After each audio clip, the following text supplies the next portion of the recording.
tẹ́tẹ́dẹ́ sí ìsàlẹ̀ rodò kò mà ní kẹjà máa wẹ̀ nínú ribú ògìdán kò ní ṣe bàbá kájáde pẹ̀lọ́gẹ́rùn.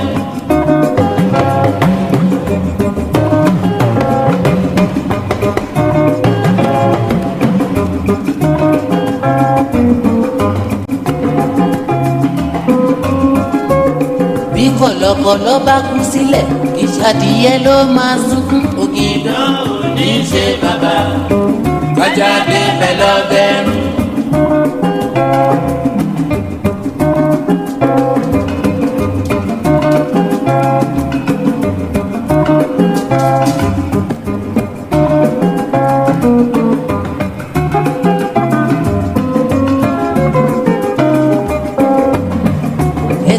wá gbọ́ná à ń bẹ̀rù alájà ajá ṣe bí òun là ń bẹ̀rù ẹ dákun kílẹ̀ ti rí yẹn sí. ògìdán kò ní ṣe bàbá kájà débẹ̀ lọ́bẹ̀rù.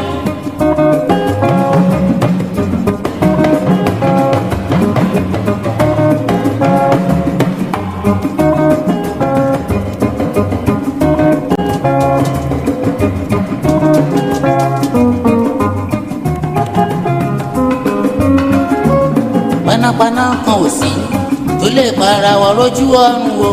ògìdán ò ní ṣe bàbá kájà débẹ̀ lọ́bẹ̀rù.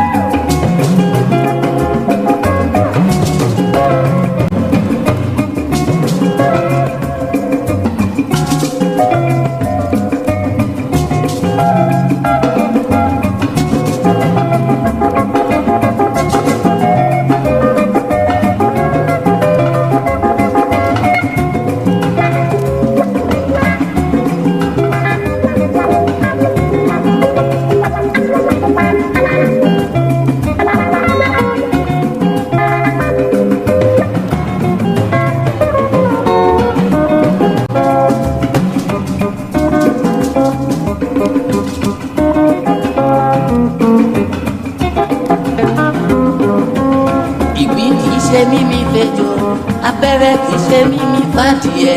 ògìdán kò ní ṣe bàbá kájà débẹ̀ lọ́bẹ̀rù.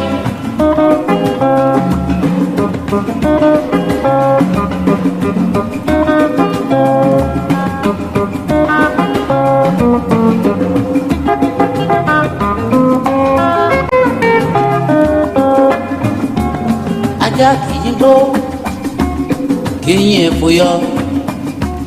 bọ́mọdé bá máa ń kọ́kọ́ làwọn ìgbé bàbá ní pé. ògìdán kò ní ṣe bàbá kájà débẹ̀ lọ́bẹ̀rù.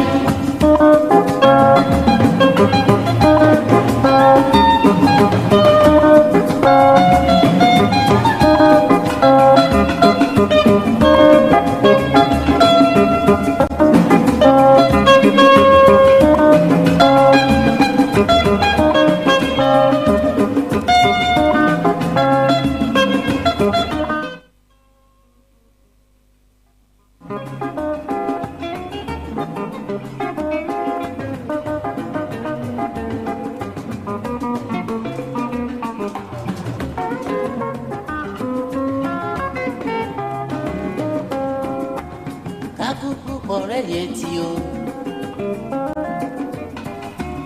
kákúkú pọ̀rẹ́ yẹn ti ọ̀rẹ́ bá ṣe lónìí tí ó dìjà lọ́la àwa ò lọ́wọ́ sí i nílànfààní orógbó nílànfààní orógbó ohun tá a pa tí kò láwẹ́ èyí tí a jẹ tó tún kóró nílànfààní orógbó.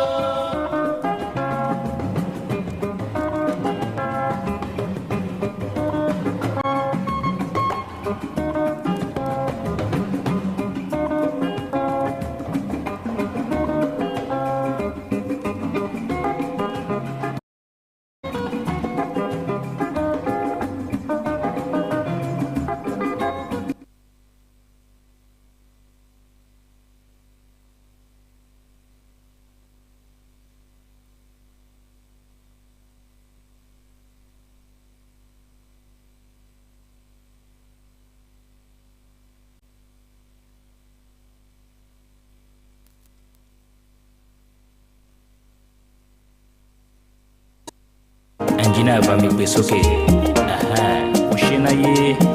I'm proud of my heritage. It is what I am. Yes, so Ondo it ain't you every time. Ale Ondo Dede, Homamula Miji Hoju Shayel. Ekimo Gumo Kiwa o Amalani o Akaibatishe Mi Akarona Gbegba. Ayulo Ayubo Owoye e marino. Lailolo leo, lailolo. Lailolo leo, lailolo. Aki wangumi,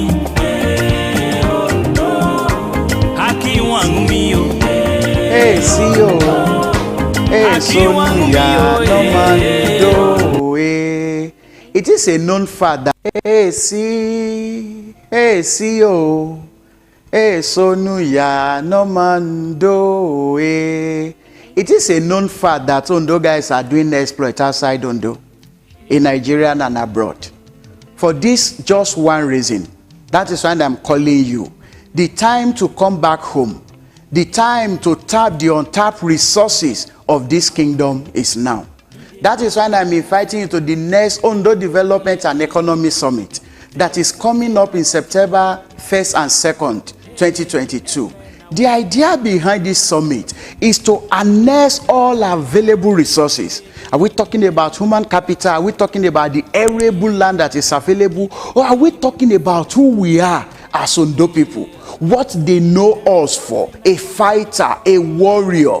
We are doing it outside. I'm calling on you, brothers and sisters of Ekimoguns. Let's come together. Let's look back. Let's come back and build our community. This program is going to unleash the untapped resources of this kingdom. We are concentrating on 4 key areas during this 2-day summit. We are not just looking at the summit, but we are looking at the effect of after the summit. One, we're thinking of industrial park in Ondo. We're thinking of having our own ICT in Ondo and to revitalize the agricultural sector of Ondo Kingdom. And last one, the Institute of Entrepreneurship. I'm calling on you, brothers and sisters. I'm inviting you to this program. Join us online if you are not in Nigeria. Join us. I want to.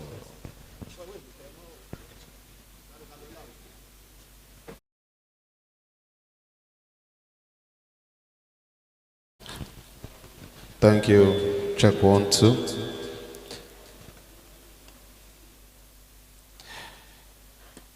His Excellency, our commissioners, and to the presence of the KBAC and everyone present here this afternoon, please will be starting this program as we observe all protocols. Please, we'd like every one of us to spread. We still have seats all over here.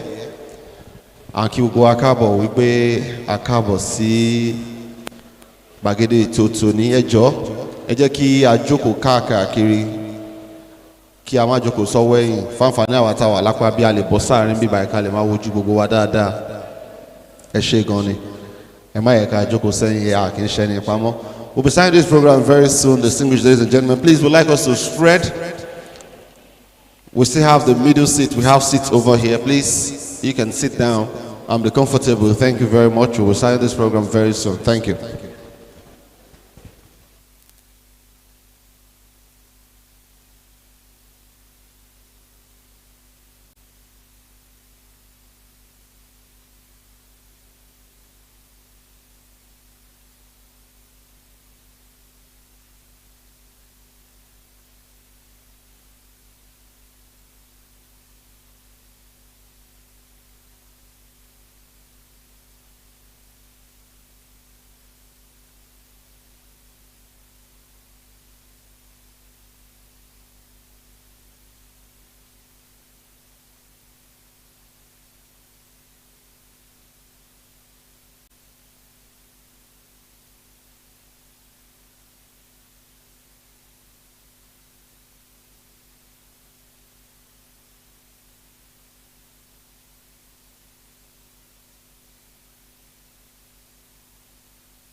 Soon join us on our social media platform. And if you are in Nigeria, make it a date with this kingdom. I, Dr. Femi Akinkwebi, I'm in oh, Sonu ya no mando. It is a known fact that Ondo guys are doing exploit outside Ondo, in Nigeria and abroad. For this just one reason, that is why I'm calling you. The time to come back home, the time to tap the untapped resources of this kingdom is now. That is why I'm inviting you to the next Ondo Development and Economy Summit that is coming up in September 1st and 2nd, 2022. The idea behind this summit is to harness all available resources. Are we talking about human capital? Are we talking about the arable land that is available? Or are we talking about who we are as Ondo people? What they know us for, a fighter, a warrior. We are doing it outside. I'm calling on you, brothers and sisters of Ekimoguns. Let's come together. Let's look back. Let's come back and build a community. This program is going to unleash the untapped resources of this kingdom. We are concentrating on 4 key areas during this 2-day summit. We are not just looking at the summit, but we are looking at the effect of after the summit. While we're thinking of industrial park in Ondo, we're thinking of having our own ICT in Ondo and to refertilize.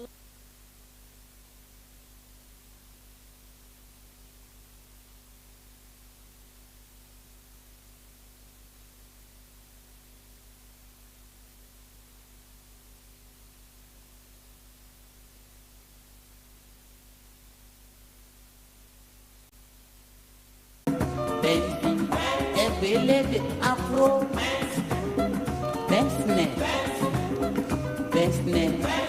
anitoloyi cbt bentin eba ti deku tonu bentie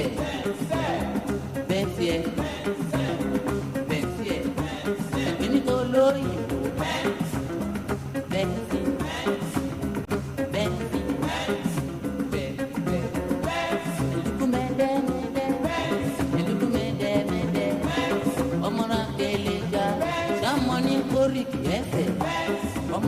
Maripupa, in your lap, your back, Omara Dembo, Kubana, Omara Chale, then it's a Roby, then I am Bentley, Amon Bentley, Alampia, Kumpe, Bacha Money Pori, a village don't do again.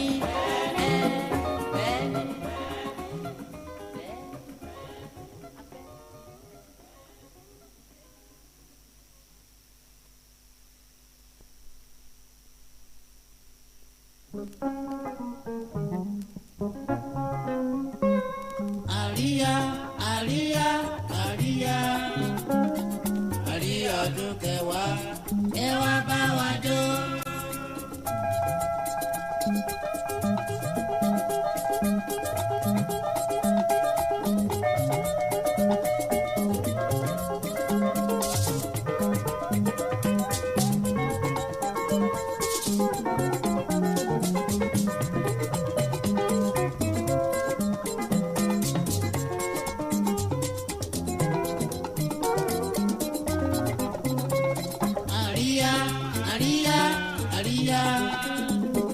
Àríyá ọdún kẹwàá, ẹ wá bá wa jó.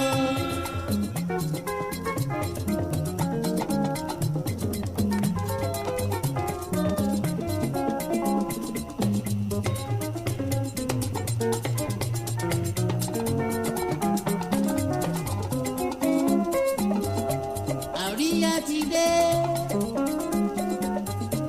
Ìbàfẹ́lẹ́ tún mọ̀ lọ́rọ̀ bára láṣẹ.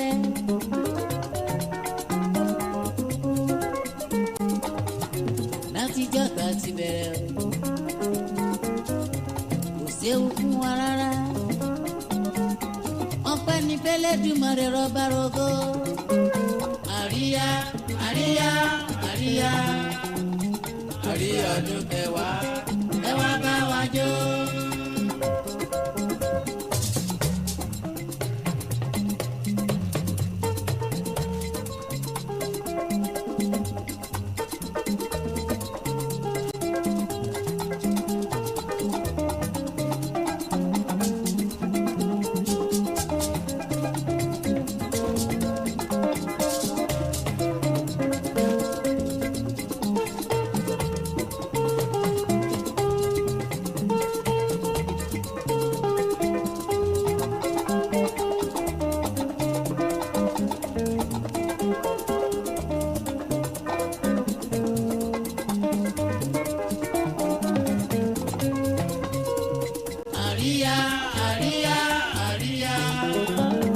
àríyá ọdún kẹwàá ẹ wá bá wa jó.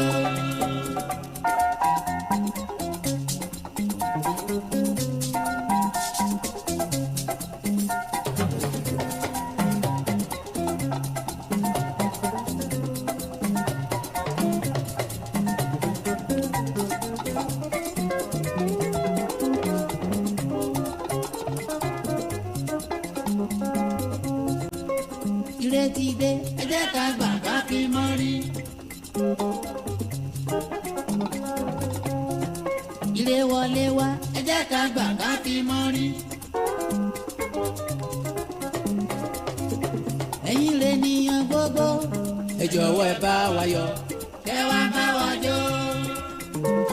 Àríyá àríyá àríyá àríyá ọdún kẹwàá ẹ wá bá wa jó.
Check 1, 2. Thank you, thank you.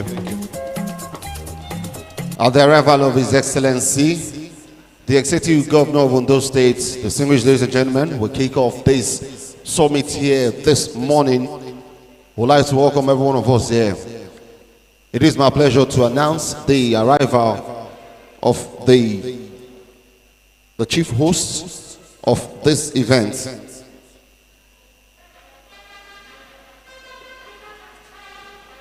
Ẹ jẹ́ kí a dìde nígbà tí a ó kí ọba wa.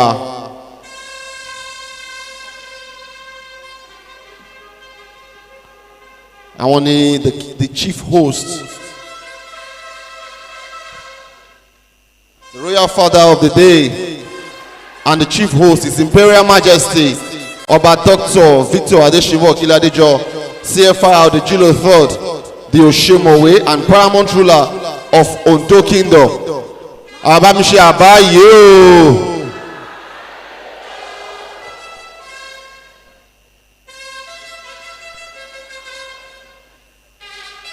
We welcome one more time the royal father of the day.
Aki wangumi o, Ondo. Omando awayo, ire nyowame. That Ondo boy.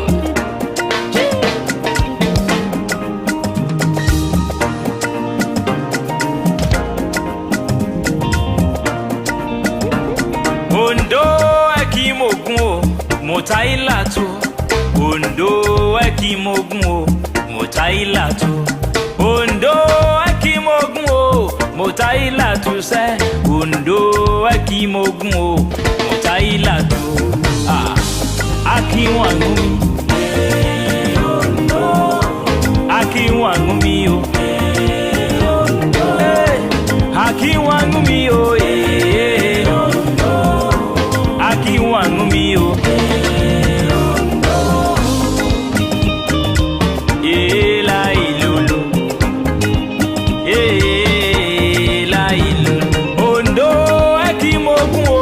Motailatu, Ondo ekimogun o, motailatu.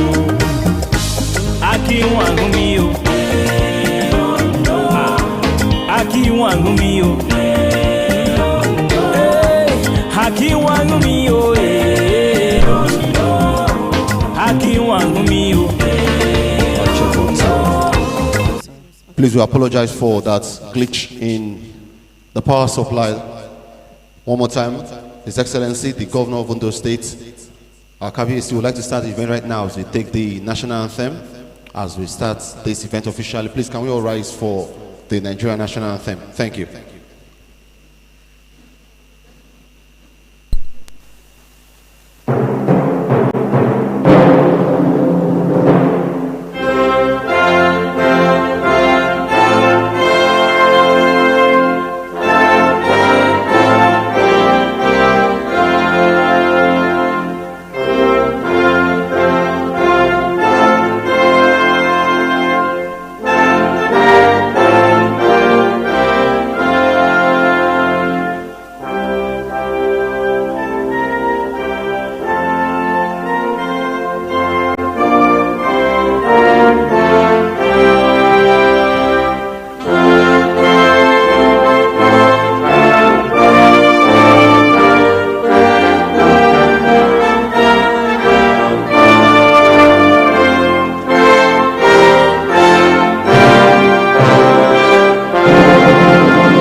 And now to the Ondo State anthem.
And now to the anthem of Ondo Kingdom, the Ondo Kingdom anthem.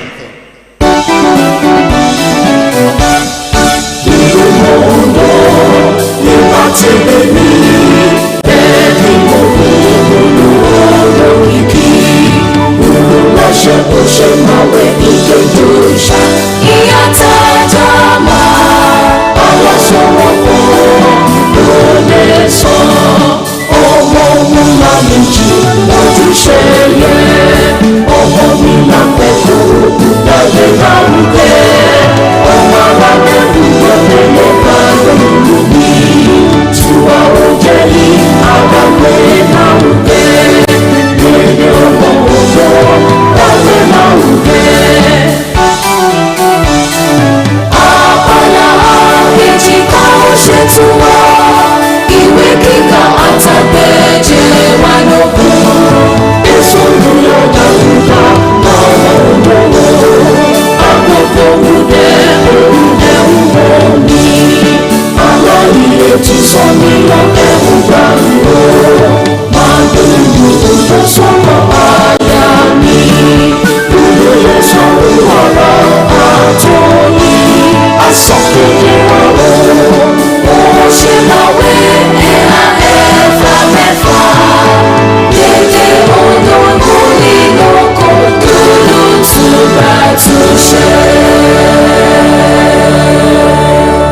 And before we have our seats, we would like to have the opening prayer as we call on the man of God, Pastor Henry Adesanoye, for the opening prayer, sir.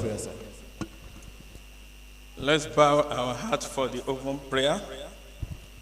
First and foremost, we want to thank God for giving us this day. This is the day we've been longing for. Let's lift up our voice and just appreciate God for giving us this day. Let's thank God for our Oshima Way and the Oshima Way in Council for their vision to industrialize this kingdom. Let's thank God for the various initiatives, all centered at empowering our people in this city. Lord, we thank you. We cannot thank you enough. It has been you all this while. Thank you for giving us this day. Thank you for Akabiesi and Oshima Way in Council. Thank you for the passion. Lord, let's thank God for Johnny Mercies granted all our people here, and especially our speakers. Let's thank God for the governor of this state that is very passionate to industrialize the state. Let's begin to bring our prayer. Almighty Father, we want to say thank you. We are not taking it for granted that we long for this day. Thank God for the visioneer, our KBAC and the Shimawe Council, for every effort, every initiative to industrialize Ondo City. Thank you for various initiatives within the town, outside the town, in diaspora. Bless your holy name for this great day. Almighty Father, we commit the event of today unto your able hand. We pray that our gathering today will not be a talk shop, but will be such as to jumpstart the initiative in full force. God of heaven, let it be so in the name of Jesus.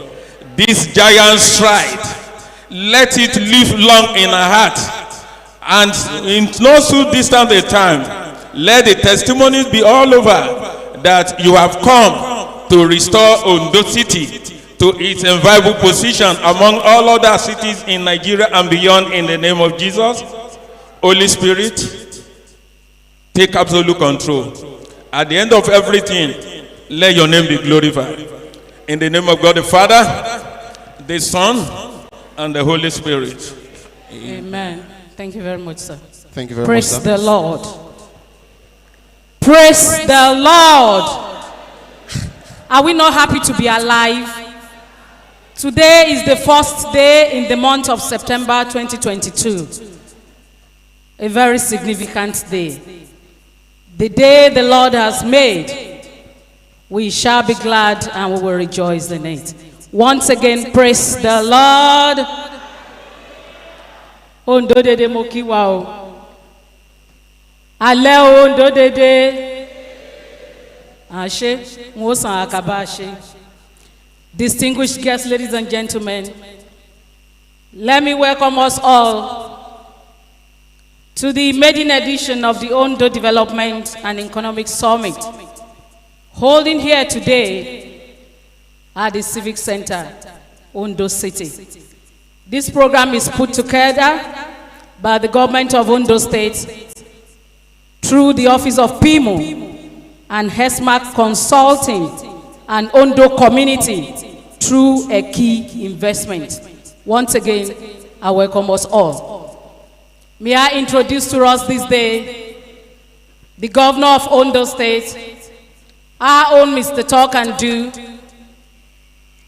Arakunrin Oluwarotimi Odunayo Akeredolu, Senior Advocate of Nigeria, ably represented by the Deputy Governor of Ondo State, Honorable Lucky Orimison Ayedatiwa. Ladies and gentlemen, please put your hands together for the Governor of Ondo State. We also have with us this day a son of the soil, one of our own, a fantastic member, House of Representatives, representing Ondo West and Ondo East, Honorable Abiola Makinde. I recognize you. You are welcome, sir. Ladies and gentlemen, may I also recognize our Baba, the paramount ruler of Ondo Kingdom, His Imperial Majesty, Oba Dr. Victor Adesimbo Kiladejo, CFR, Jilo III, the Oshemawe and paramount ruler of Ondo Kingdom. Ojiwa jiwa leke, jiwa jiwa kon, oto iti leke ba won bobiyan yo, o shoke Ekiti, o shoka Akoko, o tun la shoko won na wo. Abaye o. When I said that, the deputy governor looked at me, o shoko wo. That is it, sir. Abaye o. Mo ki won o baba. Ajepe o. Let me also recognize High Chief Simeon Oguntimehin, the Lisa of Ondo Kingdom. Baba Wada, I go. We also have with us High Chief Akishade, the Jomu of Ondo Kingdom. Wada, I go, Baba. We also have our Baba, High Chief Adeduro, the Sachere of Ondo Kingdom. Baba, I recognize you, sir. Ajekwe. We also have with us High Chief Shola Fuboye Ayodeji, the Adaja of Ondo Kingdom. I recognize you, sir. You are welcome. We also have with us High Chief Olaniyan, the Odofin of Ondo Kingdom. Baba Mokiwo Ajekwe. Ladies and gentlemen, let me go back to the members of the Executive Council of the Ondo State Government now. As I recognize Honorable Lola Fagbemi, the Honorable Commissioner for Commerce, Industry and Cooperative. I recognize you, you are welcome. We also have with us the Director General, in whose office is collaborating to bring out this program today, Engineer Babajide Akeredolu, Director General, Ondo State Performance and Project Implementation Monitoring Unit, PIMO. I recognize you, Engineer. You are welcome. We also have with us the Honorable Commissioner for Culture and Tourism in Ondo State, Honorable Wale Akinlosoto. I recognize you, sir. You are welcome. Ekwasende, Mama. We also have one of our Baba in the house, Inonjo Ogiriosa, Honorable Joseph Irola. Honorable Joseph Irola Akilaja, former member, House of Representatives. Baba, I recognize you, sir. You are welcome. Ladies and gentlemen, because of our time, we have with us also Barrister Omomowo, the Secretary Ondipa. I recognize you, Barrister Omomowo. You are welcome, sir. Let me also recognize the Director, Business Development and Investment in Ondipa, Engineer Femi Akarakiri. I recognize you, Engineer Akarakiri. You are welcome, sir. Ladies and gentlemen, we have with us Mrs. Victoria Oluwaseun Oyewusi. She is the initiator of One Community, One Industry initiative. I recognize you, madam. You are welcome. We also have with us the chairman, ODC, Ondo Development Community, Chief Shiji Akiwande. Chief Shiji Akiwande, I recognize you, sir. Ajekwe Obaba. Let me also recognize Professor Ogunduile. We have with us some of our guest speakers in the house. Nanzin Rimdam, Executive Secretary, Manufacturers Association of Nigeria, covering Oyo, Osun, Ondo, and Ekiti States. I recognize you, Mr. Rimdam. You are welcome. We also have our Baba in the house, the Denki man himself, Engineer Adewumi. I recognize you, sir. You are welcome. Please, in course of this program, we'll do more introduction. Our time is fast spent. We are all important. If we are not important, we won't be here. But I'm not doing this alone. We'll be doing it together. My brother, the Archbishop, we're going to compare this program together. So please sit down, relax, and enjoy yourselves. Ondo Ekimokiwane Ale Ondo Dede. Ètò yìí ẹ ṣe náà ní ohun a pè ní Ondo Development and Economic Summit. A pè àkòrí ẹ̀ ní Exploring Global Investment Opportunities. Bí a ṣe lè kó ọrọ̀ ajé àgbáyé dédé dáa kó wá sí Ondo, dáa wá ń develop Ondo, ohun ẹ̀mẹ̀ṣe náà ní ṣe ètò kékeré o. Àjọ àbámipa àtẹ́wọ́kò àwọn agbátẹrù ètò yìí ní abẹ́ ìjọba gọ́vnà wa Olúwarótìmí Akérédolú through ọ́fíìsì kan yẹ pé ní PIMU àti Hesmark Consulting àti Ondo Eki Investment. Àwọn ó gbé ètò yìí dàgbé lárugẹ náà ní fi ìṣàṣẹlẹ̀ kó dédé ọrọ̀ ajé yorí àgbáyé dàwàm develop Ondo. Wọ́n bá lè ṣe dí Honorable Abiola Dojoko dí àwọn bá wa dédé kábíyèsí àwọn bá wa ìwà rẹ̀ fà dédé náà rí bẹ́ ó ti yàdá mọ̀ fi èṣùn kékeré àwàṣe níbẹ̀ náà ní o àjọ àdá tẹ́tí àlẹ̀ ní ìpele nípele àwọn ọ̀nà yálẹ̀ gbọ́ dààmú gbé ọrọ̀ ajé Ondo dààmú gbé lárugẹ òun àwàṣe níbẹ̀ náà ní nẹ́ẹ̀kan sí mọ̀ kí wa àkó àbọ̀ síbi ètò òní o Ọlọ́run dí à ń kó wá ṣe o èsù Ondo ṣe dó ṣe tì because èsì olùyànà máa ń do ẹ̀ẹ́dẹ̀ ẹ̀dáwọ́ léhun dàmọ́ ṣe ní àṣeyọrí àjọ mo bẹ̀ wá àdàmú ọkàn balẹ̀ dàkàbá ètò yìí lọ. Over to you now, my brother. And now to the next thing on the program. So starting on the existing protocol, distinguished ladies and gentlemen, we'd like to go straight to the ODES introduction. And it is my pleasure here this morning to bring up on this microphone Mr. Femi Akinkwebi for the introduction. Please round of applause for him. If your hands are not too busy, thank you very much.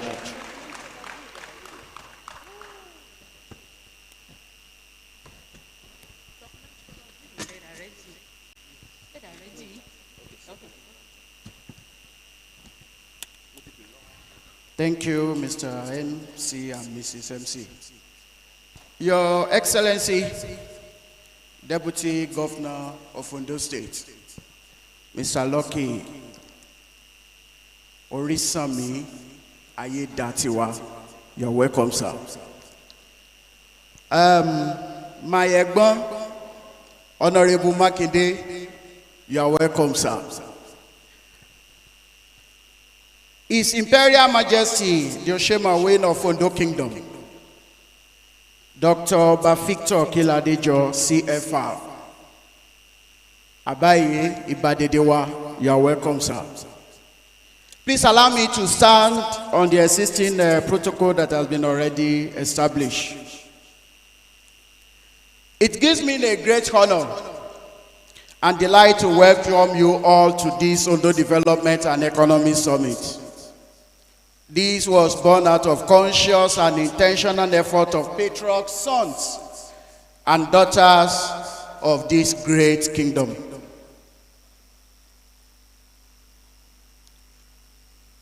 Ondo State government, under the leadership of Arakunrin Oluwarotimi Akeredolu SAN, I'm most pleased to finally see that this, after months of preparation and planning, we are finally able to have this much expected, highly anticipated and long overdue summit. I must appreciate His Imperial Majesty, the Oshema Wayne of Ondo Kingdom, Oba Victor Kiladejo CFR, for his immense support and encouragement, which he gave us right from the moment we informed him about this summit. The late renowned African scholar G.S. Mbiti once said, I am because you are. And because you are, therefore we are. This statement brings to fore the beauty and essence of Africa communal setting. History has shown us that the amazing story of kingdom who harnessed their communal strength and went on to dominate, living legend that remain evergreen to date. Ondo Kingdom come with cultural richness, battered from indigenous origin, which we are all proud of to identify with. More importantly, we are blessed with both natural, mineral, and human resources, which has made our land and people a prized asset. While we have beautiful and successful story to tell about our land, it is past time for us to create bigger story based on long-term structure that we can pass down to future generations. The reality of 21st century present economic situation drive home the need for us for conscious, indigenous, collective create economic structure, which will give our people economic liberation and growth. This is why the Project Performance Implementation Monitoring Unit and HESMA Consulting found it important to come up with this Ondo Development and Economy Summit against the conventional belief that state governments are perfectly financially buoyant to address all needs of the state. The recent economic reality has given us more reason as active citizens to contribute in our own local way to complement government effort. Traditionally, infrastructure projects are developed by government using public budget. However, with the declining level of public resources, the geometric population increase in Nigeria and the current economic recession, it becomes a towering tax for government to fulfill the social and economic need of the nation. In response, there is a need for people-government collaborative effort for wealth creation and development. The underlying principle behind this people-government drive is that although the government may need to be responsible for the delivery of particular service, it does not have to be responsible for the actual provision of the service or for undertaking the investment. In this way, all actors, public-private collaboration, can have their hand on deck in doing what they know how to do best, just as we are doing here today. Also, it is important, I reiterate the importance of youth facilitating holistic communal development. The youth are the backbone of society and hence they determine the future of any given society. Youth provide an excellent source of human and social capital within communities. Their network are made up of their peers, family, and adult friends who know about their local resources. We not only have at our disposal a great number of youth, but an excellent number of highly proactive, brilliant, resourceful young people. Coupled to this is the realization of the fact that we have the rise of another generation who at a very tender age are already seeking to spread their wings and fly. And this is for this reason that we must act quickly to build sustainable infrastructure that will not only outlive us, but will also serve us, our children, our future generations. Our fathers did this to the best of their ability. Some of this infrastructure are still here with us. To mention Soka and many others, Lipakala, Nirowi. Even as I conclude this speech, I must call on all good sons and daughters of our dear kingdom in the diaspora, as well as our all other well-meaning Nigeria, not to forget home. It is high time they join hands with our people at home to create community we can be proud of. For years, I have boldly asserted that diaspora have always been a blessing to nations.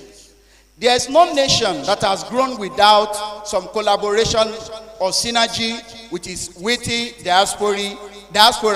And this is why we must continue to strategically push for positive collaboration between the local and the diaspora. Strategic effort must be made to combat the brain drain that we witness to be brain gain. It is high time funds sent home by our people in diaspora are not just used for economic welfare, but also for social investment. As we gather here today to deliberate and plan for the future, I employ us all to give it all for the sake of the sustainability of our dear kingdom and the nation at large. We have no other hope to call house. Hence, the need for us to collectively rise up to the task of rebuilding and advancing in unity, regardless of where you are from, regardless of your political party, regardless of your religion. In unity, our community, as we collectively seek the creative words, stream that we uplift our people. Thank you all, and once again, I welcome you all.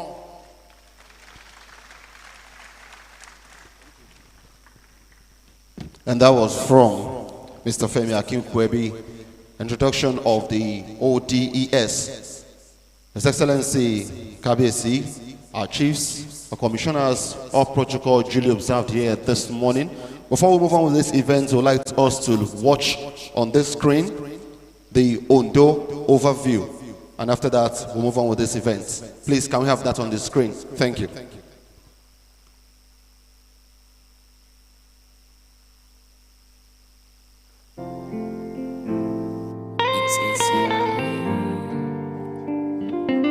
ACI activated.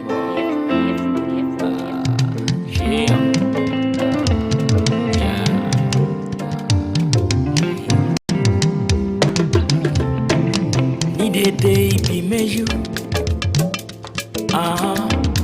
Need a be more for. Yeah, there is something I've come to know. Hey, man, I want more man doing now. Na. Need a be measure. Yeah. Need a be more for. Yeah. There is something I've come to know. Amen. I want more man doing a girl. Ondo amanui, Ondo amasawa, amasawa. Ekimogu amanui, Ekimogu amasawa, amasawa. Ondo bonenui, Ondo amasawa, amasawa. Ekimogu amanui ke, amuna mejisha yeo. Amasawa. We are the people from Ijama, Yema go them mommy. Hey Ondo Nagidi, my brother, it's my pride. When it comes to beauty, I'll be a wire. When it comes to strength, Ondo Meshole. There is something you need to know. Amen. I want more man, don't I care? Ondo amanui, Ondo amasawa, amasawa. Ekimogu amanui, Ekimogu amasawa, amasawa.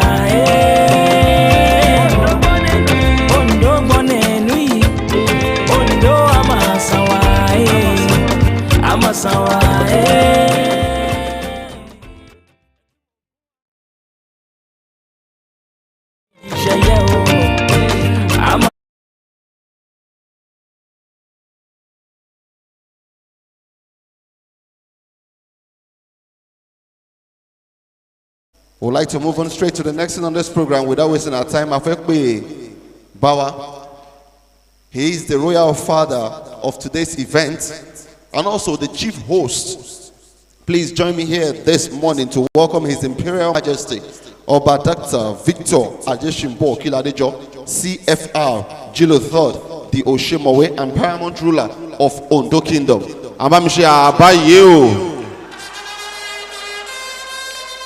As welcome Kabiyesi,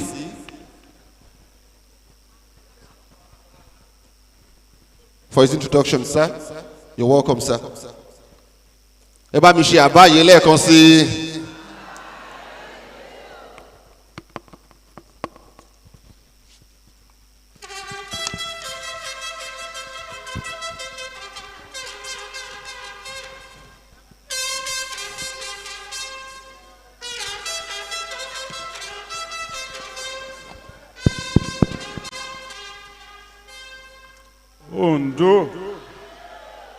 Ondo amanuye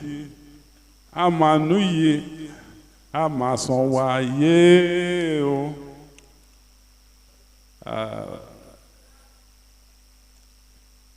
Your Excellency, the Governor of Ondo State, Arakunrin Akeredolu, SAN, ably represented by our amiable Deputy Governor, Honorable Lucky Ayedatiwa. Thank you very much. Our own son, member of the House of Representatives,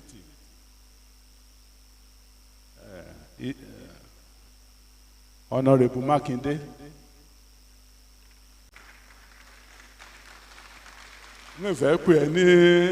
nickname nickname.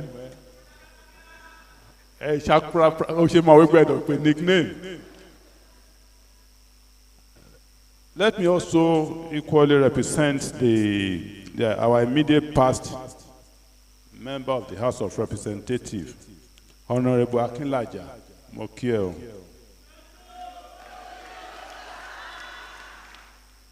Let me greet my distinguished high chiefs, Baba Lisa, Baba Jomo, Baba Sachere, Baba Adaja, Baba Odofin, Mokidede Won. They are here because we are all here because of the importance of what we are doing today. Our Honorable Commissioner, Honorable Fagbemi Mokiel, Honorable Wale Akinlosotu,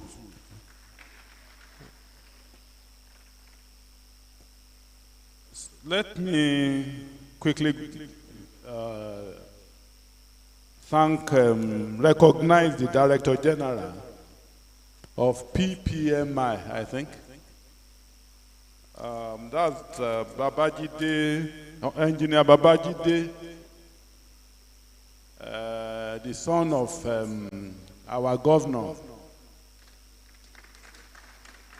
I single you out for a specific reason because I know your effort at making this possible. Babajide is a chief of the old stock. You have done very well. God Almighty will continue to be with you. And you will continue to be a pride, not only to your family, but to the entire people of Nigeria. I also want to specially recognize our own son, Femi Akinkwebi, who is actually the brain behind all this. This is the first time we are having this kind of summit. We are talking of cooperation between the people of Ondo Kingdom and the government.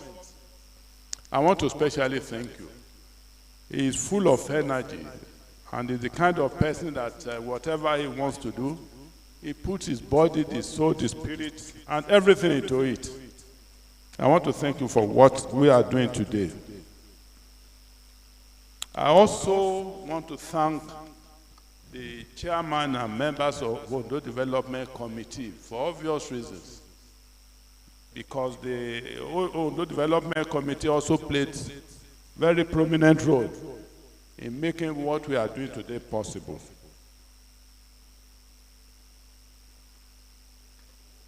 I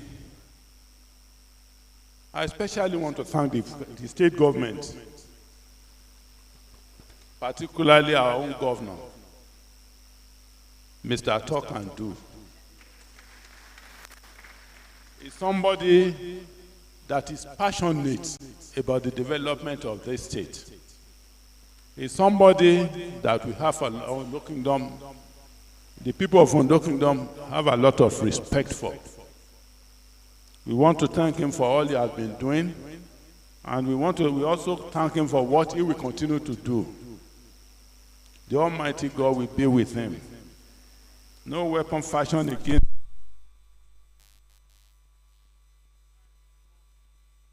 for good, now and forever.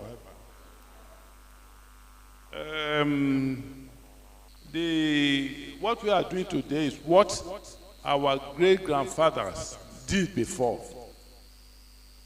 It will interest you to know that most of the developmental projects you see in Ondo Kingdom were done by the people of Ondo themselves. We have not been waiting for helpers from outside. We believe in self-help, self-effort.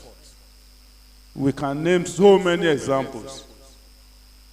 This hall where we are seated was built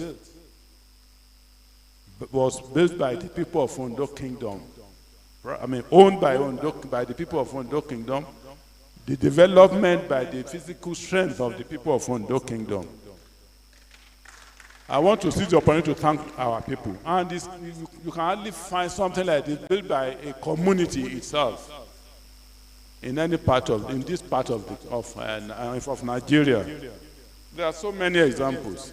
We are the first community to have our own community-owned radio station. Ondo Kingdom is the first community that built its own community-owned secondary school. I'm referring to Ondo Boys High School, the great Ondo Boys High School. We also built our own general hospital before we handed it over to the state government. One can go on and on. So what we are doing today is not just starting. It's something that was long started by our forefathers. And we want to build on it. So why am I saying this? Is just to assure the organizers of this program that it's going to be a success. Because we are going to synergize, we are going to collaborate with the state government to ensure the success of this, of the program. And when one considers the fact that the government alone can no longer do everything, our people, we are prepared to work with the government to see to the success of what we are doing.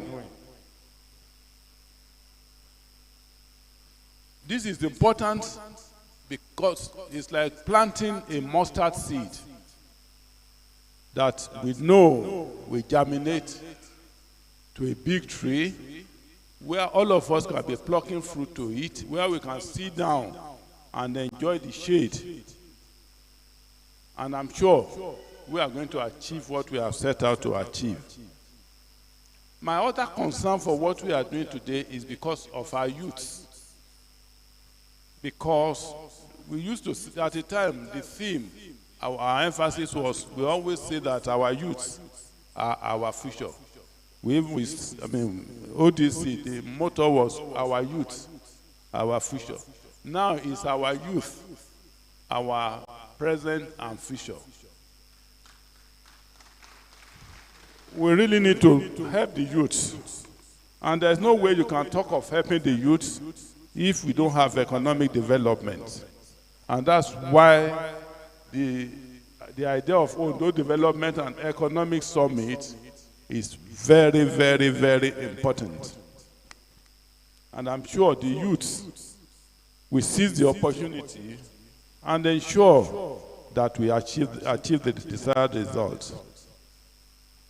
Years passed, not too long ago,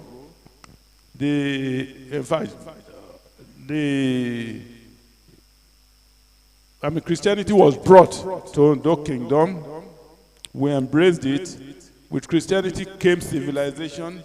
We were the first to embrace Christianity. With Christianity came civilization, education, and so many other things. We capitalized on that, and we achieved a lot of great things. In the recent past, not too long ago, major European companies had their depot in Ondo Kingdom. Ondo Kingdom was then the hub of anything that has to do with trade in this part of the country. Even up to today, we still have the shops or the remnants of SCOA, CFAO, UAC, Macava, and so many other companies dotted the landscape of Ondo Kingdom. That's telling us that we have been on this for long. And so it is my prayer that what we are doing today is going to be a reference point. It's going to be something that will stimulate our people, the youth and the adults, to work collaboratively with the government to ensure that we achieve the desired results. Once again, Your Excellency, we thank you for being here, and may the Almighty God continue to bless you and your thoughts. Thank you very much.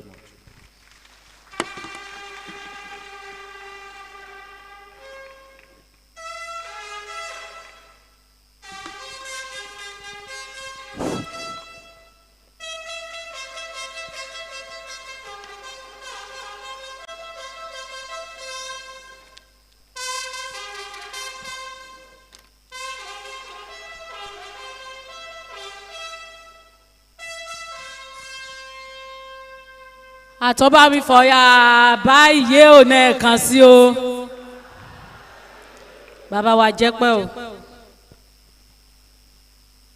Mr. Governor, sir, the Member House of Representatives, members of the Ondo State Executive Council, our referred KBSC, other parts of the protocols I respectfully observe. We are gradually coming to the reasons why we are here. I have one of our fantastic on-air personality in the house, from Orange FM, Mr. Akinwumi Abodude. He will be the one to handle the next session. And while he's preparing for that, yes.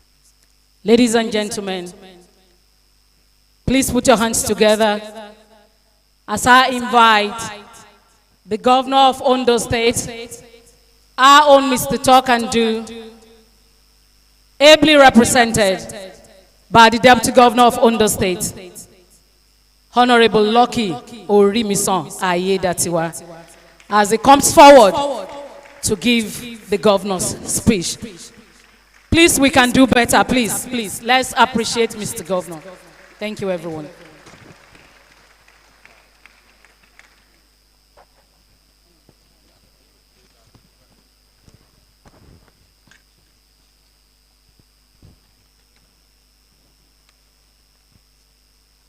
Let's be seated.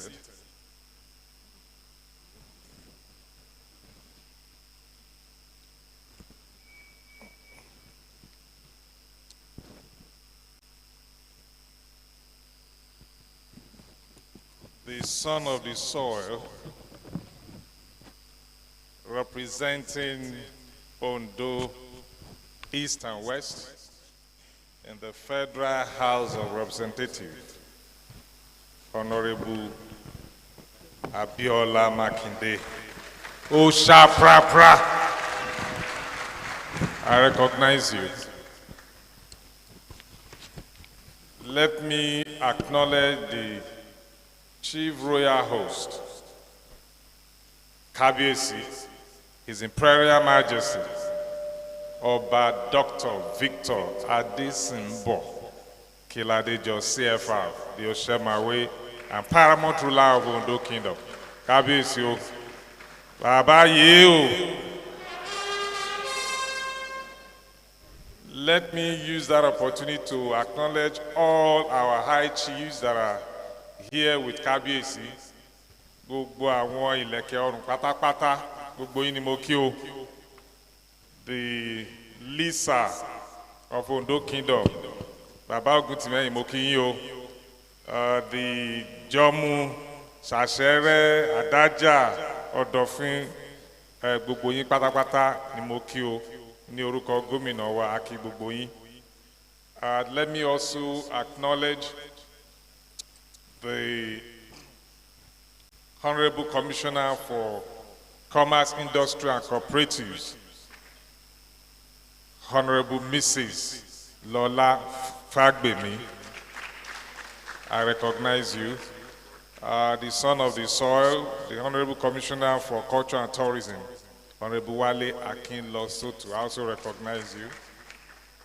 The Director General of PIMO, Engineer Babajide Akeredolu, I also recognize you. My brother, a former member, House of Representatives, who is also a veteran, a son of the soil, Honorable Joseph Iraola Akinlaja, I recognize you. Thank you for coming.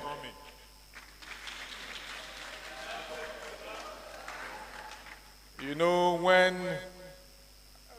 someone was talking earlier, I can't remember who actually mentioned that this is not about political party. This is about development.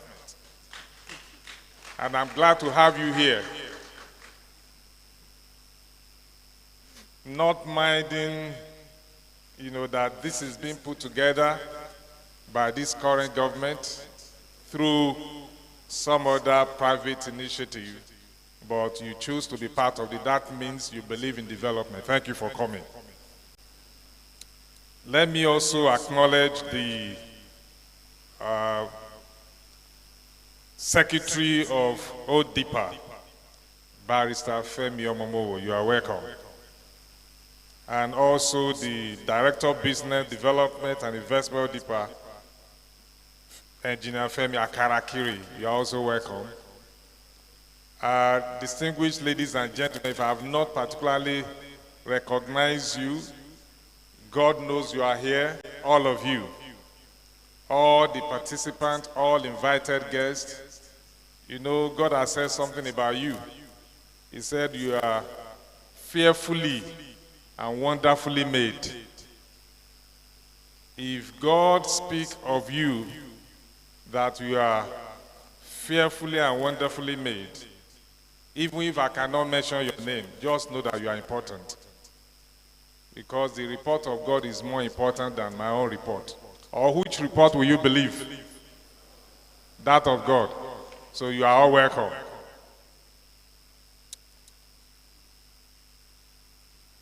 I bring warm greetings and a very sincere one indeed from Mr. Governor, Arakunrelu Arotimi Odun Akeredolu, Senior Advocate of Nigeria, whom I am honored to be representing here at this very event. Mr. Governor sent his greetings, and I'm so delighted and feel so honored to represent him here. And I also want to thank all of you for turning up in this large number to be part of this great occasion. This is a very big hall, and is almost filled up. That means you have a developmental mind. Clap for yourselves.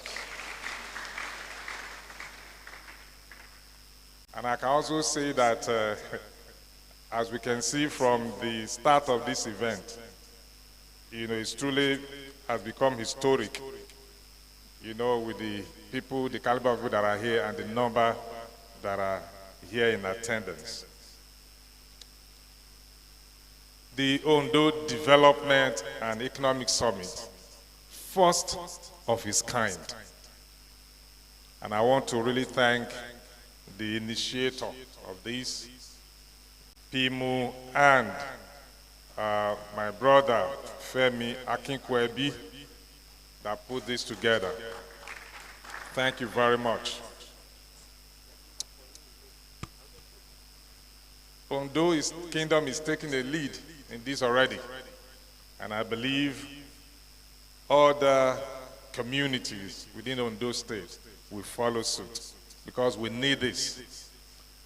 This administration, talking about development, we are not just talking about vertical development that has to do with increase in our capital income or increase or better standard of living for our people. We also talk about horizontal development that has to do with the spread of development all across the state, the various senatorial districts and major cities. And that is why this very summit is very important. So when we came on board in 2017, we received a mandate to run the affairs of this state with much enthusiasm and concerns. Concerns in terms of how to transform the state from the level we met it to an enviable height of sustainable economic growth. For this purpose, we put in place several platforms to coordinate the economic, infrastructural, and industrial growth of the state. Such platforms include Ondo State Development and Investment and Promotion Agency, ONDIPA, Ondo State Agribusiness Empowerment Center, USAIC, Ondo State Entrepreneurship Agency, ODIA, and several others.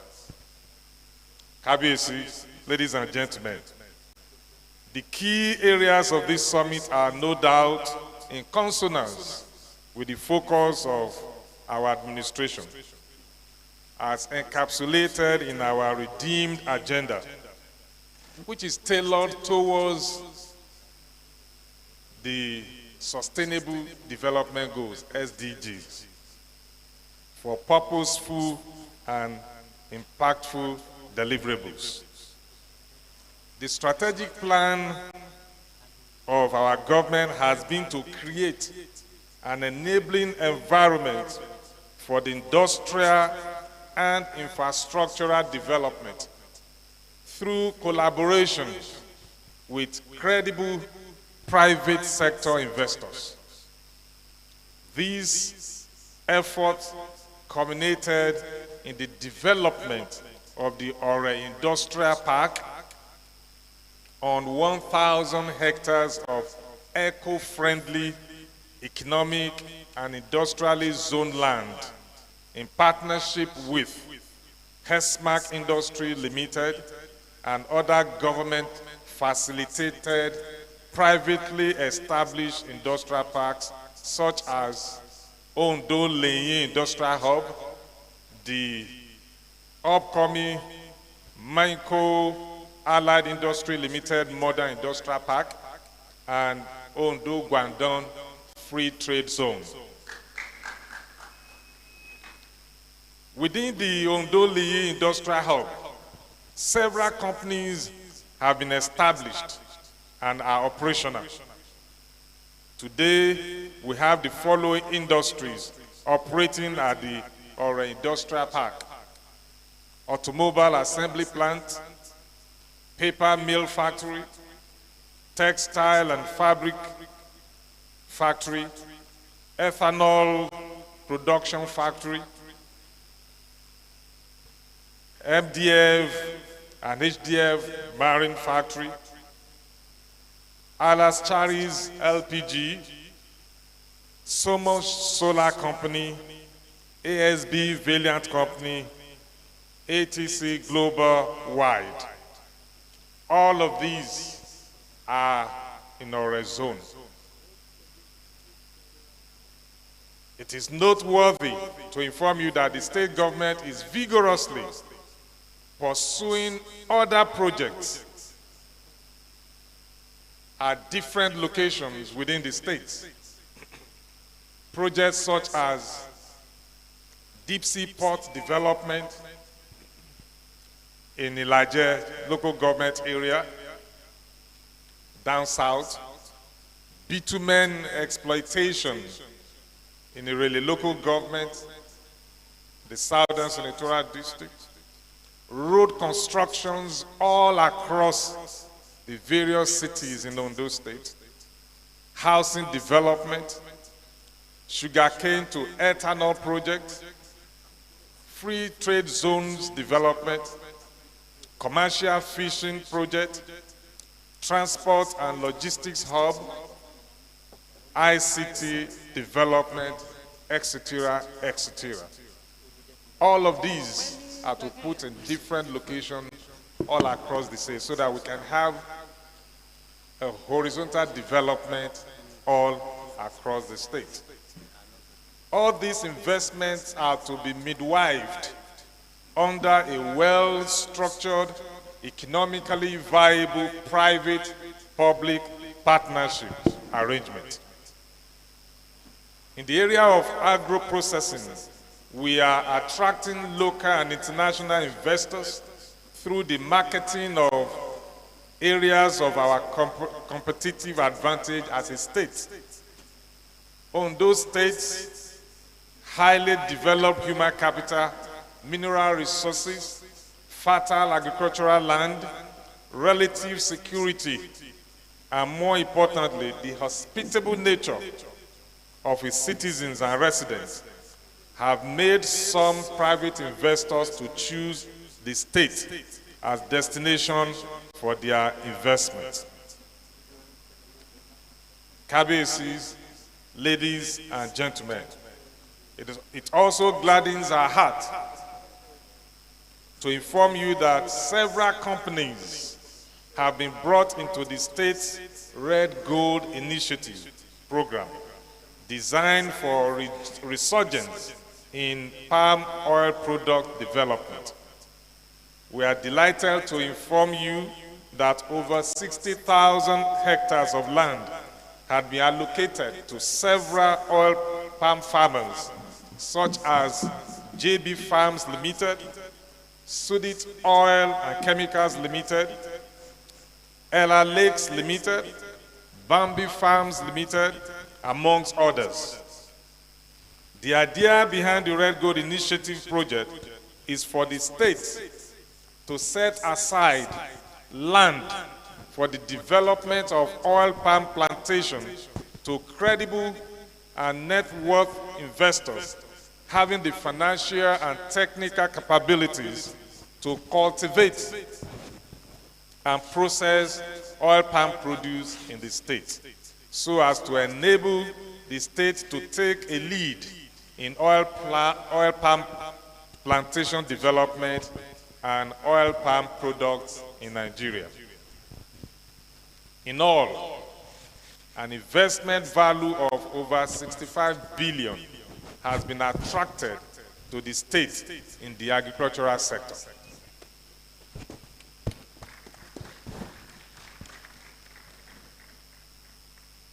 You know, earlier when the clip was being shown, the overview of Ondo Kingdom, I saw Kabiyesi's palace. I saw the roundabout and vehicle moving, but they didn't show us the vast land that Ondo State has for agriculture and other development. So please showcase that to the world so that it will attract investors, that there is arable land in the Ondo Kingdom that we can utilize for development. No doubt the speed, quality, and sustainability of any economy recovery will be majorly determined by the effective responses of any government at a given time. This was why the state government established the Ondo State Entrepreneurship Agency, ONDEA, to directly tackle head-on the challenges faced by our entrepreneurs as well as micro and macro businesses in the state. This is to further inculcate into them the entrepreneurial mindset and culture that will create more jobs in the near future. The state government, through ONDEA, strategically trains, empowers, and develops citizens and residents of our dear state to be self-sufficient and self-sustaining. All these initiatives are put in place to galvanize the growth and development of our state. If you have not accessed these various bodies one way or the other, they are there for all of us, the indigents and residents of Ondo State. Ladies and gentlemen, I want to personally, on behalf of Mr. Governor once again, laud this initiative of organizing an economic summit of this nature. I believe ODS will contribute to the confidence building of our government and the private sector's operators. It will also help in capacity building, adoption of global best practices, and best government agencies' performance. You can see that from the theme, exploring global investment opportunity. And if you are to explore global investment opportunity, you must put every measures in place that will meet global best practice. And I'm sure this is part of what the initiator of this summit is also considering. The objective of this summit is clear, and the concept is well understood. It is in line with the vision of the Akeredolu-led administration. We believe that if all communities in Ondo State can follow this spirit, the aggregate outcome of the effort will no doubt boost the economy of our dear state. If Ondo Kingdom take advantage of all its potential, what they have, definitely it will add to the development of the state. Therefore, we look forward to more of this across the state. Like I said, Ondo Kingdom has taken a lead, and I'm sure other areas will also follow suit. Let me thank the good people of Ondo State, as represented by all of us that are here, for your peaceful coexistence, undying loyalty and support given to government programs. It is essential to know that meaningful development cannot be achieved without the cooperation of the people. Kabiyesi, distinguished ladies and gentlemen, it is my firm belief and fervent hope that with the right economic policies, legal framework, coupled with the continued commitment to the industrial best practices and standards, good security architecture, Ondo State's industrial breakthrough is inevitable in the shortest time possible.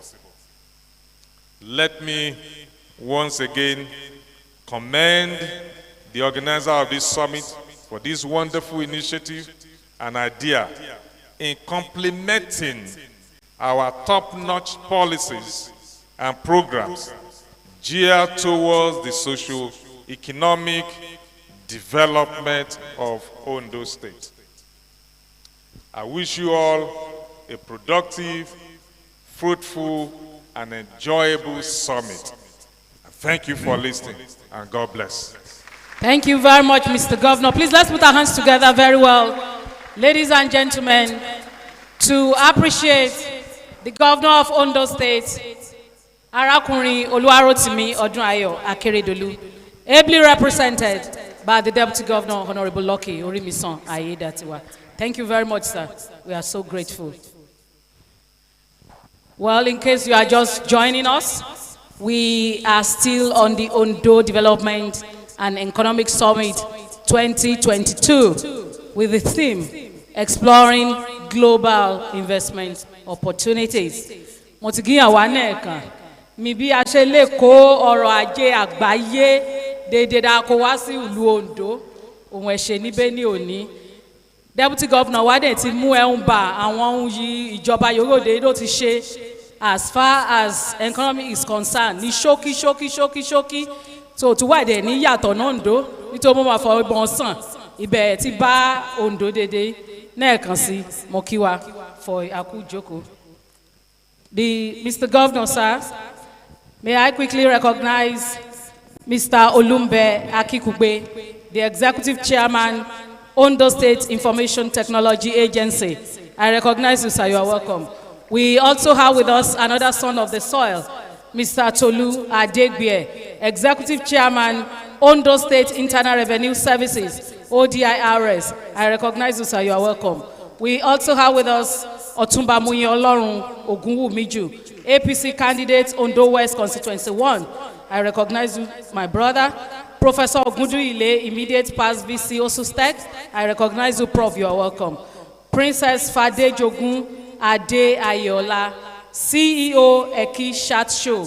I recognize you, Princess. You are welcome. Mr. Ade Ayola, Chairman Bambi Group. I recognize you, Mr. Ayola. You are welcome. Pastor Henry Adesioye, the man that prayed with us. He is representing Ondo State Chambers of Commerce and Industry. Pastor, I recognize you, sir. You are welcome. We also have Mr. Kelvin Chu, the MD, We Wood Ore. I recognize you. You are one of our guest speakers. You are welcome, sir.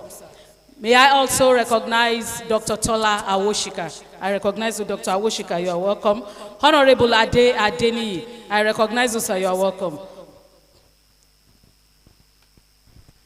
All right, distinguished ladies and gentlemen, our governor is still seated here this afternoon. Our MHR, to our commissioners, Kabiesi, our Oshomawe Council, distinguished ladies and gentlemen, I'd like to tell us this afternoon that Ondo State is moving forward, and also Ondo Kingdom, Ondo City, a pride to this state, we're moving forward.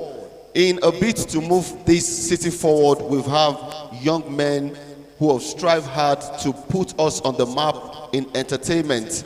And recently in the year 2020, sir, I'd like to tell you that somebody represented Nigeria and he won on a big platform representing this country as a first person who has done that.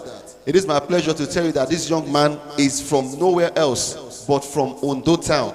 Sir, he sings, and when it comes to music, it's a global language, and he won big at a global festival which is called the Afri Music. And I tell you, he's the first African to win this. He's right here in this hall this afternoon, making us proud, making Ondo Kingdom proud. Ladies and gentlemen, it is my honor to bring up on stage here this afternoon to serenade us this afternoon, singing his lovely song to us here this afternoon. Please, let's make welcome Dotune on the microphone. Thank you. And while he's making his way to the podium, let me quickly recognize one of our Baba in the house, Dr. Jibayo Oyebade, a former commissioner for agriculture in Ondo State. I recognize you, sir. Engineer Dele Olanubi, I recognize you, sir.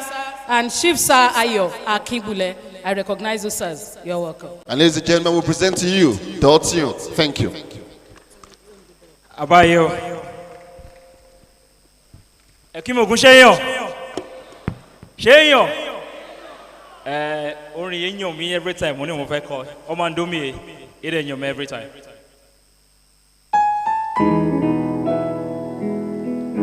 you are profiting from this town, for fearing me, ACI activated.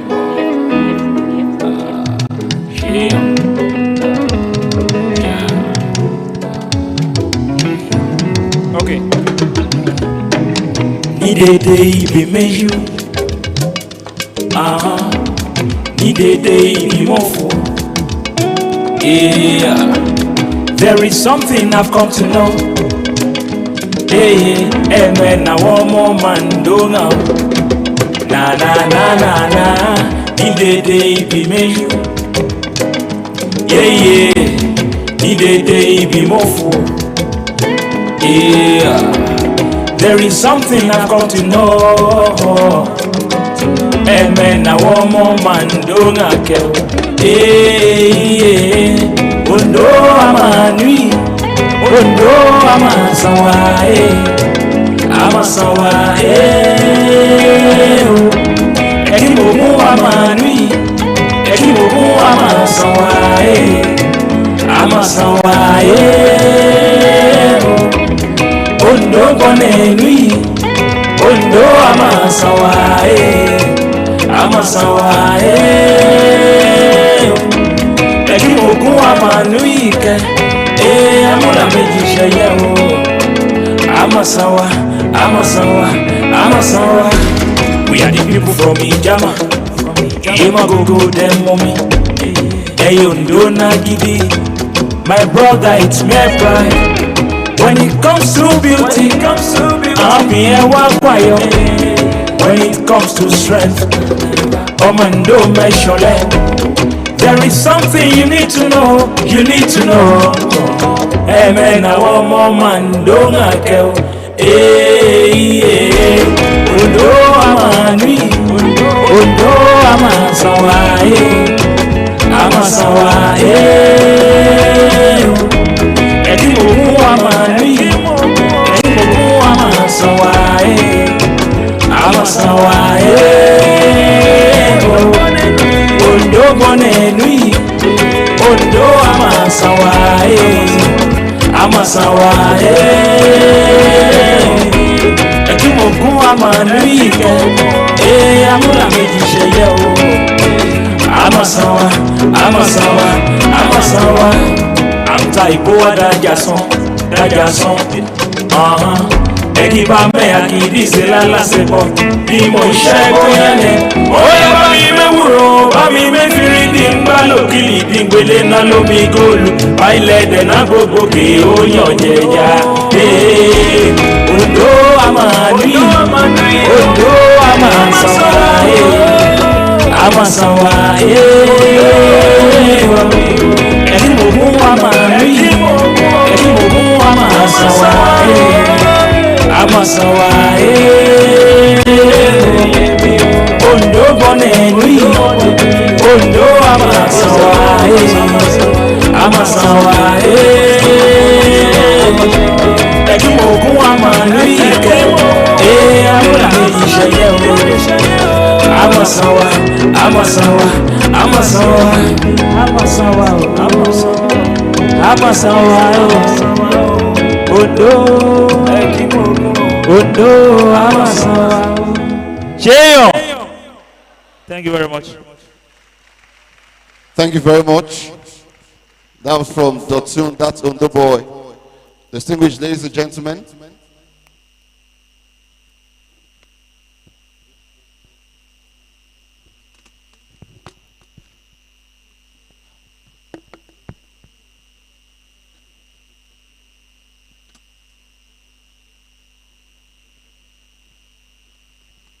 And from Dotun, that's Ondo Boy, a lovely performance. Please, round of applause for Dotun, that's Ondo Boy. Round of applause. I said it's we're making Ondo proud in our own little way. Dotun was nominated and he won at the Afri Music. And I can tell you that song was produced here in this town over to the world. Please, round of applause for him one more time. And I would like to have a word from the Ekimogoin Council as we hand over the microphone to High Chief Lisa. Please, round of applause for Baba. as we invite him on the microphone here this afternoon. Ẹ bá wa fún bàbá Lisa látẹ̀wọ́, ẹ bá ń fún wọn látẹ̀wọ́ nígbà tí àwọn bàbá wọn máa bọ̀ láti wá sọ̀rọ̀. Bàwọ̀ Kúbọ̀, you're welcome, sir. Yes, sir.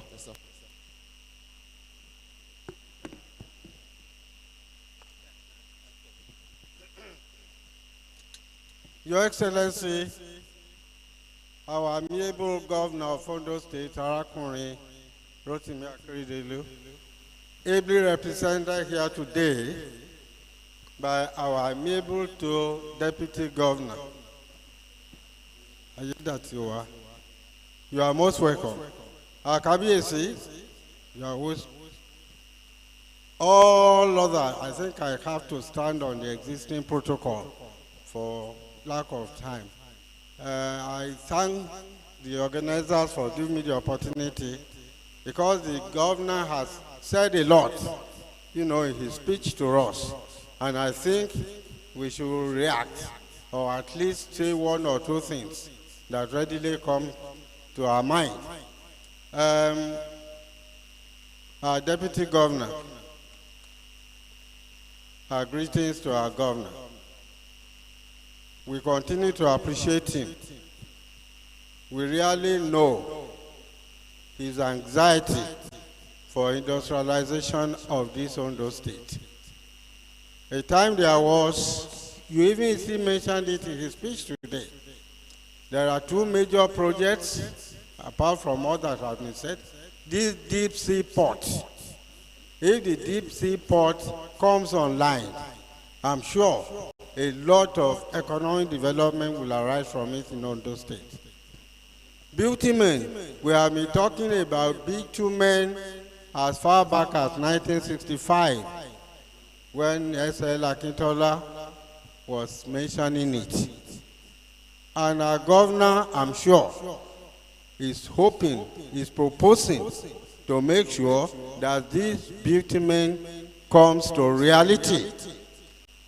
Again, the deep sea port is anxious to make sure that it comes to reality.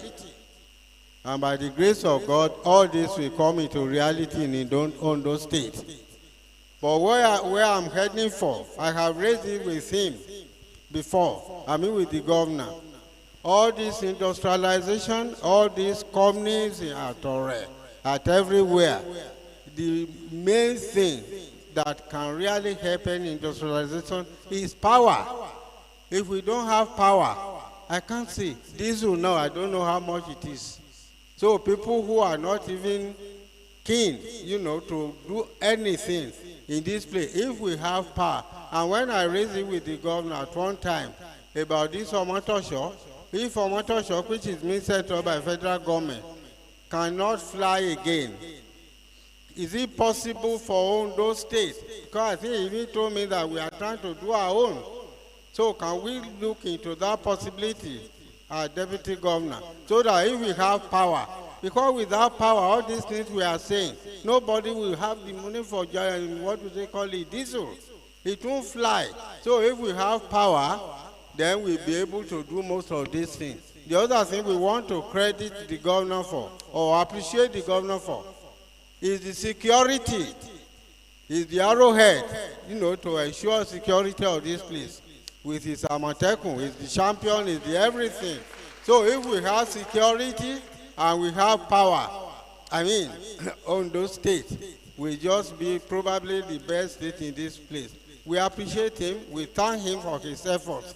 So we want the government to kindly help us look possibility of even having our own power, and not relying solely on the federal government about this Omotosho. The security, he's doing his best. And we still want to appeal to federal government to allow our Amatekun, to do all that is needful, even carrying arms so that they can arrest the situation in this country. So once again, Deputy Governor, we appreciate you. We thank you very much, and we thank the governor. So those are the two major things.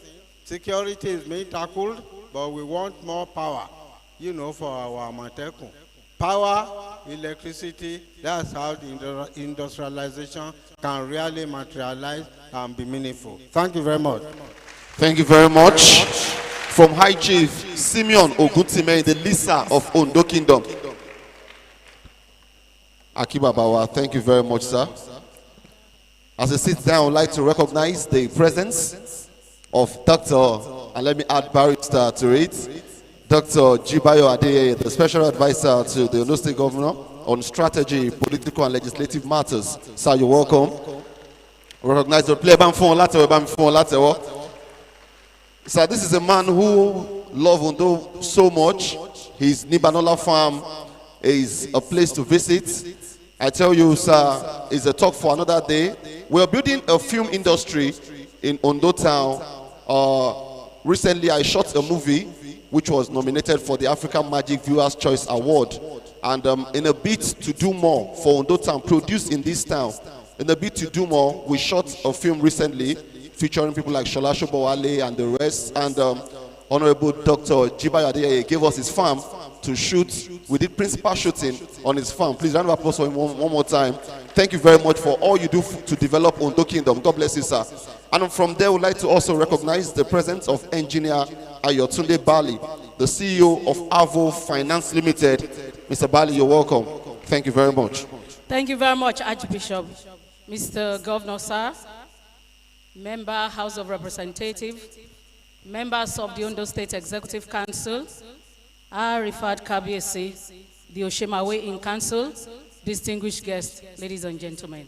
At this point, I would like to bring to the podium now one of our own, a fantastic on-air personality, the Director, News and Current Affairs, Orange 94.6 FM, Mr. Akinwumi Abodude. He will be the one to anchor the next section. Please let's put our hands together very well. For Mr. Akinwumi Abodude, you're welcome.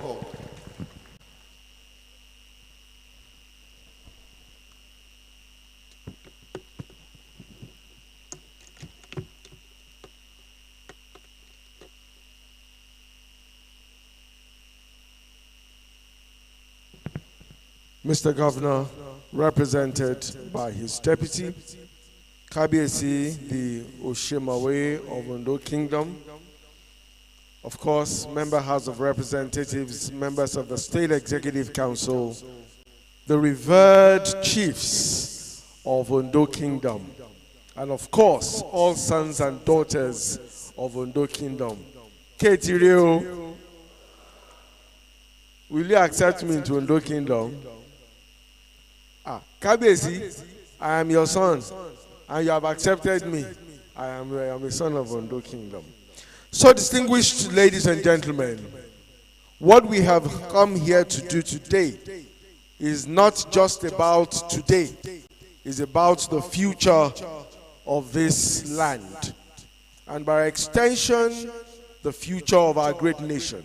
Why? The truth be told, very many young people in this country today are not just seeking greener pastures abroad anymore. They are fleeing this country. Why? There are no jobs for them to do. But we keep priding ourselves as the nation with the greatest potentials in the world. So what is happening? We are not developing our industrial sector the way we should. Therefore, Mr. Governor, Member House of Representatives, Kabiesi, and all the distinguished ladies and gentlemen, today we will be discussing very fundamental issues. First, we will seek to see how Ondo Kingdom can actually take the lead in industrializing our country. I'm sure that if this happens, then other communities will take a cue. We will be looking at a key industrial hub. How do we make it functional? There are a lot of things that have been said by governments over the time that have not actually been able, we have not achieved as a country. So, a key industrial hub, what will make it tick? That's the first thing. We will also take a look at the agricultural sector. Unfortunately, this country is one that has done a lot of mouthing about developing the agricultural potentials that we have. Next is the ICT development. Whether we like it or not, if we do not do the needful about ICT, we will be left far behind in the global scheme of things.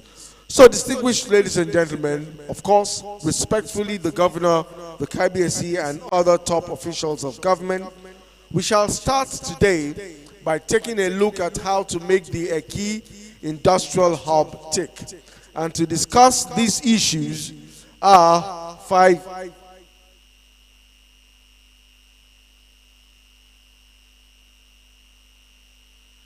And of course, to discuss these issues are five very eminent citizens. Mr. Popwola Lanre, Manufacturers Association of Nigeria, Engineer Adewumi, Managing Director Denki, Honorable Lola Fagbemi, Honorable Commissioner for Commerce and Industry, Great Sheyi Akintunde, Chairman Nigeria Association of Small Scale Industrialists, and of course Mr. Femi Akinkwebi, Managing Director of HESMA Consultants. Distinguished ladies and gentlemen, we will now bring you the electronic presentation on these very important gentlemen and women as we invite them to the stage. Please, the electronic presentation.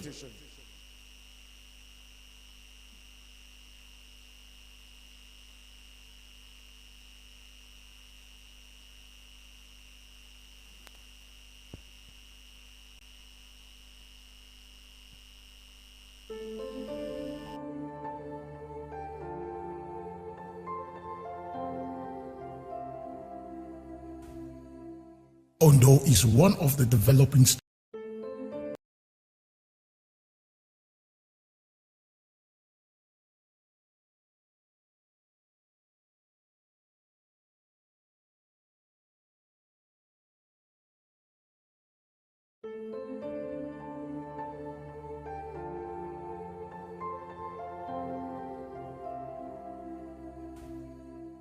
Ondo is one of the developing states in our country, Nigeria.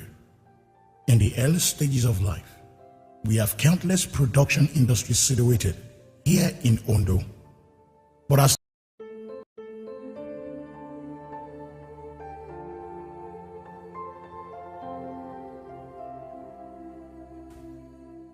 Ondo is one of the developing states in our country, Nigeria. In the early stages of life, we have countless production industries situated here in Ondo. But as time goes on, the changes in government policies and other factors led to the end of these components.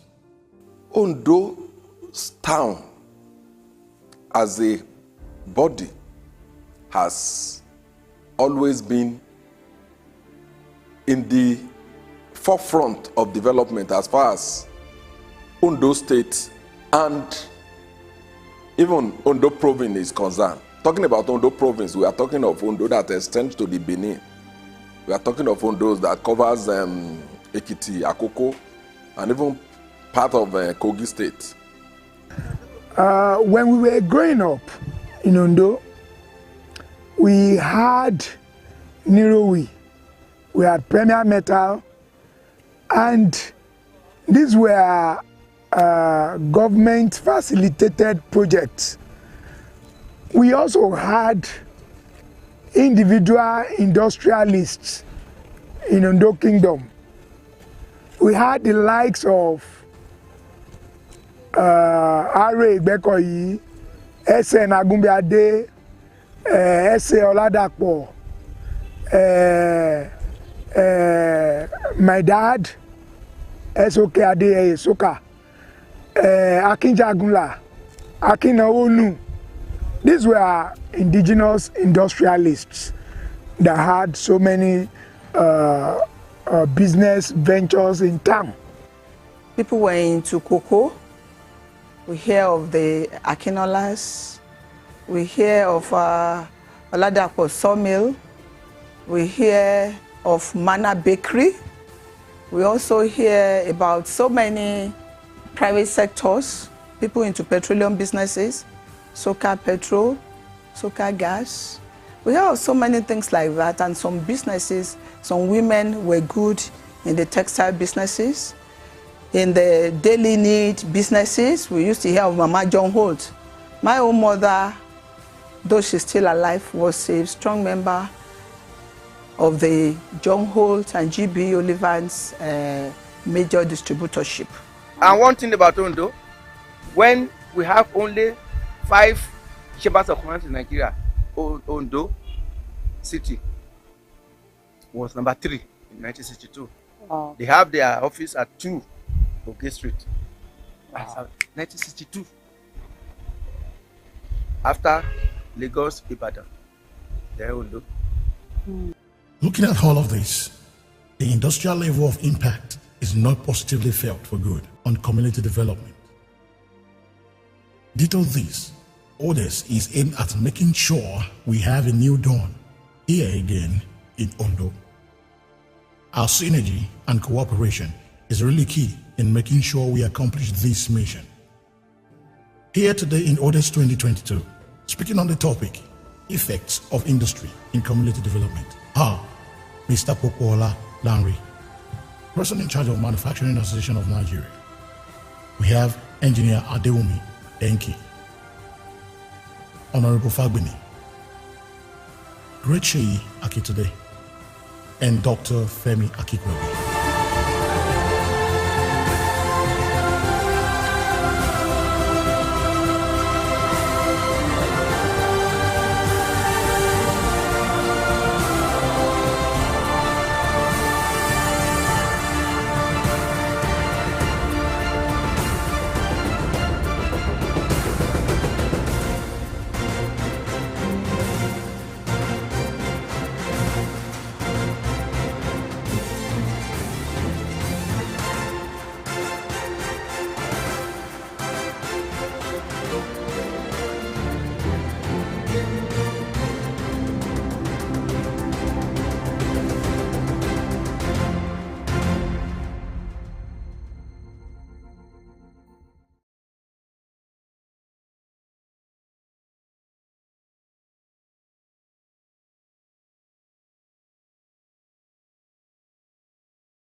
No nation or society develops without an effective industry. So, of course, today we will take a look at the effects of industry in community development.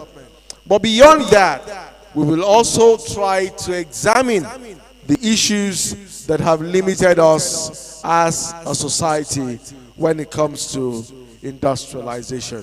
Once again, may I respectfully welcome all of the panelists. Well, I'm going to begin with Mr. Great Sheyi Akintunde, and that's for a reason. In most parts of the world, you would realize that, and I mean the developed economies, you would realize that it is the small and medium enterprises that actually drive the economy. Yes, there are big companies in countries like America and Europe and all of that, Canada and all of that, but you will realize that it is the small-scale industries that actually drive development. So for me, we must explore that aspect of our lives. So Mr. Great Sheyi Akintunde, you're chairman of the Nigeria Association of Small-Scale Industrialists. Why are you not driving the development the way you should?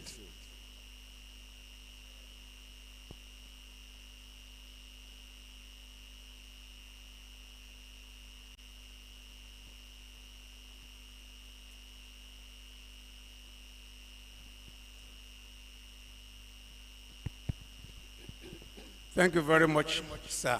I am Great Sheyi Akintunde. Coincidentally, I am also a son of the soil. And I want to appreciate God for Ondo Kingdom. The truth is that for life immemorial, the industriousness of the Ondos is a kind of thing that cannot be matched with anywhere in the world. And I still want to say, let me quickly say, talk about the small-scale industries. You see, the small-scale industries encompasses several arms, and it has been thriving from the beginning of the world even to this hour. We only needed to enhance and improve on what we have on ground. Like you said, small enterprises are the engine room of any nation, and it has ever been engine room of Ondo Kingdom. As we are seated, before we came this morning, several of us ate Eba.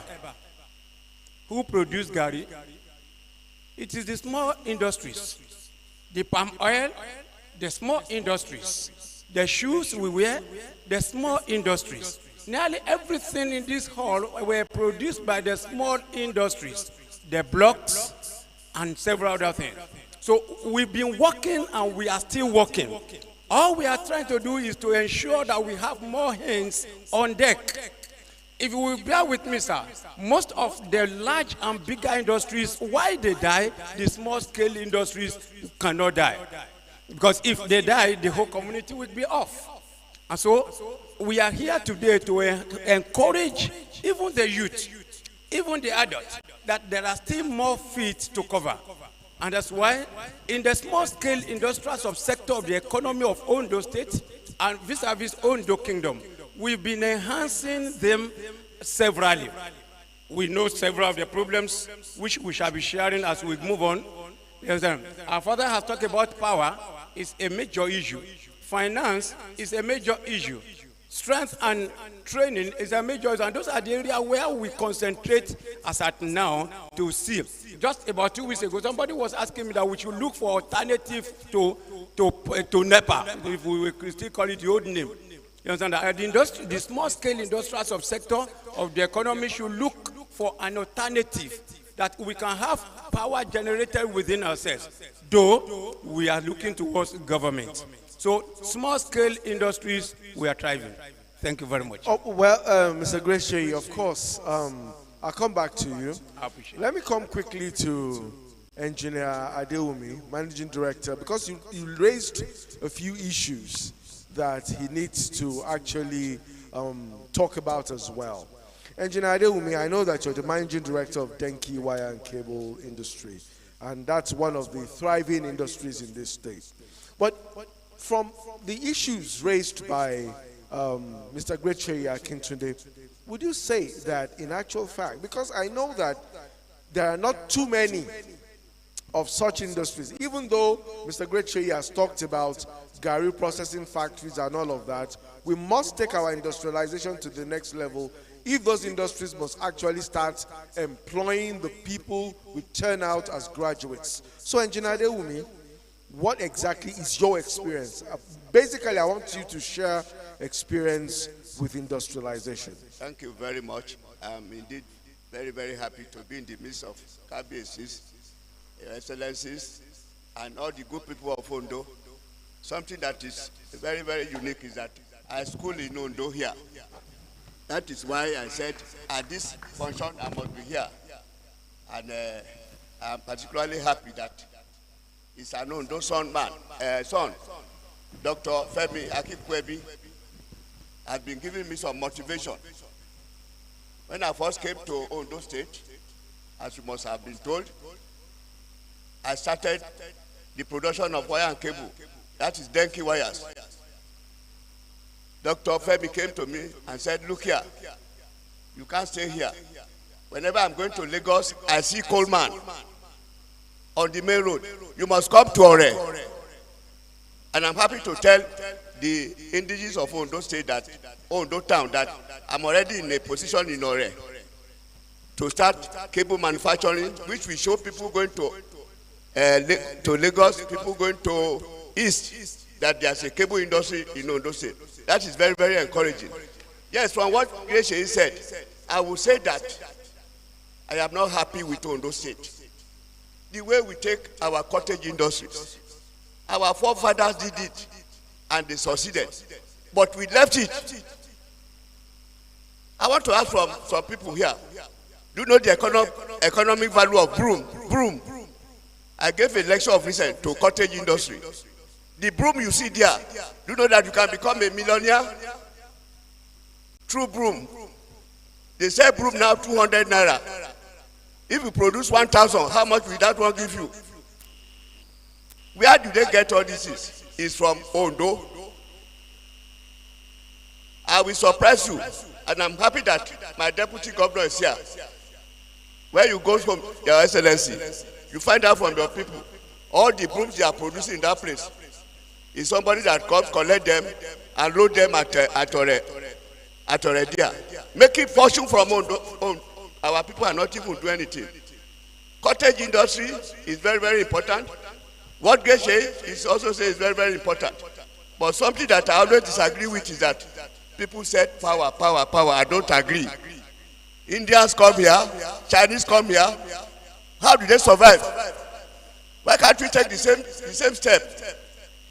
They use generators and they are surviving. Don't let us be telling lies against power. We can do it well.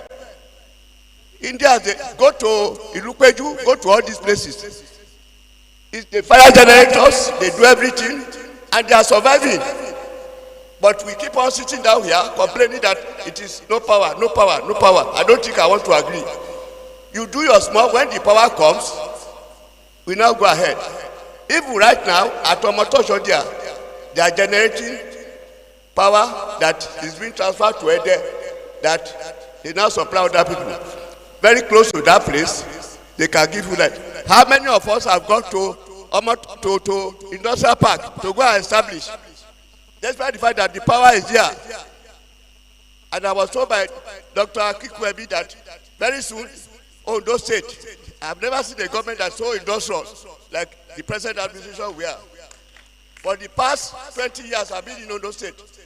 The only aggressive government in industrialization is our Arakuri, Oluwarotimi, Akeredolu, Commander-in-Chief of Amateku in the universe.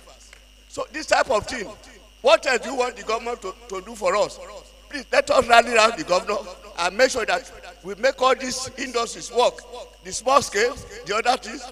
In the olden days, people are making baskets, making gold, making all these things. We are no more doing them. I think that is where I want to contribute about cottage industry. I have other important things that I want to say during my own time. All right. Thank you very much. Let's put our hands together for Engineer Adewu. Thank you very much. Well, Mr. Greche, the issue of power is the major issue you raised. But Engineer Adewu says, that's why I said he should share experience, because I know that he's into manufacturing. Well, that's another angle. But Engineer Adewu, I'll just put you on notice, because I'll come back to you and ask how profitable it is to fire generators when you are actually in manufacturing. The representative of the Manufacturers Association of Nigeria, well, that is one area that a lot of manufacturers always talk about. Power. But Engineer Adewu is saying it shouldn't be an excuse. Now, the Manufacturers Association of Nigeria is supposed to drive development from that perspective, from the industrialization perspective. So how much work has man, let me just call it man now, how much work has man been able to do in developing, in driving industrialization in Nigeria? Thank you very much for having me here. My name is Nanzin Remdan. I'm the Executive Secretary of Manufacturers Association of Nigeria, covering Oyo, Oshun, Ondo, and Ekiti states. Representing our able chairman, Mr. Lanre Popola, who, because of business needs, is unavoidably absent. As we are talking about manufacturing, power, as everyone has said, is very key, because that is what drives all your machines.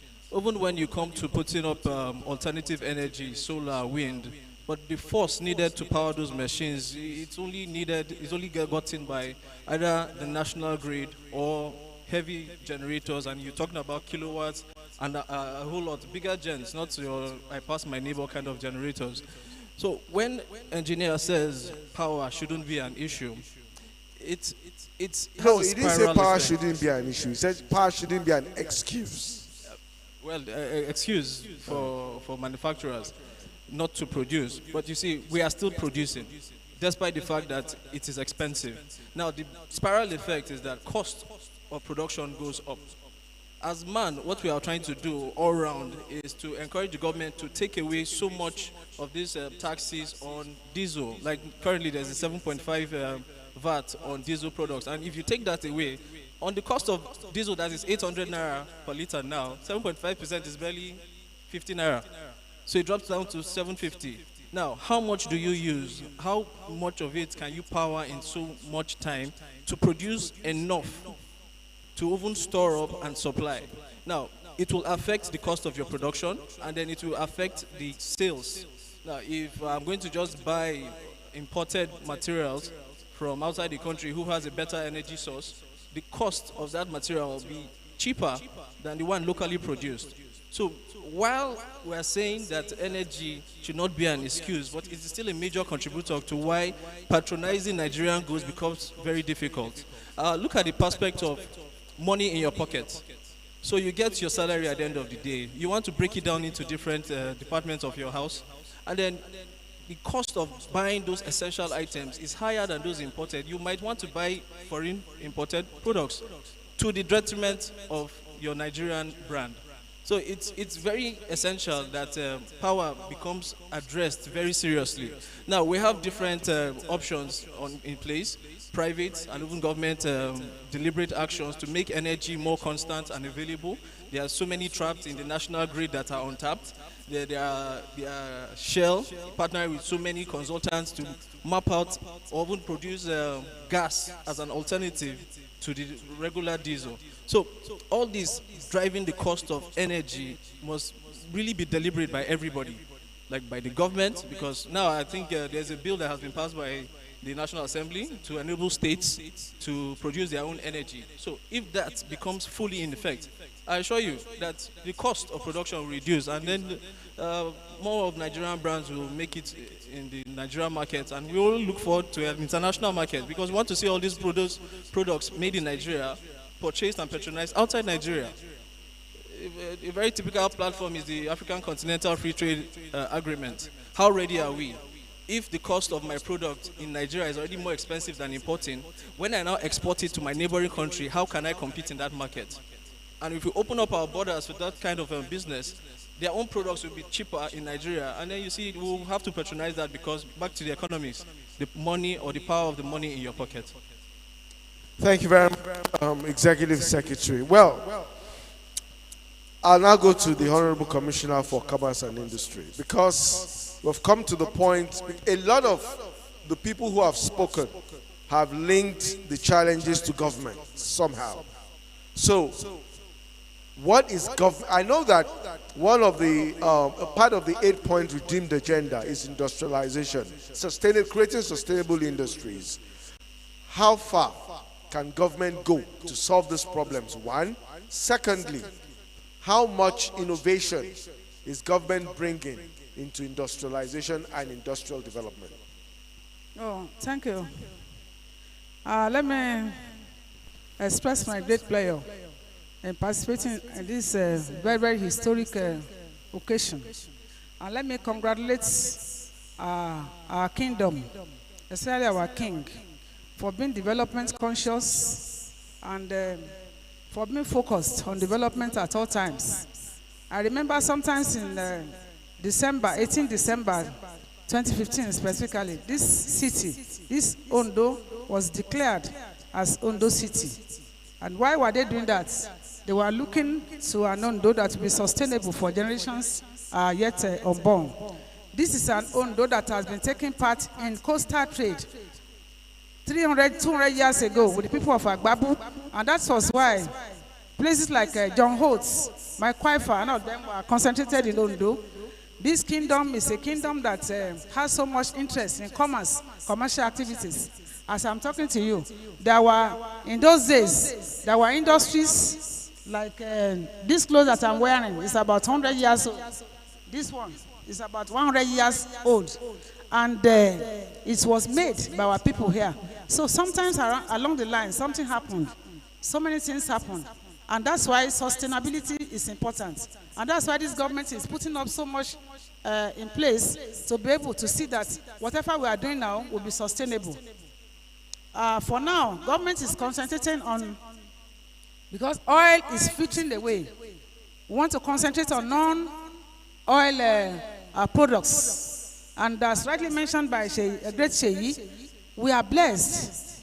This city is one of those places sitting in the heart of a very good vegetation across the southwest states. Whatever we put here, we germinate quickly. We have, in those days, I remember we have the otenkus, they call them the otenkus, palm wine tappers.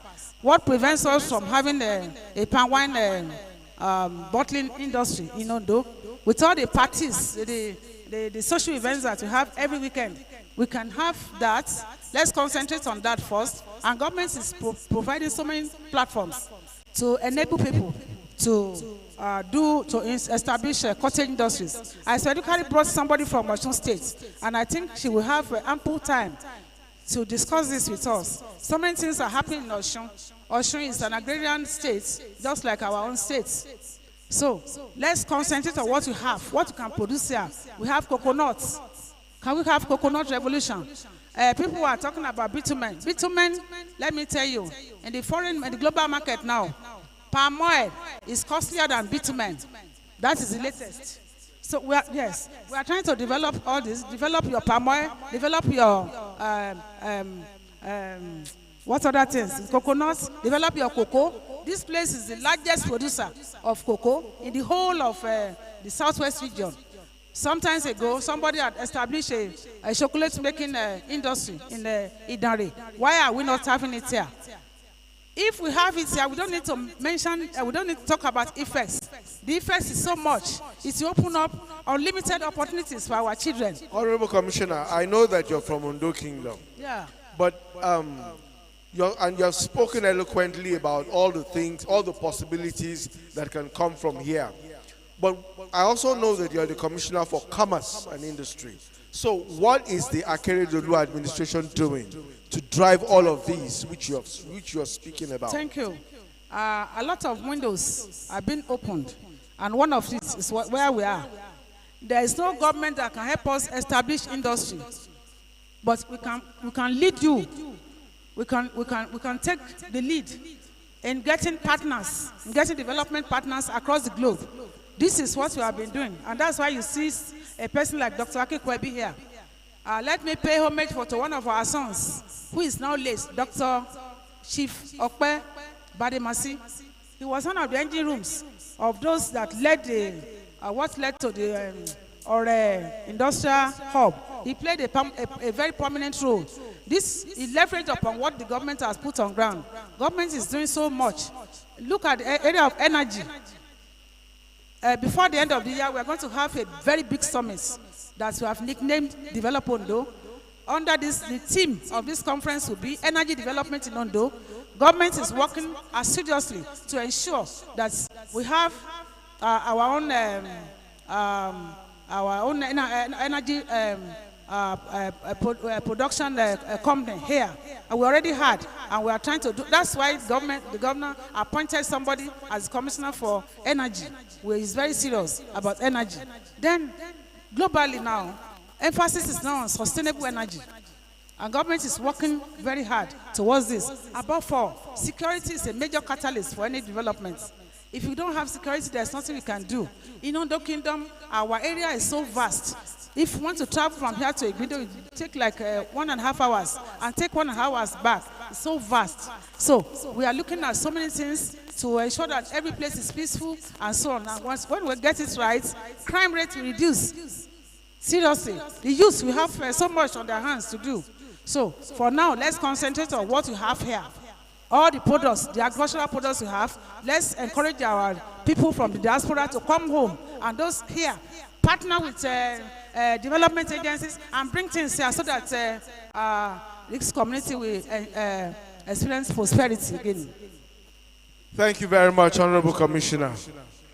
Thank you.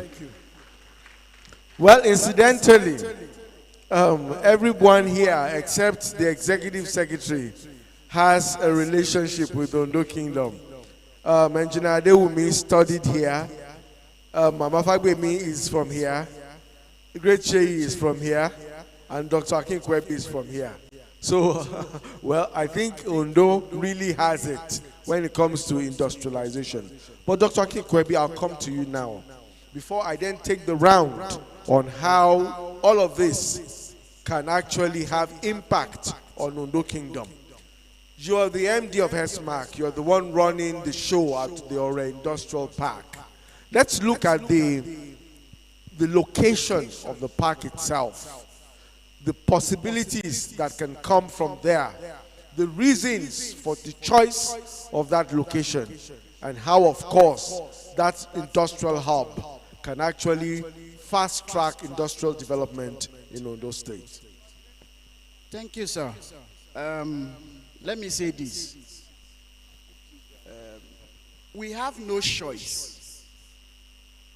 than to industrialize this nation. It's a pity that Kevin has just left us. He would have briefed us about what China did 30, 40 years ago. Let me run us through this data. We have 325,000 youth in Ondo Kingdom. The highest paid job in this kingdom is civil servant. Less than 10,000. If Arakunri refused to pay salary of civil servant in 3 months, the entire Ondo Kingdom we know we will suffer it. This is where I'm going. The earning power of our people in this kingdom is extremely low. I was discussing with someone here yesterday, and he said, why ShopRite is not in Ondo? I said, they won't come. Those guys have done their feasibility study. How many of our people are receiving salary every month? The way ShopRite was, they look at your aggregate. Okay, this person is receiving 30,000. Maybe at the end of the month, you will spend 2,000 out of your salary. So my point is this. We have no choice than to industrialize this nation. That's one. Now, we can continue talking about the challenges, power, government, this and that. Last 3 months, I was in Dubai, and on my way coming back, inside Emirates flight, over 40% of those passengers inside that flight were foreigners, Chinese, Lebanese, Indians. So the question is, what are they coming to do here? Why are they trooping in? Now, let's face reality. If we are talking about power, let's take a cue from what is happening in our industrial park. We have 30 megawatts power plant, right? If power doesn't blink for 1 hour. Now, what we are saying in Ondo Kingdom is this. Let's replicate, yes, or a macro industrial park, macro very big, to accommodate multinational and all that. But now we are coming local. Let's do micro industrial zone. Now you will have challenge with power when you are setting your industry at the back of your house. The transformer in your street is 250 kVA, and you are bringing the extruder that have capacity of 350 kVA. You will burn down their transformer. But when we cluster ourselves in one location, just as we are doing here today, we have 250 acres of land in Ondo Kingdom to start a key industrial park. Not just that, we have one of our partners here, Jacofi Energy, who is ready to provide 1 megawatt for a start within that park. Dr. Akin Kwebi, thank you. Before you proceed to talk about the vision towards a key investment hub, I'd like you to sell to this audience what our industrial hub is doing and why it should be replicated here. What are the prospects of the Ore Industrial Hub? What's happening there? What's fantastic? What is different from what is happening all over the country? Then I am sure when you begin to sell the idea of a hub here, then the people who are in this audience who have money, I know all the Ondo High Chiefs have money, all of them. In fact, the Ondo High Chiefs are enough to start the hub. Thank you, sir. So, but you must sell the idea of the Ore Industrial Hub to us. His Excellency, Deputy Governor, has mentioned a lot about what is happening in Ore Industrial Park. Ore Industrial Park is sitting on 1,000 hectares of land. It's a city on its own. One arm of Ore Industrial Park is where you have Ondo Linyi Hub. Now, you need to visit that site and know what is happening. Let's leave that aside. Now, one is coming up that is going to shake the entire Southwest. The largest LPG plant in Southwest. Am I saying Southwest? Let me use the word Nigeria. 2,000 metric ton LPG plant by Alice Charis. Now, the gas revolution that is happening in our industrial park is going to drag traffic to that place. Average industrialist is asking a question, and that question is power. Power and power. Now let's take a sample of what is happening in Lekki Free Trade Zone. Lekki Free Trade Zone today is selling power above 100 naira per kilowatt. Right.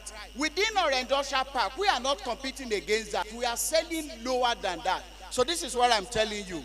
That others, either in Lagos or outside Lagos, we prefer to come to our industrial park. And that's exactly what is happening.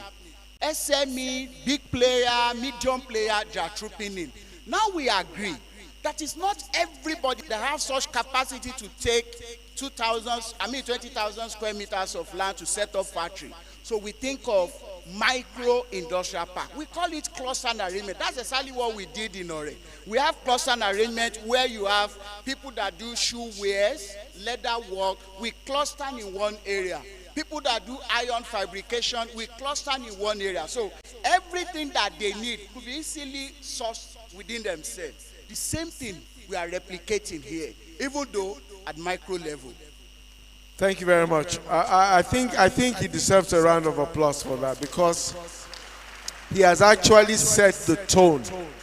But Mr. Great Sheyi, then why are we not having more small-scale industrialists taking advantage of that hub?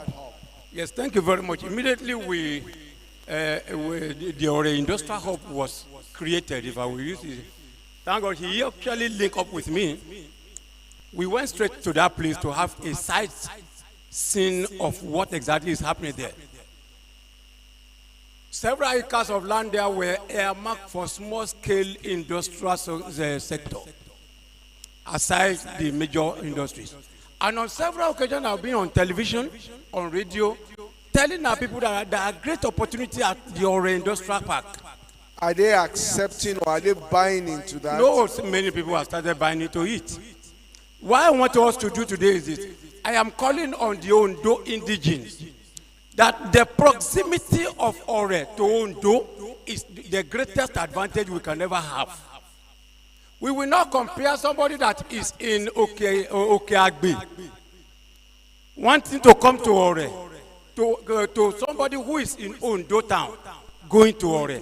It's easy for us to have an industry at Ore and still come to sleep even at Ondo. Thank God now that Ondo is having its own. So we have two opportunities. After now, kò sí nǹkan tó yẹ kí ọmọ Ondo kan sọ pé mi ò ríṣẹ́. Kò sí nǹkan tó yẹ kí ọmọ Ondo kan dìde kó sọ pé mi ò rọ́nà gbà. We are doing everything humanly possible to ensure that the Ondos have enough work to do, because when you don't have work, one is as useless as any other thing. Work is life. Even the Bible says, thou shalt eat the labor of your hand. And you what do we do?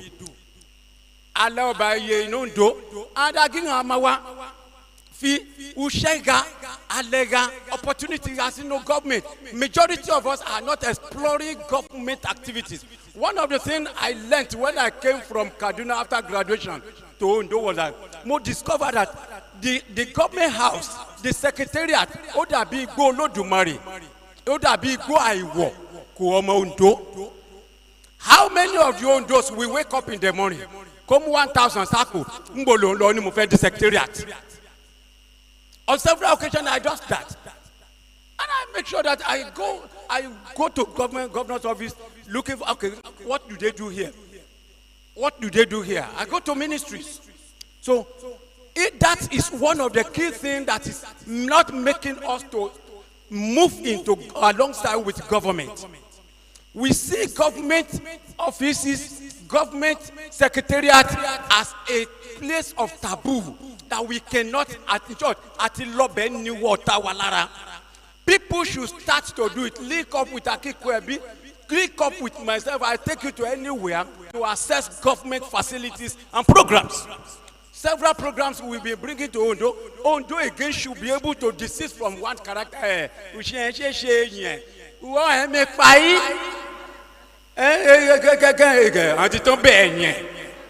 it's not always so. I did a grant with the Federal Ministry of Trade and Industries, and each person were given 12,200,000 free of charge. Sir, I brought equipment, I brought computer by myself to Ondo. The Ondos, one can for you me. Are you there, sir? One more time. Now, I want to say this. After that one, in yellow, the Central Bank of Nigeria brought in NISA, Microfinance Bank.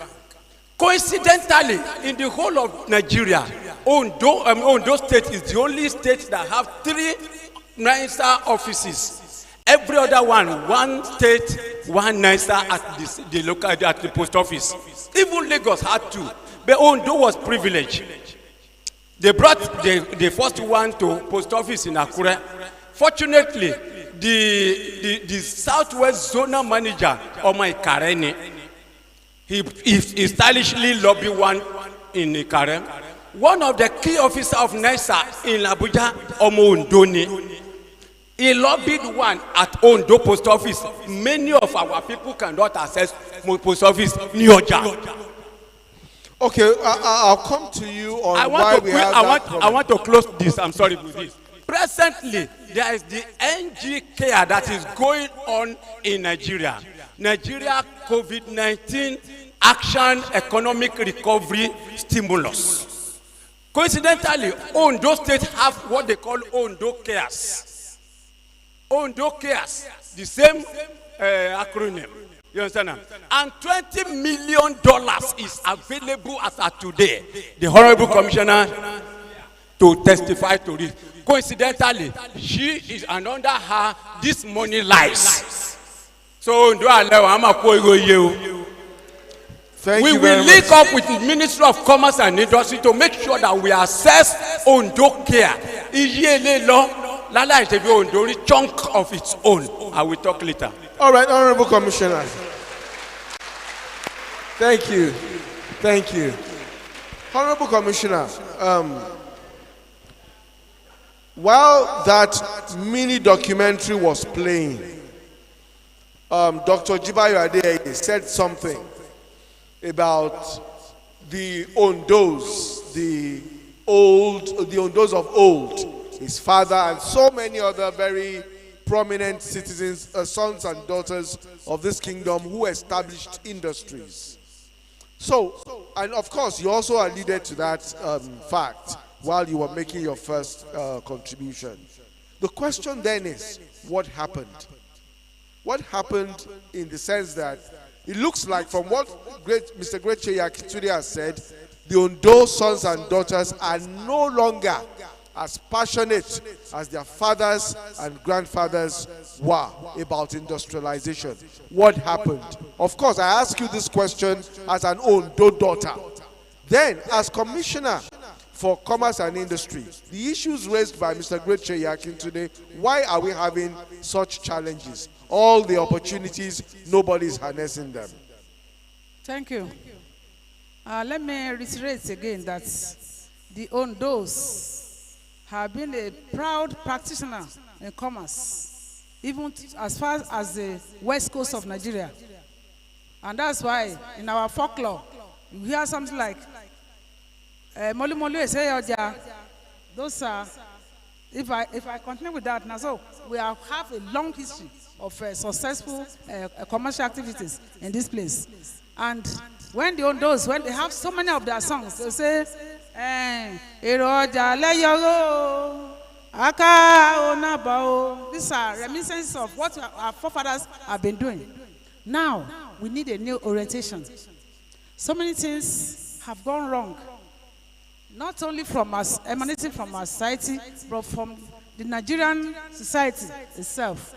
So in doing this, in achieving this economic development for our kingdom, there must be a new orientation for our youth, especially this get-rich-quick syndrome and so many other syndromes that are antithetical to our development must be totally wiped out. And we must put up a concerted effort to give them a new orientation. I wanted to talk about the NCAS when next to call. Let me say that the NCAS derives its name from Nigerian Care. This is a tripartite project by the federal, the states, and the local governments. It's by the World Bank, the federal government, and the state governments. Let me appreciate our governor for playing his own part. The World Bank puts the money down. The federal government puts its own counterpart fund, and they were expecting the states to also pay their own counterpart fund before they can access this fund. Incidentally, let me appreciate the governor of Ondo State for being proactive and for paying his own his state fund. Now, that money is with us. But just before I got to the ministry, all the arrangements for it, for the beneficiaries have been concluded. In the first 6 months now, between the next 2 weeks, disbursements to help people whose businesses were affected by the COVID-19 pandemic. It's a grant, it's not a loan. Each person can be given up to 1 point something million or 2 million as the case may be. So, but all the arrangements for the beneficiaries have been completed before we got to office. So now, before we start another session, we ensure that we educate our people on how to access this thing online. The registration has to be done online before you can benefit from this fund. But let me thank the governor that he has provided money for the counterpart fund, and the state has accessed the first tranche of the money. And it's a continuous thing that will take about 2 years. So after this, we come back home and tell our people how to log in, how to take part in this, register online for this NCAR program. So our people were, before we leave, I know we are not ready to leave now. There is a song that I learned from my mother. They will say, Ekimogun, I wrote it here so that I won't forget. Ekimogun oni la meji, akaina o. Ekimogun oni la meji, aka aje jeun. If you want to connect to Maraje jeun, we must have a roadmap to have cottage industries, to have industries located in this community, so that the future of our children will be guaranteed. Thank you very much. Engineer Adewumi, you are in industrialization, you are a manufacturer. Now, whether we like it or not, people like you will soon exit the stage, especially when you talk about people in your age bracket. Age is no longer on your side. So, of course, we expect that a new set of industrialists should be emerging. Maybe you want to share your experience about starting an industry, the challenges, the potentials, and of course, the beautiful side of what has happened to you as an industrialist. That's a very good question. Thank you very much. First and foremost, I said earlier that I must congratulate the present government because they have put in place all the key elements that are necessary for sustainable development. The three of them, very simple. Social infrastructure, peace and security. The fear of Amateku today is the beginning of industrialization. Take it or leave it. The fear of Amateku today is the beginning of industrialization. Oyibos are happy to come here because they know that the governor is not taking things easy. As a commander-in-chief of Amoteku, you see that a lot of things are coming into place there. And also, look at the reforms they have given to the public service sector. You go to ministry before, you find it difficult to do business. He has decided to make things very easy for them. You go to Ondipa, that is one shop. Ondipa, you go to one shop today. All the business you want to conclude in Ondo State, you will conclude within a day. What has been before? It goes around the ministry and other things and nothing works. All these reforms, we must congratulate the administration. Also, let us talk about the physical infrastructure. Kabesi, I'm sure most of you travel by air now. Am I correct? We have 6 flights to Akure every day. Has it ever happened before? Your Excellency, we must thank you. These are the things that can bring development to this one. If you are bringing anybody from China or other things, it will come by here to Akure there, which has never happened before. If a governor is putting all these things in place and we are not making use of it, it's not good. My experience, which is asking of, is very, very simple. And that is, I worked in Ondo State for 30 years. I rose 2 ranks. I got to the level of Managing Director, Chief Executive of Nigeria Wire and Cable. That time, it is the best cable in Nigeria. What can I do to my state? I said, let me bring something that I know to my state.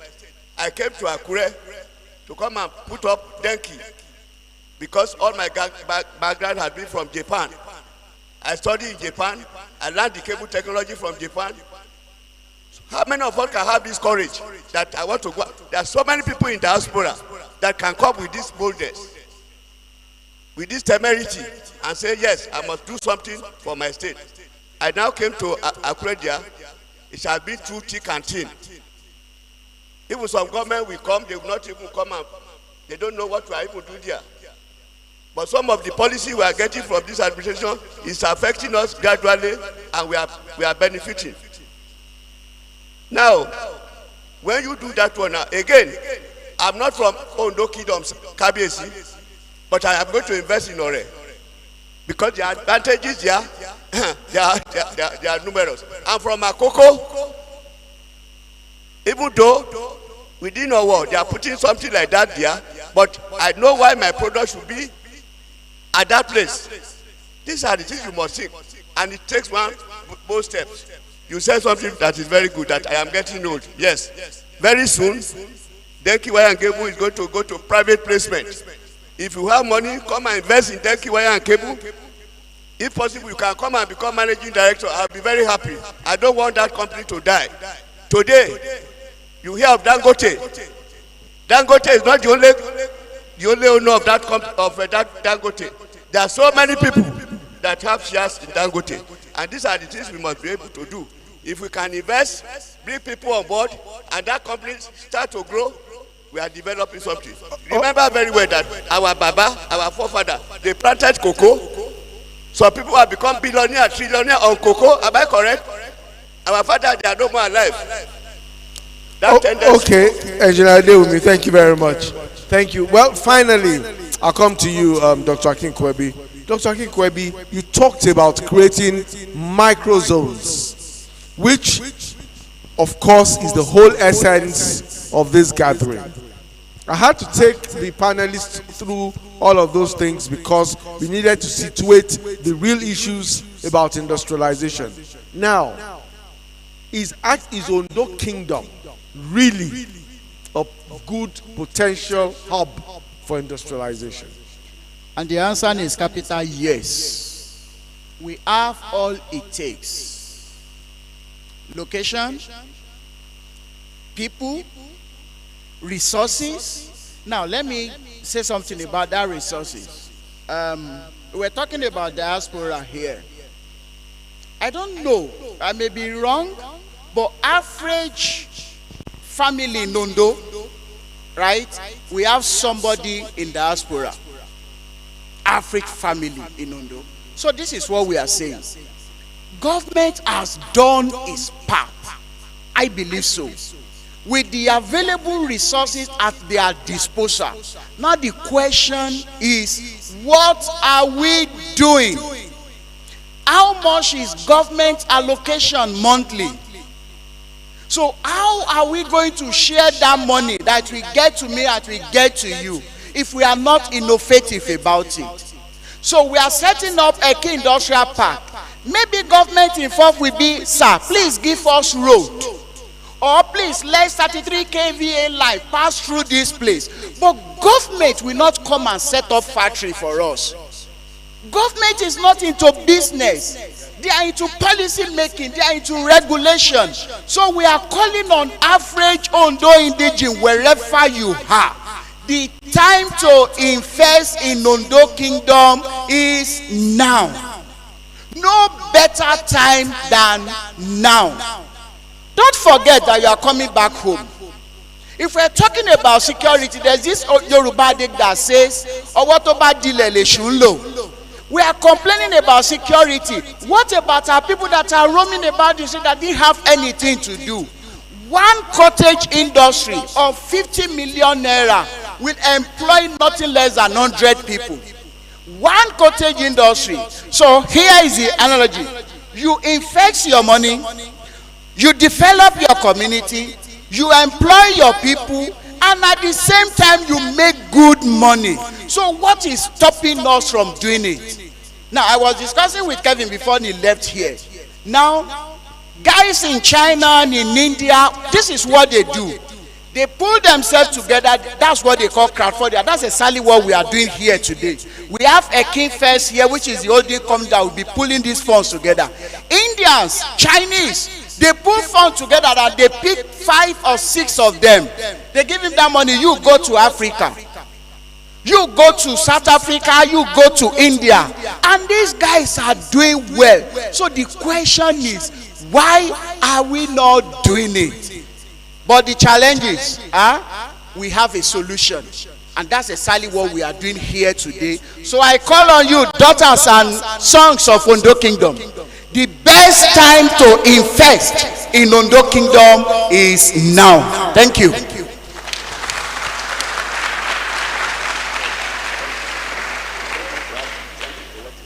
Well, in 1 minute, I'll allow the panelists to say something. Just 1 minute. Mr. Greche today, you are itching to say something. Thank you very much. I align with all we have been saying since. But I want to emphasize also that $20 million in Ondo State, we should find a way around it. It is between the Ministry of Economic Planning and Ministry of Commerce and Industry. Fortunately, our own Commerce and Industry in Ondo State here. So, two, I want to quickly, how do we take this benefit or that we are talking about? We have communities. Let the Agbagba Mefa in Ondo talk to the people within their community. Let the chairman landlord association take advantage of this, call their boys and talk to them. What are the politicians doing? Oshapra is here. How many of his boys or her girls, his girls or women are enjoying from Ondo cares? I'm particular about this. It is in government cover. If there is no way, link up with the commissioner, honorable commissioner, or get across to me. I'll take you to where you can benefit. Ondo must take advantage of this. Thank you. Honorable Commissioner, your closing words. Thank you. Kábíyèsí mo kí wọn o. Ẹ pẹ́ fún wa o àti àwọn ẹ̀rà mẹ́fà. Adédé Olú, dédé honourables wa yóò ti kọjá àti yóò ti níbẹ̀. Nágbà Ọlọ́run, mo dá péjọ ibẹ̀ náà ní Ọlọ́run lè dùn mọ́ ní pépéjọ wọ́n já sásán o. The time Ondo must be ready for globalization. Ondo must be ready for the establishment of cottage industries so that there will be limitless opportunities for our youth for jobs. Ondo must be ready to give a roadmap that will lead to this. It's not about celebrating Ondo Ekimogu Day every year. It's about conceptualizing what you intend to do and achieve for this great kingdom.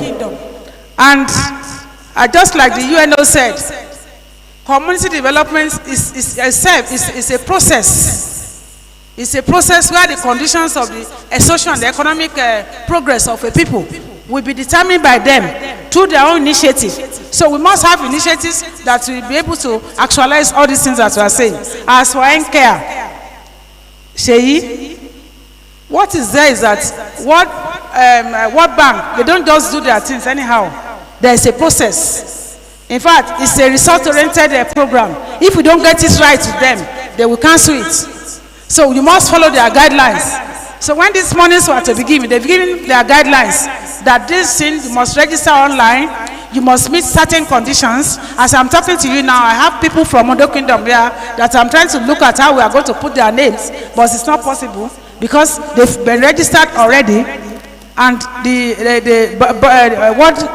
World Bank had commissioned the Bank of Industry to do the shortlisting after conducting the necessary things. And that they've been done. I've been on it. So the next tranche is what we're going to work upon to ensure that we educate our people that can meet the conditions. It's not just enough for you to say, oh, COVID-19 had affected my business, therefore I maintain. No. There are certain criteria that have been set by the World Bank. Thank you very much, Honorable Commissioner.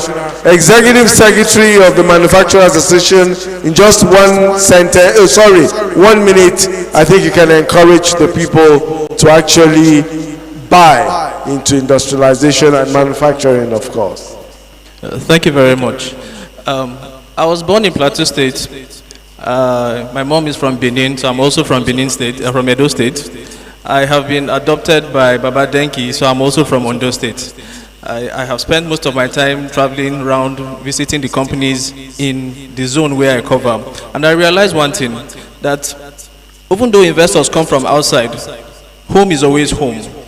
So whatever we need to do to internalize our country starts with us. We are the locals here, we know the terrain well, we are the ones in the farm before it gets into any factory for processing. We are the ones that know the farming seasons and how to, the best practices to get the best output. So there is this concept of disruptive innovation for inclusive growth. Now, what it simply means is what we know as the processes must change, and by change it must improve.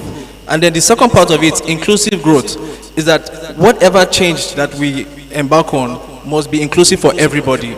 It must be beneficial to the government, it must be beneficial to the manufacturer, it must be beneficial to the public. Thank you. Thank you very much. I'm sure KBAC will ensure that. And of course, finally, Engineer Adewumi. Thank you very much. I just want to liken Ondo State to America. Today, what makes American economy tick, it is because of its agricultural base. There's no raw material you want to talk about, they don't go outside to go and bring in something. Ondo people, you will not go outside to go and bring raw material if you face agricultural something. Also, some of you don't know that all other states in the country, they feel jealous of Ondo State. You know that song of Orlando War? He said, everybody feel jealous of my wife, everybody feel jealous of my something. That is what is happening. Because the only state that has big openings is Ondo State. And it's going to be realistic if we indigenous decide to make use of these possibilities that are on ground.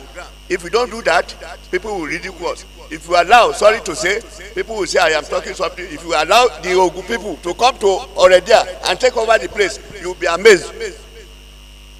And if you allow our people from the eastern side to come there, they will take over the place. There's nothing we can do. We want them to come and because they are heavy investors, and we want to partner with them. These are things that we must take note of it. Let us make hay while the sun is shining, and I must congratulate your son that is putting his head into all this big problem, and may God reward you accordingly. Thank you very much.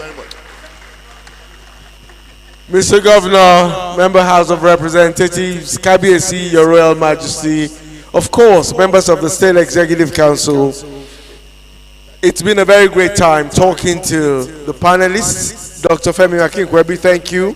Mr. Greche Akintunde, thank you. Honorable Olafagbemi, thank you. Executive Secretary of MAN, thank you. And of course, Engineer Adewumi, thank you. Let's put our hands together for these very distinguished men and women who have done justice to the first line of discussion today. Effects of industry in community development. I'm sure that Kabiyesi will ensure that all the things that have been said are actually done for the progress and development of Ondo Kingdom. Thank you very much, distinguished ladies and gentlemen. Thank you very much. And that was from the panelists. Distinguished ladies and gentlemen, I would like to recognize the presence of the Vice Chancellor of the University of Medical of Science here in Ondo, Unimed. We have Professor Fatuse in our midst. Sir, you're welcome. Please, round of applause for Professor Fatuse from Unimed, the Vice Chancellor. You're welcome. I'd also like to recognize the presence of the Ondo Ekimogun Youth Congress, OEYC, under the umbrella body of World Youth Forum in Ondo Kingdom. You're welcome. OEYC. And also I'd like to recognize the presence of, please permit me to recognize the presence of Dr. Tola Awoshika, the CEO 355 Group. Sir, you're welcome. Dr. Tola Awoshika, recognize the presence. You recognize the presence. Before we go to the next thing on the program, all work and no play make Jack a dull boy. On this note, we would like to take a pause right now. Afekbe Ashawa Ati Ishewa Wole, while we recognize and bring the OB2 crew for a brief entertainment. Eba fun lati wa àwọn OB2 wa ní ìṣẹ́jú márùn-ún ẹ jọ̀ọ́, ìṣẹ́jú márùn-ún ẹ ṣé.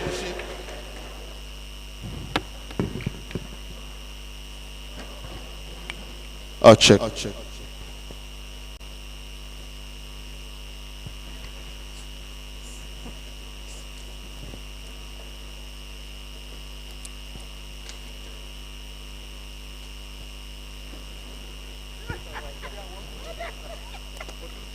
Ìbá bí mi mẹ́mà ní gbàgbé Ondo mo máa yé.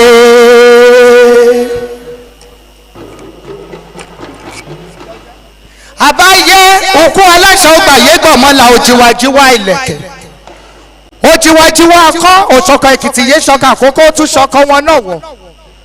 Ìbá bí mi mẹ́mà ní gbàgbé Ondo mo máa yé. Ìbá bí mi mẹ́mà ní gbàgbé mẹ́mẹ́ sọ máa lé o. Ìbá Ondo mo máa yé. Ẹ kí mo gún ọ̀dà wa ó ní ọ̀dà wa tó Ondo dédé ṣe. Ibi àti ríwa ẹ o ẹ aṣọ máa lé o. Táwa ṣe ohun fèrè mèrè Ondo dédé. Ìbá bí mi mẹ́mà ní gbàgbé Ondo mo máa yé. Ìbá bí mi mẹ́mà ní gbàgbé mẹ́mẹ́ sọ máa lé o.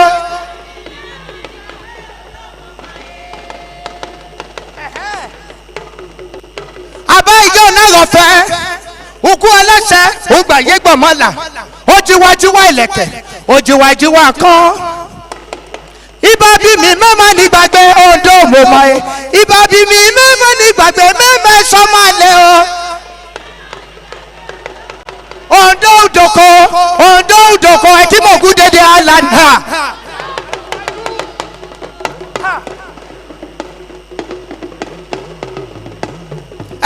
Ondo Udoko ẹ̀kímọ̀gún dédé àlàní o. Ondo Udoko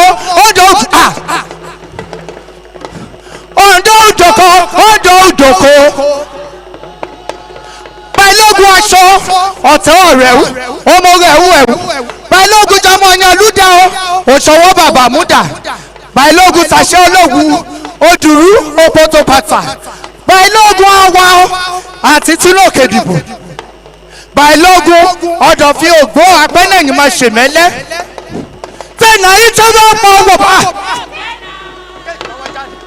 tẹ̀nà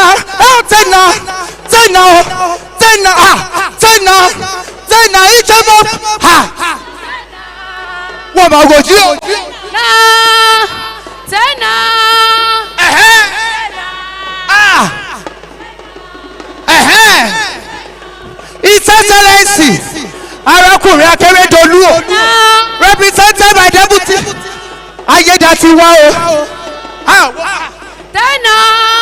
wọ́n máa rojí o ọ̀nà rẹ̀ bàbá ọlọ́mọkìdé o ọ̀tá ìbáyọ̀mí wọ́n ṣe ọjọ́ o wọ́n kú iṣẹ́ takuntakun wọ́n ti ṣe ọjọ́ dédé o kí ọlọ́lọ́fẹ́gbẹ̀ mi wọ́n ṣe o.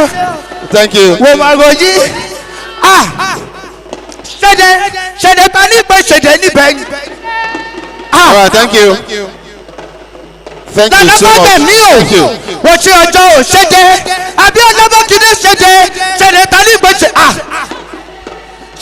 All right, thank you. Thank you. Thank you. Distinguished ladies and gentlemen. Thank you. Thank you. àbáyọ̀ náà rọ̀ fẹ́ mákìdé o ṣàprápra. Ẹ ṣé o. ṣẹ̀dẹ̀ níbẹ̀ yẹn o. Àmà ṣé o.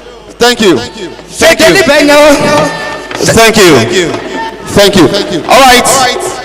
His Excellency will crave your indulgence.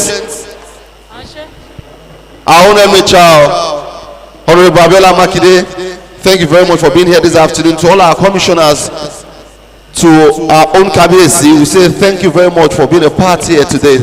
Abaye Osheo, and to the Ekimogun Council, Adukwano Babaloyo and Shegoni, to everybody seated here. Without wasting our time, we would like to go to the next thing on the program, which is a speaker coming up to talk about politics and community development. I know he's coming to do justice today. He's nobody else but a man, a son of the soul we're so much proud of. Ladies and gentlemen, please, a round of applause for Honorable. The political atmosphere in Ondo State is always positively appraised, with Ondo sons and daughters who have represented us well and striving hard for the development of Ondo State in their different offices. We cannot have a developed community. We cannot have a political atmosphere in Ondo State is always positively appraised, with Ondo sons and daughters who have represented us well and striving hard for the development of Ondo State in their different offices. We cannot have a developed community without a well-structured political administration. In this vein, speaking on the topic, politics and community development is the current MHR of Ondo East and West Federal Constituency.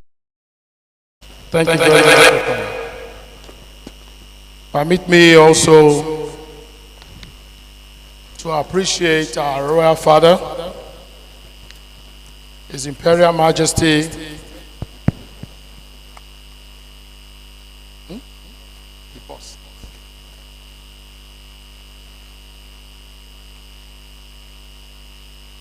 The political atmosphere in Ondo State is always positively appraised, with Ondo sons and daughters who have represented us well and striving hard for the development of Ondo State in their different offices. We cannot have a developed community without a well-structured political administration. In this vein, speaking on the topic, politics and community development is the current MHR of Ondo East and West Federal Constituency, the person of Honorable Abiola Makinde.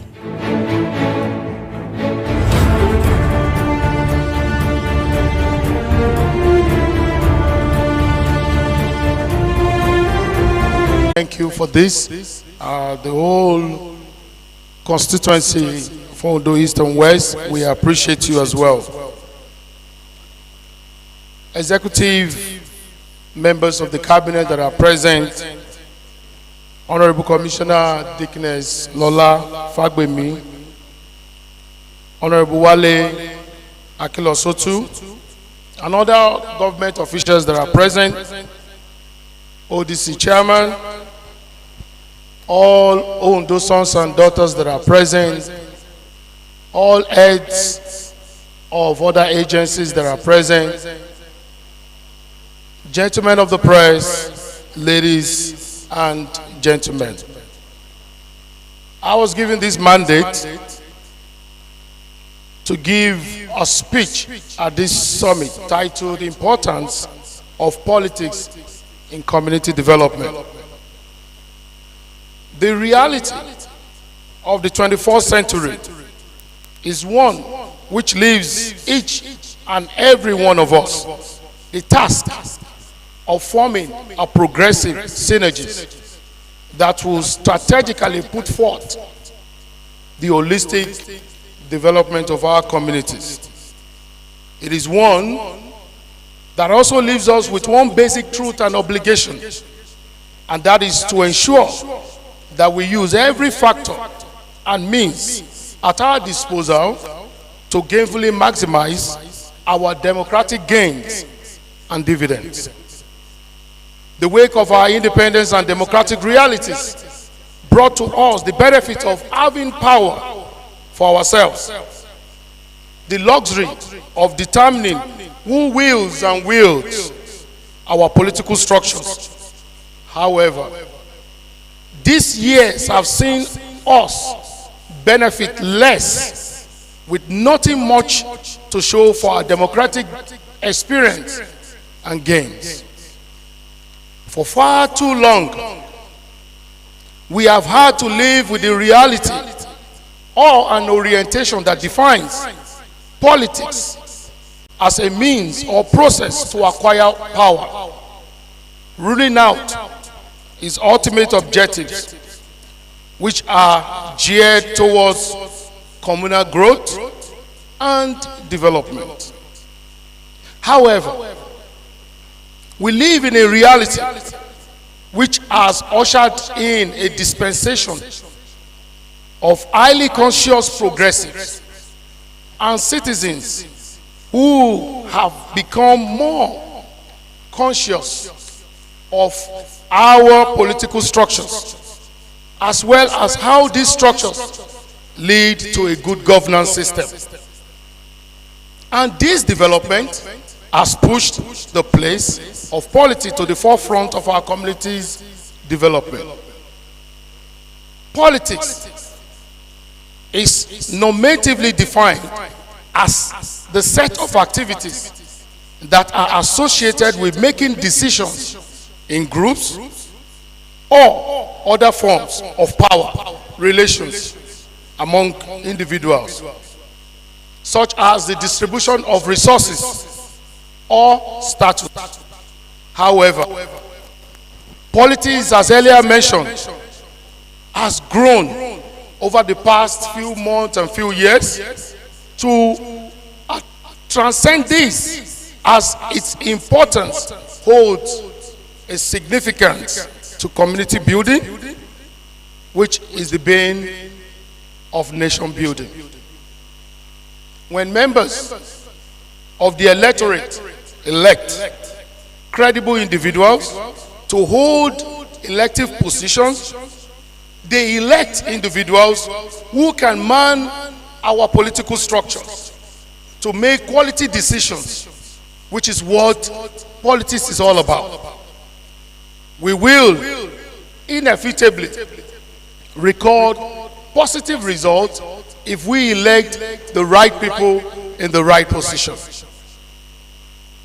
Community development is a process where community members come together to take collective action and generate solutions to common problems, just like we have today.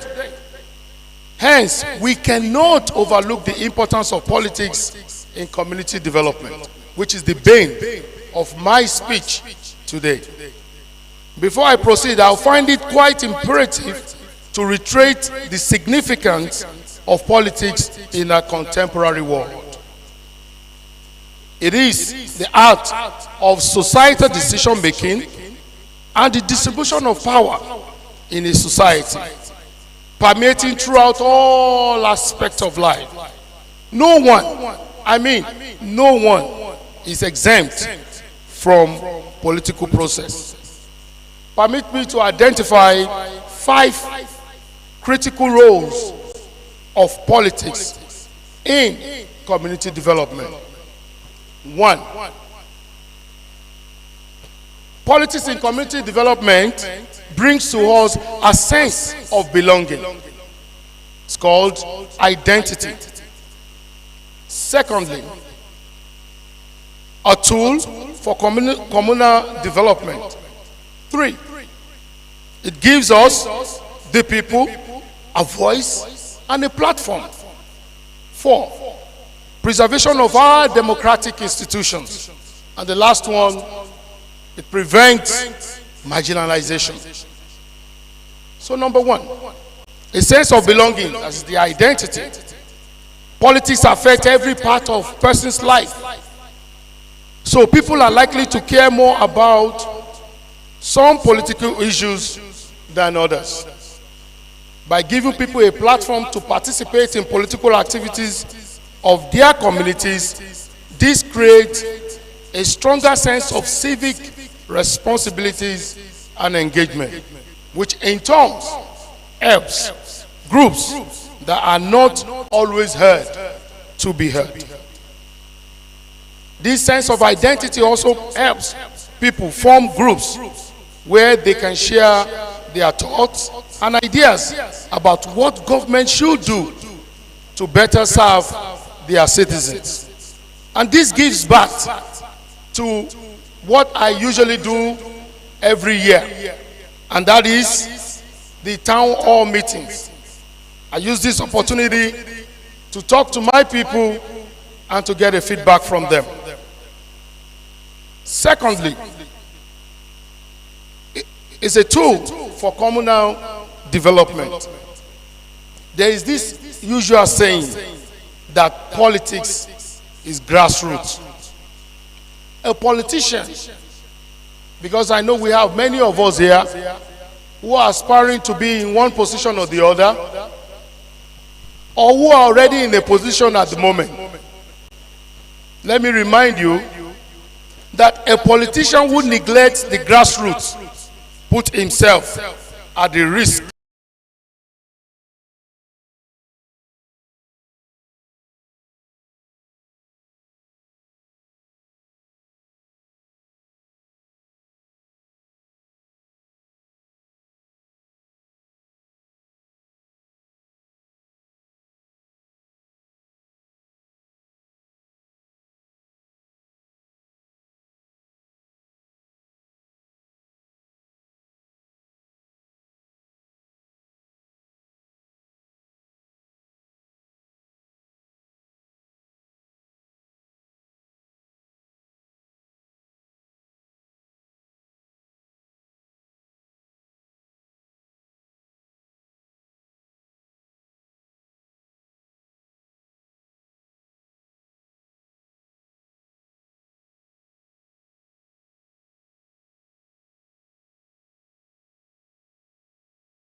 done anything for that day.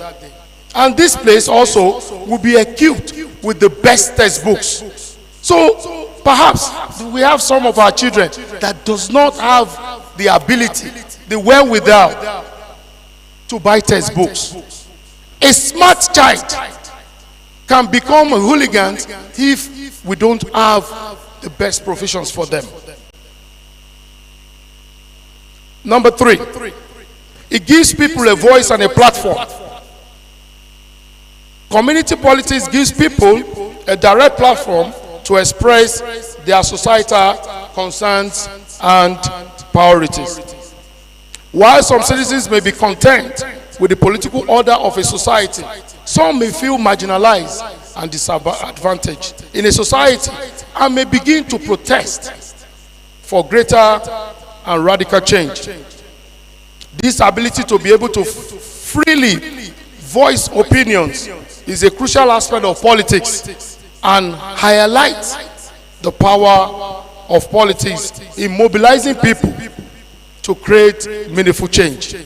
Number 4, preservation of our democratic institutions.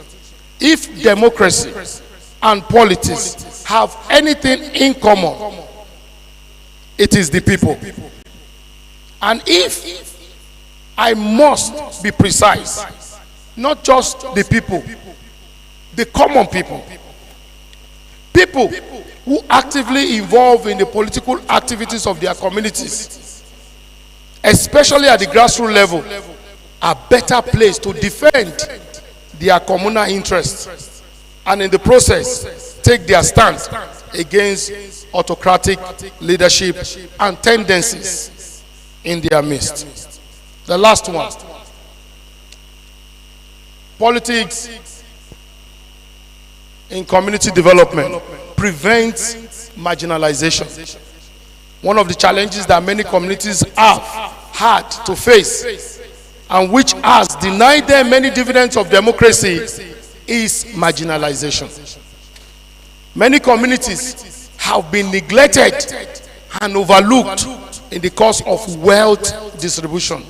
However, when we have a politically conscious community, it goes a long way in sending huge political statements to political office holders, giving them something to leverage on in their process of lobbying and pushing for infrastructures, policies, and factors that will go a long way in helping them build and develop their communities.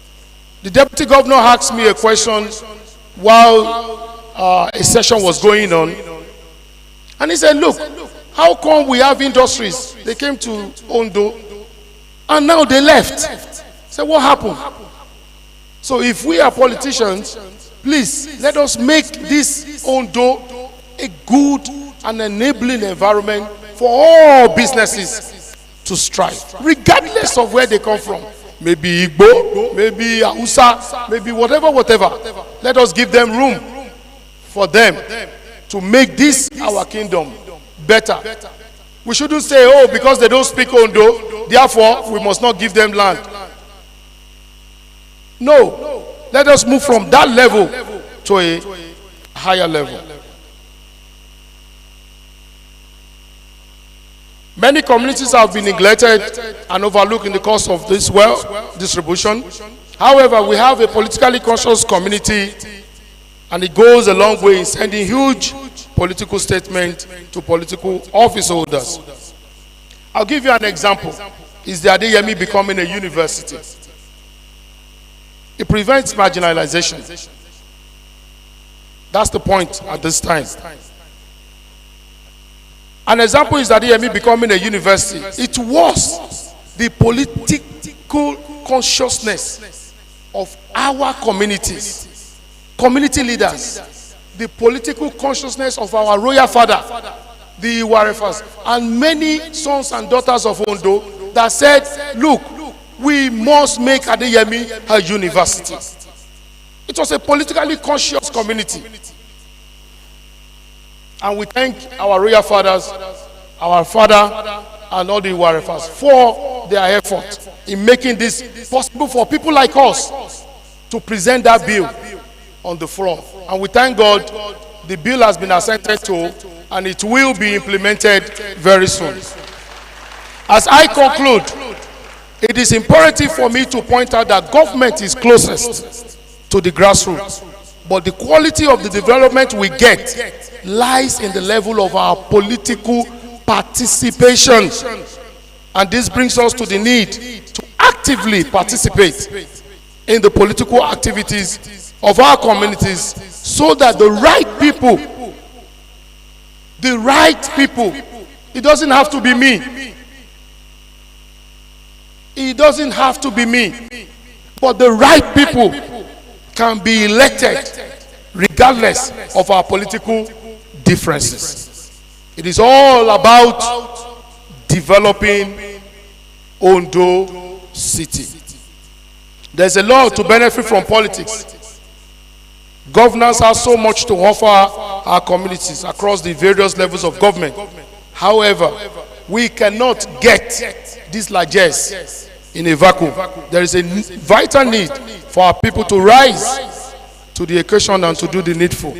The current political dispensation has seen a new and encouraging political consciousness from the people, and it sends a message to the political class, reminding them of their primary duty, which is to use the commonwealth of the people for the common good of all. I thank you all for the opportunity to serve and to give this speech. Thank you.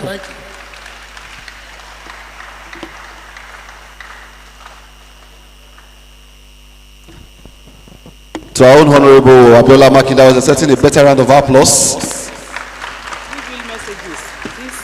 Thank you very much. On that keynote address, we take the exit of His Excellency the Governor of Ondo State, ably represented by Honorable Lucky Orimison Ayedatiwa. Please, can we give him a standing ovation as we revere the presence of His Excellency. Thank you very much, sir, for coming around. We appreciate. We wish you Godspeed and Johnny Mercy as you head back to the state capital. Thank you very much, sir. His Excellency the Governor of Ondo State taking his leave now. Thank you very much, sir. And now from there we go to goodwill messages as we bring up for his message Professor Olusegun Fatusi, the Vice Chancellor of UNIMED, for his goodwill message. A round of applause for him. Professor Olusegun Fatusi, the Vice Chancellor. As we welcome our own professor. Sir, you're welcome. Please take your time, sir. Take your time, sir. Thank you, sir.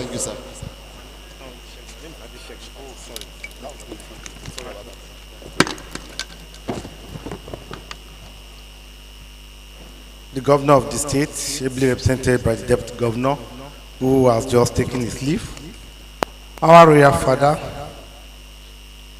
Abaye, we greet and salute you, sir, and congratulate you on this occasion. The Sumerian Council, members of the political class, the organizers of this event, distinguished ladies and gentlemen, it gives me great pleasure to bring you greetings from the University of Medical Sciences. Proudly, Nigeria's first specialized University of Health and Medical Sciences. Just like the Ondo Kingdom blazed the trail in establishing Ondo Boys High School as the first community school in Nigeria, we are proud of our history and we are glad that we are located in this very ancient, very important, and very strategic city. I sit down and as I've been listening, there's no doubt in my mind that this occasion is indeed a wonderful one. To think about hosting the development and an economic summit as a community is indeed a groundbreaking trajectory in the history of development.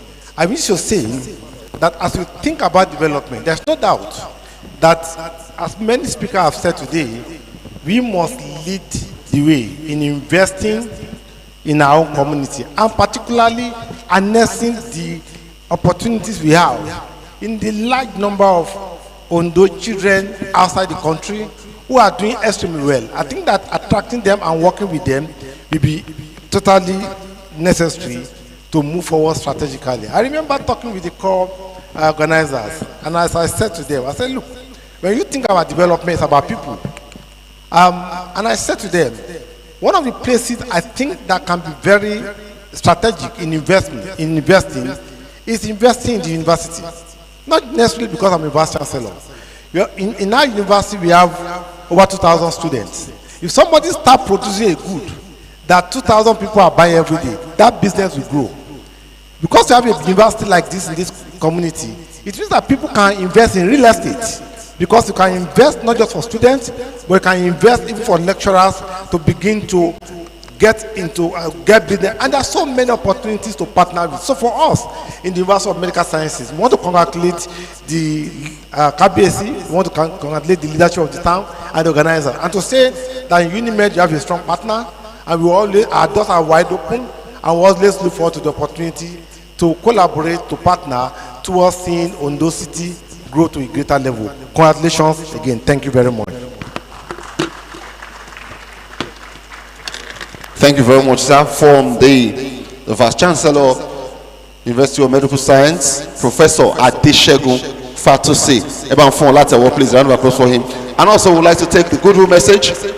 Another one coming from the Executive Chairman of the Ondo State Internal Revenue Services, ODIRS, as we've had on the microphone, Mr. Tolu Adebie, for his goodwill message. Thank you. Our own very proud son, the son of the soul we're proud of, Mr. Tolu Adebie, of the Executive Chairman, Ondo State Internal Revenue Services. Sir, you're welcome.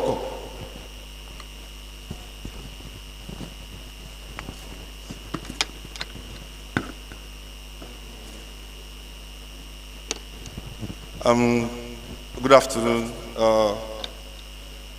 honorable members. Mr. Governor, in absentia, ably represented by our dear Deputy Governor, who has just left. We just saw him off. KBSC, I greet you, sir. Good afternoon, sir. I will greet our member, House of Representatives, Honorable Abiola Makinde. We greet all ESCO members here present. I greet the Oshemawe in council, and then distinguished ladies and gentlemen, all other protocols observed. When I heard about this conference from Femi Akikwebi, I was very excited. And I said, even though this is about community development, but there is a lot that we can learn also if we can come in here and explain the importance of taxation to community development and to nation building and to growth. So we decided to sponsor the event. That's why we have the Ondo State Internal Revenue Service as one of the sponsors of this event today. And I guess that's why they gave me the microphone so I can come and speak here. The truth is that without tax, there cannot be development. One thing comes before another.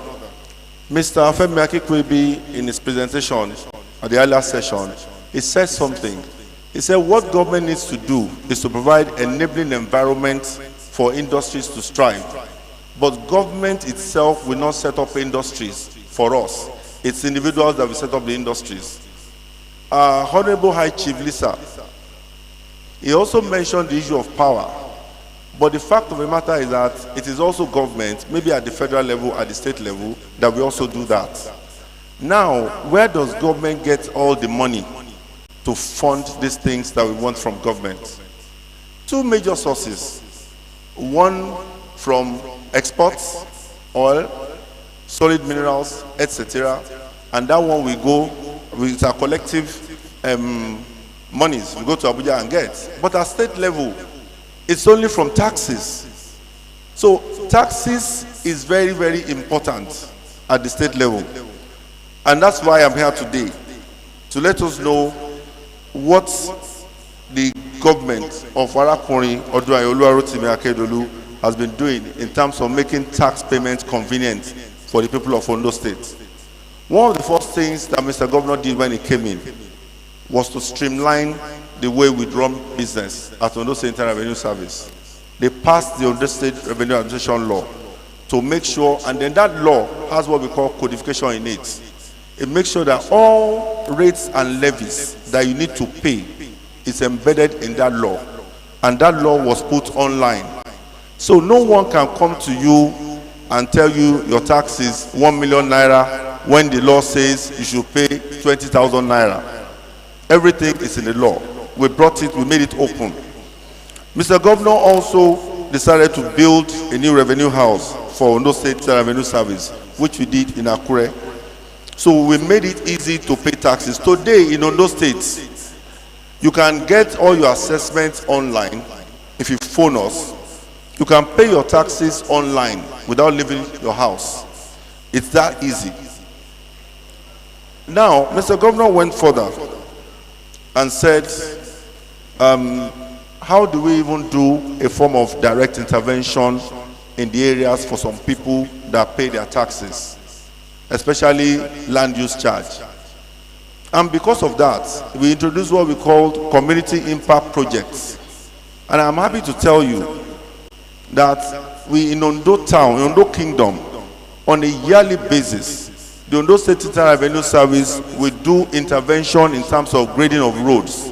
There is no year in the last 3 years that we have not graded at least 3 or 4 roads. We graded Shora Road for the first time in a long time. If you know Shora, we graded your road. Valentino, we graded Adesupa. You may not know it's Ondo State Internal Revenue Service, but that's Ondo State Internal Revenue Service doing that direct intervention in Ondo State. When Mr. Governor was going to, when we were going to do recruitments for the Internal Revenue Service, Mr. Governor said, let's look at the big towns. Let's populate them. Akure, Owo, Ondo. And then we needed to have staff there. In Ondo, we only had 1 tax station in Yaba. And we needed to open a second one to make it convenient. Mr. Governor is always talking about conveniency of doing business, ease of doing business. So we opened another tax station in Ademulegu. And when we were going to do the recruitment, the fact of the matter is that it's not because I'm from Ondo Town. Ondo Town got the highest number of people that we recruited into the Ondo State Internal Revenue Service. 24 people. That's it. And Mr. Governor approved it. I didn't do it behind his back. It shows you the kind of person he is. Of course, it is because we are having 2 tax stations in Ondo Town. So these are some of the things that Mr. Governor have done to make the payment of tax very easy for us. All the former harassment of citizenry that we used to have before we came in has stopped. Now we go to courts.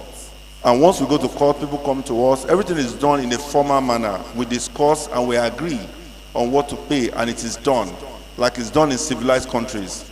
So, and then the final one that I can't help but talk about all the time about Mr. Governor is roads. We are talking about industrialization, agriculture.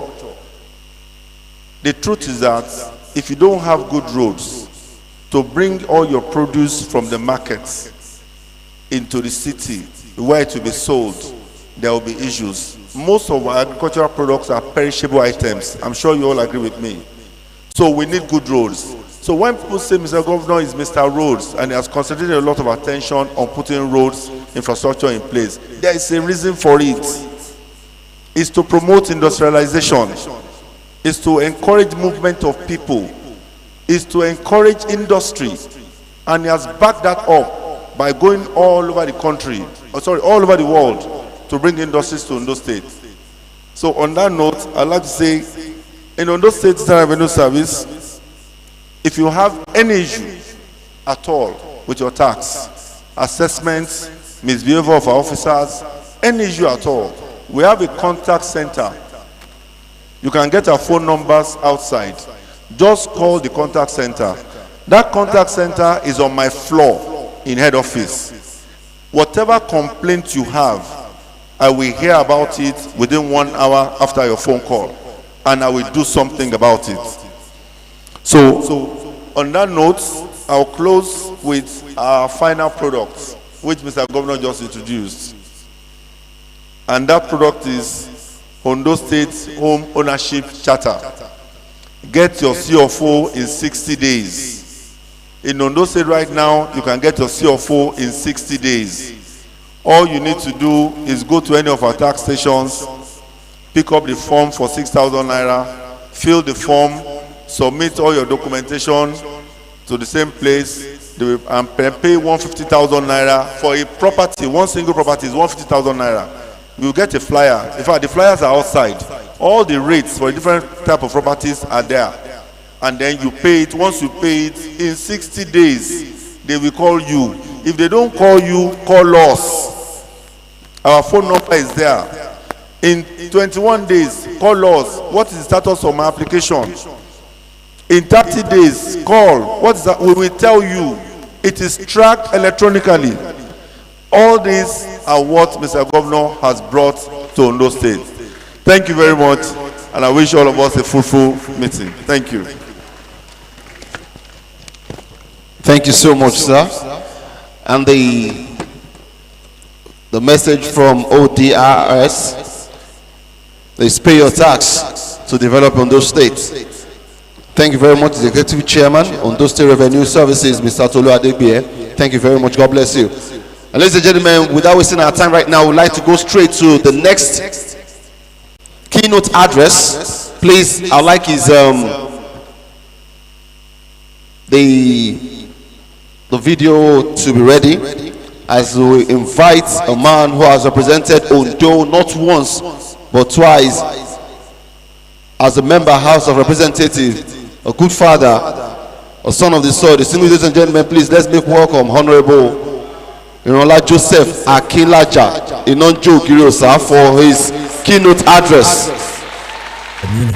on community involvement in its development. Of their community. Inonjo Giriosa. The hospitality industry here will soon.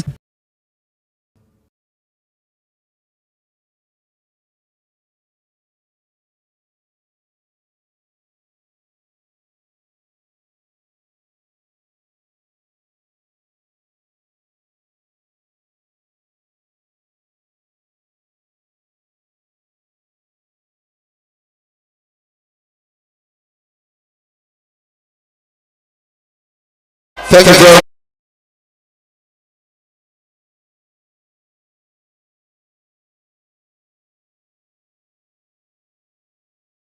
The body without a soul is useless. The community, that is the sovereign people of a community, must contribute. The body without a soul is useless. The community, that is the sovereign people of a community, must contribute their quota to the development of their community in any ramification. The hospitality industry here will soon start. Some people will cut ticket. Some will serve drinks. Some will serve food. Some will man the horses. Some will man donkey. Some will guide you to go to the mountain. So you can go on and on. There is immense benefit to individuals, to the community, if we come back home to invest. If we come back home to invest, everybody benefits from it. Even the security problem will be solved, because nobody likes to die now. Nobody likes to go to crime. It's because they have nothing doing. That's why they go to crime. So if you engage them, you will not even have time to think about crime. Speaking on the topic, community involvement in development, is the CEO of Akiavic Hotel. Give it up for Honorable Joseph Akinlaja.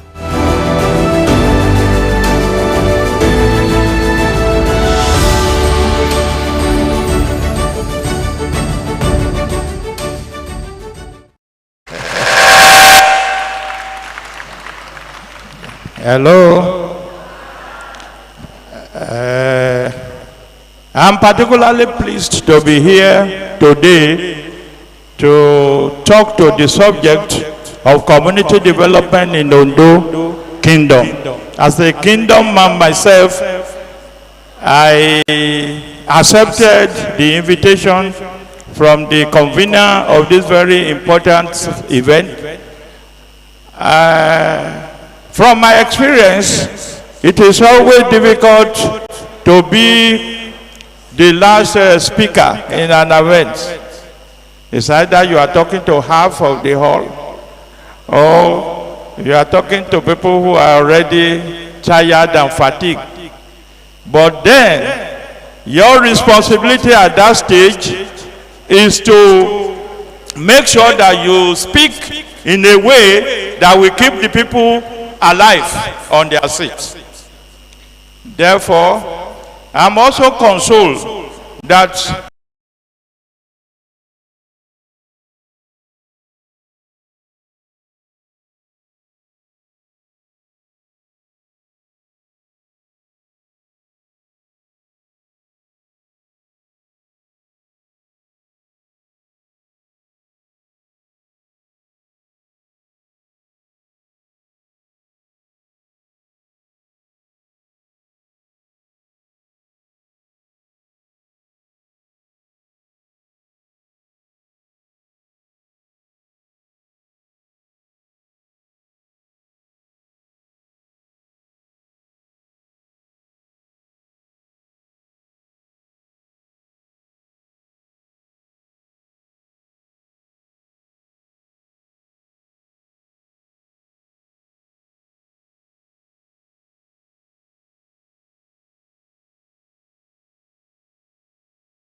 community comes from commune. Commune means people talking together. Community means a group of people interacting with common identity. And that is Ondo. Ondo people from 1510, we have risen to 21st century with common identity. Ondo's people are very industrious. Ondo people have integrity. Ondo people have education. Ondo people are hardworking. Because of this characteristic, some people misconstrue it that Ondo people are arrogant. Ondo people,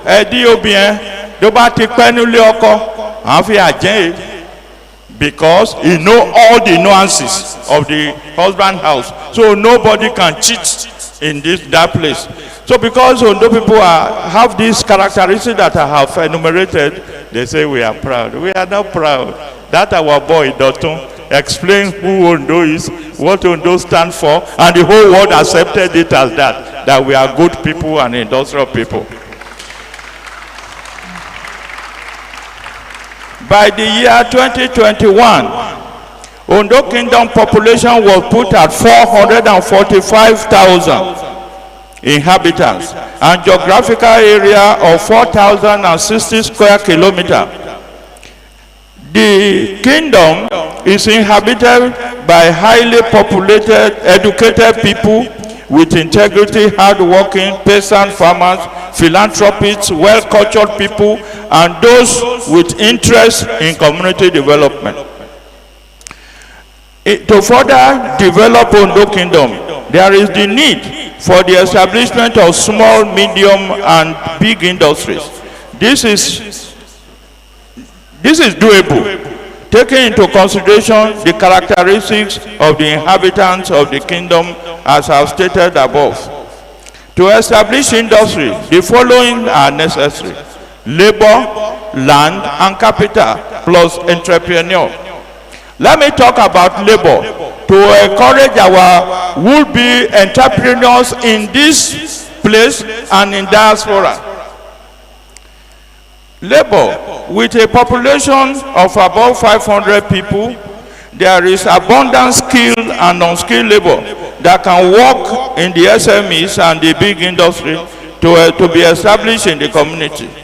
Labor is also relatively cheap in Ondo community, because in Ondo town you can get a house, a room of 3,000 naira a month. But at Abuja, you will have a room for 50,000 naira a month. In Lagos, you have a room for 12,000 naira a month. So definitely by that integration or interpolation or extrapolation, labor will be cheaper in Ondo than in Lagos, than in Abuja. So if you want to establish your industry here, you will have cheap labor. Transportation is cheaper, relatively. Housing is cheaper, relatively. You have cheap labor. It's an advantage to you, entrepreneur. Land acquisition is easy and cheaper. If you want to buy a plot of land in Abuja, those of you who are there will know how much a plot of land. That plot of land will buy several acres of land available for you for your industry in Ondo Kingdom. So here you have an advantage of cheap labor. You have advantage of cheap land in Ondo Kingdom in comparison with other places. Talking about capital and entrepreneur, at this stage, I commend the organizers of this event for bringing together entrepreneurs with capital outlay in this magnificent edifice of human creation, which is this Civic Centre. It's also a community development project, this Civic Centre. So Ondo people are very, very conscious for community development. Now, the Civic Centre, the sole purpose of this being here is to explore possibility of developing this community by establishing industry. The achievement of this purpose will resolve non-developmental issues like joblessness, like hunger, like crime, like cultism, like thuggery, like youth restiveness, and even beggarliness. If we have industry here, there will be less people. You know, in Yoruba land, we were not caught for begging people. We are not beggarly people. But these days, because of joblessness, you see people put two hands up for you and say, and salute you several times, call your father a king, and you will be king, and you will be king, and begin to eulogize you in order to attract small stipend for food. So joblessness will be eliminated if we can get small, medium, and big enterprises in Ondo Kingdom, and it is doable. The Ondo Kingdom was scarce until recently. Kudos must be given to the Oshemawe Council for establishing the ODCs that have achieved so many developmental projects in Ondo Kingdom. Finally, I want to tell you that government, like Honorable Makinde said, politics have impacted positively on community development in Ondo Kingdom. We have, after the military have removed their stranglehold on politics in Nigeria, we have had the opportunity of having senators like and the member house of representatives and members house of assembly that have made so many projects in this kingdom to develop the community. We have also had people like Baba Odunwo, a philanthropist of a class that have done so many developmental things in the Ondo Kingdom. I also want to commend and I encourage our young entrepreneurs and capital well-off in diaspora and in this thing. I know that I beg people like Tola Awoshika to come to this place. I'm sure he came. I beg people like Bali, a financial guru, to come to this place and he came. So all of us should do follow up with them. And my honorable Bakide, all of us must put our hand together to establish industry in Ondo and this thing. I want to also encourage you, I'll share experience of the challenge that I had when I was planning to establish an hotel, Akiafi Hotel in Ondo. Those who did the feasibility study, they said I should not establish a hotel in Ondo, that Ondo does not have factories. They do not have company. So it's only social service on weekend. People that want to wedding engagement, burial engagement, and it's only rich people who die that family will come and hire hotel. Ojojúmọ́ èèyàn dáká gbàdúrà dé lówó kú, lówó gan fẹ́ kú. You cannot pray that the rich people should die. Rich people can't die because they will go to America for medical improvement on their health. But I want to tell you today that Akiafik Hotel is a success story in Ondo because I still break even in spite of these challenges that people raise. I'm saying this to encourage entrepreneurs to come and invest in Ondo. They will still make profit, irrespective of the situation that they find themselves. Don't forget about people who will discourage you, who will say this. If you see a typical man from the east, the Igbo people, I like their culture. When the situation is difficult, they will go there. They will go and start. They will go to a bush and cultivate the place. After 4, 5, 6 years, more people will be coming in. When they have made a success story of that place, and you say they have dominated commerce, they have dominated trade, they have dominated buy and sell. When they started, it was not good. It was difficult. So I want to encourage entrepreneurs here and those who are not here. I also want to urge our people in diaspora that the era of land grabbing in Ondo have gone and gone forever. They should come back and come and establish in Ondo. The land is there and available for you for development. Our people in diaspora come and establish in Ondo. Our people in Kano, Port Harcourt, everywhere come and establish in Ondo. Don't go and put your money elsewhere. Ondo is good. Says Oba Adesanoye said, Ile o la bosimi oko. Ilé o làbọ̀ sí mi oko, bewúrẹ́ bá jẹ lọ á padà wálé o, bákùntàn bá jẹ lọ ńkọ́ á padà lálé o, London tá bá wọn lọ á ó padà wálé o. He came back and established in Ondo. I urge all of you to come and establish here. Thank you and God bless.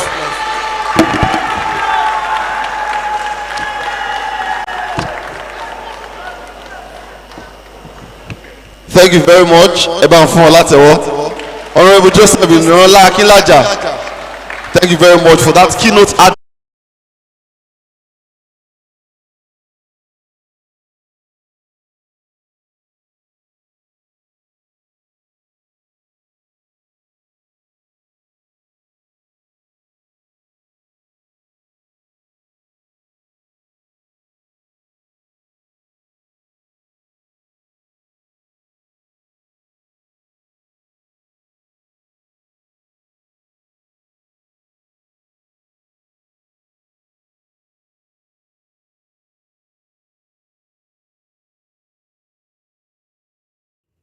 Agriculture is said to be the road to daily survival in any community. Because with the plantation of crops, fruits, in a nutshell, farming, there is no way we can all survive in our community without agriculture. Also, the method of planting and harvesting now is different and much creative than the early 80s. Always remember, if you practice agriculture, you will be poor. Practice agribusiness, you're on the road to wealth. So, what is agriculture? Agriculture is that thing our grandfather did. And as a student, you should ask yourself, how rich was your grandpa? How rich are the pure normal farmers that you know? If they are not wealthy, how can a poor system make you rich? Therefore, we need to look critically into the topic, agricultural revolution. Discussing on this topic are Dr. S.J. Oyebade, Chief Ayo Akibule, Dr. Nelson Osugbemiro, Mr. Ayola Bambi Farms, Engineer Dele Olanobi.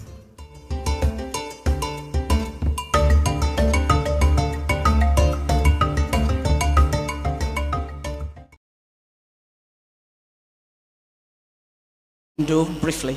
Alẹ́ ò bá yé mo kí wọn o. Now this session, I'm so honored to be here.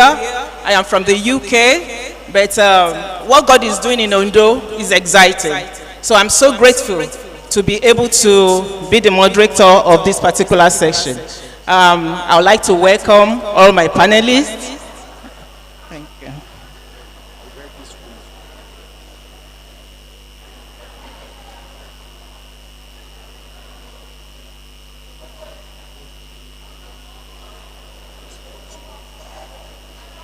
Okay. I would like to invite Mrs. Oluwaseun Oyewusi, initiator, One Community, One Industry. Please, can you come forward for a short speech? Thank you. Please help us to give her a good clap. Please, let's do that. Let's encourage our people. Thank you. You are welcome. Hello, ma. Just want you to have a speech, just to give us a speech. Thank you. We like you. Like you just stop. Thank you for what you do. Thank you. My mother, Dickness Lola Fagbemi, Honorable Commissioner for Commerce, Industry, and Cooperative Services. Honorable MHR, that's Honorable Abiola Makinde, and to all the audience, thanks for inviting us here. My name stands as Mrs. Victoria Oluwaseun Oyewusi, the initiator of One Community, One Industry. Please, you permit me to talk in the language we best understand. I am an Ijesha woman. I am from Ilesha. My husband, thanks for always supporting me. Thank you. I just want to go into all this, and I want all of us to please concentrate on what I'm holding here. Ẹ jọ̀ọ́ ta ló lè sọ fún mi nǹkan tí mo mú lọ́wọ́? Kí ni mo mú lọ́wọ́? Ṣoṣo ẹ̀yìn. Ṣé bẹ́ẹ̀ ni? Ta ló lè sọ fún mi nǹkan tí mo mú lọ́wọ́ yìí? Igi ọ̀gẹ̀dẹ̀. Can you see it? I hope we are all seeing this. Ta ló lè sọ fún mi kí ló wà níbí? Pádì kòkó. Ṣé gbogbo wa la ti rí i? Ta ló lè sọ fún mi kí ni mo mú lọ́wọ́ yìí? Àìpọ̀ àgbọn. Ṣé gbogbo wa la ti rí i? Kí leléyìí? Èṣùkù àgbàdo. Now, kí ló dúró fún ní àwùjọ wa? Ní ìlú Ondo, ní ìpínlẹ̀ Ondo, àwọn nǹkan tí mo fi hàn yín kí lẹ fi ń ṣe? Ẹ ń dànù. Okay. Mi ò gbọ́ èdè dáadáa. Ṣùgbọ́n nǹkan tí mo fẹ́ sọ fún yín ni wípé they are all considered waste in our environment. Even in Ondo State, whereby we have cocoa, the only concentration we have is cocoa seed. The moment we extract cocoa seed from From the pod, we dump the cocoa seed, the cocoa pod, because we believe we pay waste in it. I am so very happy when I heard from Honorable Abiola that he had a place when he was the chairman of a local government whereby they dump all these refuse. If you go to Oba that we all know in Ondo town today, you probably might see igi ọ̀gẹ̀dẹ̀ níbi tó ń gbé sí tó ti ń di nǹkan tí ò yẹ kó dà ní agbègbè wa. One community, one industry initiative. I've done a lot of research and I found out that a lot of things we can now divert to, and which is we should now concentrate more on conversion of agricultural waste to wealth. This you are seeing here is being produced and made from all the trash I have shown you. And I'm telling you a lot of things you can derive from all this trash. Now let me show you another thing. We used to know Adin Agbon. I don't know what we call it in Ondo. Please permit me to call it the way we call it. Adin Agbon. Look into Ondo State again. You probably will not find anybody producing Adin Agbon again. Why? Because my generation, your generation does not know about Adin Agbon anymore. And why? Because we are not ready. Our fathers and mothers were not ready to transfer that knowledge into us. And between you and I, we also as youth also are not ready to really learn from them. That is why we have no opportunity to create any investment for ourselves. But by the time our youth are being trained on all this, we will then know on how to produce Adin Agbon. This is different from Adekuro, but we know Adekuro and we call it Adin Agbon. And it's just a simple arithmetic. By the time you see the Adekuro that are being extracted these days, it looks exactly like this. The only thing they do to adulterate it is just to add coconut flavor to palm kernel oil, and that is giving you this color. And you believe you have seen Adin Agbon. No! This is pure Adin Agbon. There is a way you will know it. You will be trained on how to do it. If you really want to know more about all this I'm saying, please check on our Facebook page.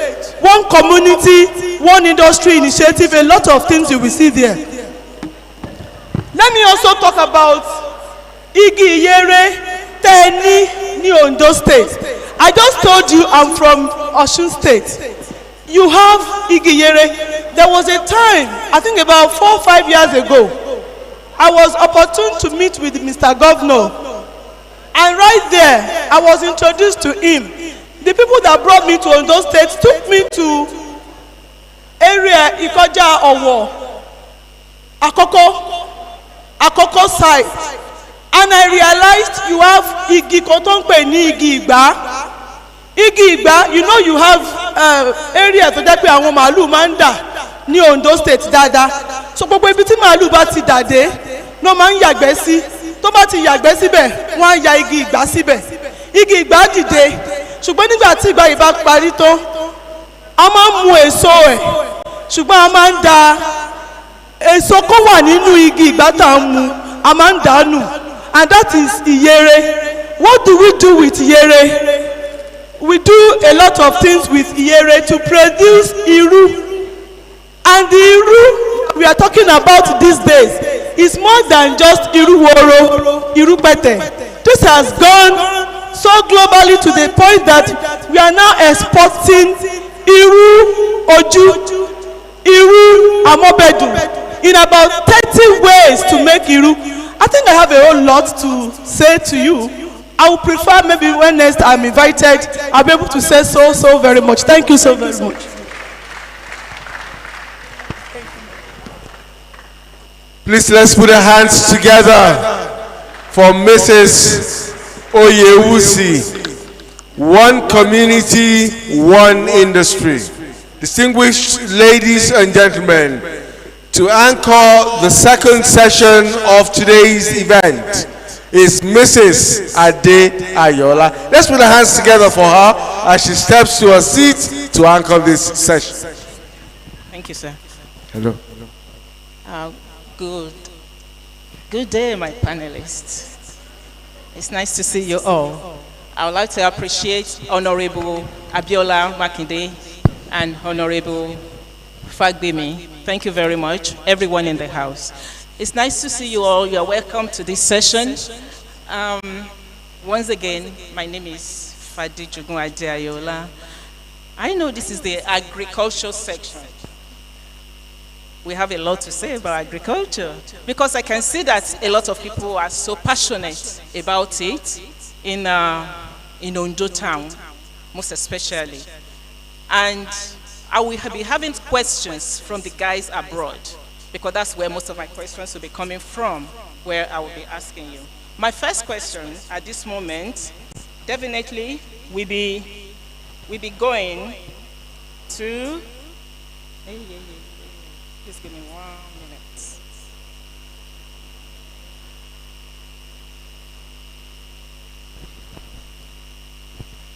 Our father, Akin Gule, I'll be asking you the first question. And it says over here that one of the central goals of every developing country is to reach high income status. Agriculture plays a critical role in transforming economies to reach the goal, if you agree with me. Is that right, sir? Good. Now, how do we make Ondo State largely an agric-driven economy, considering the vast arable land and the rainforest vegetation? Thank you. Thank you, sir. Agriculture is a very wide subject. And when you talk of how we can use it to improve the welfare and development of Ondo Kingdom, yes, you have series of sections in agriculture. In the arable section, we talk of crop production, and in the livestock section, we have poultry that comprises a lot. Piggery, cattle rearing, rabbit rearing, fowl rearing that are also in many stages. We have the layers, we have the cockerels, we have the broilers, and so on. But the problem of the 21st century is that we need to train and retrain our people to adapt themselves to how we can improve production. We have been in agri in this area for centuries, but the wise saying said that technology can never replace good teachers.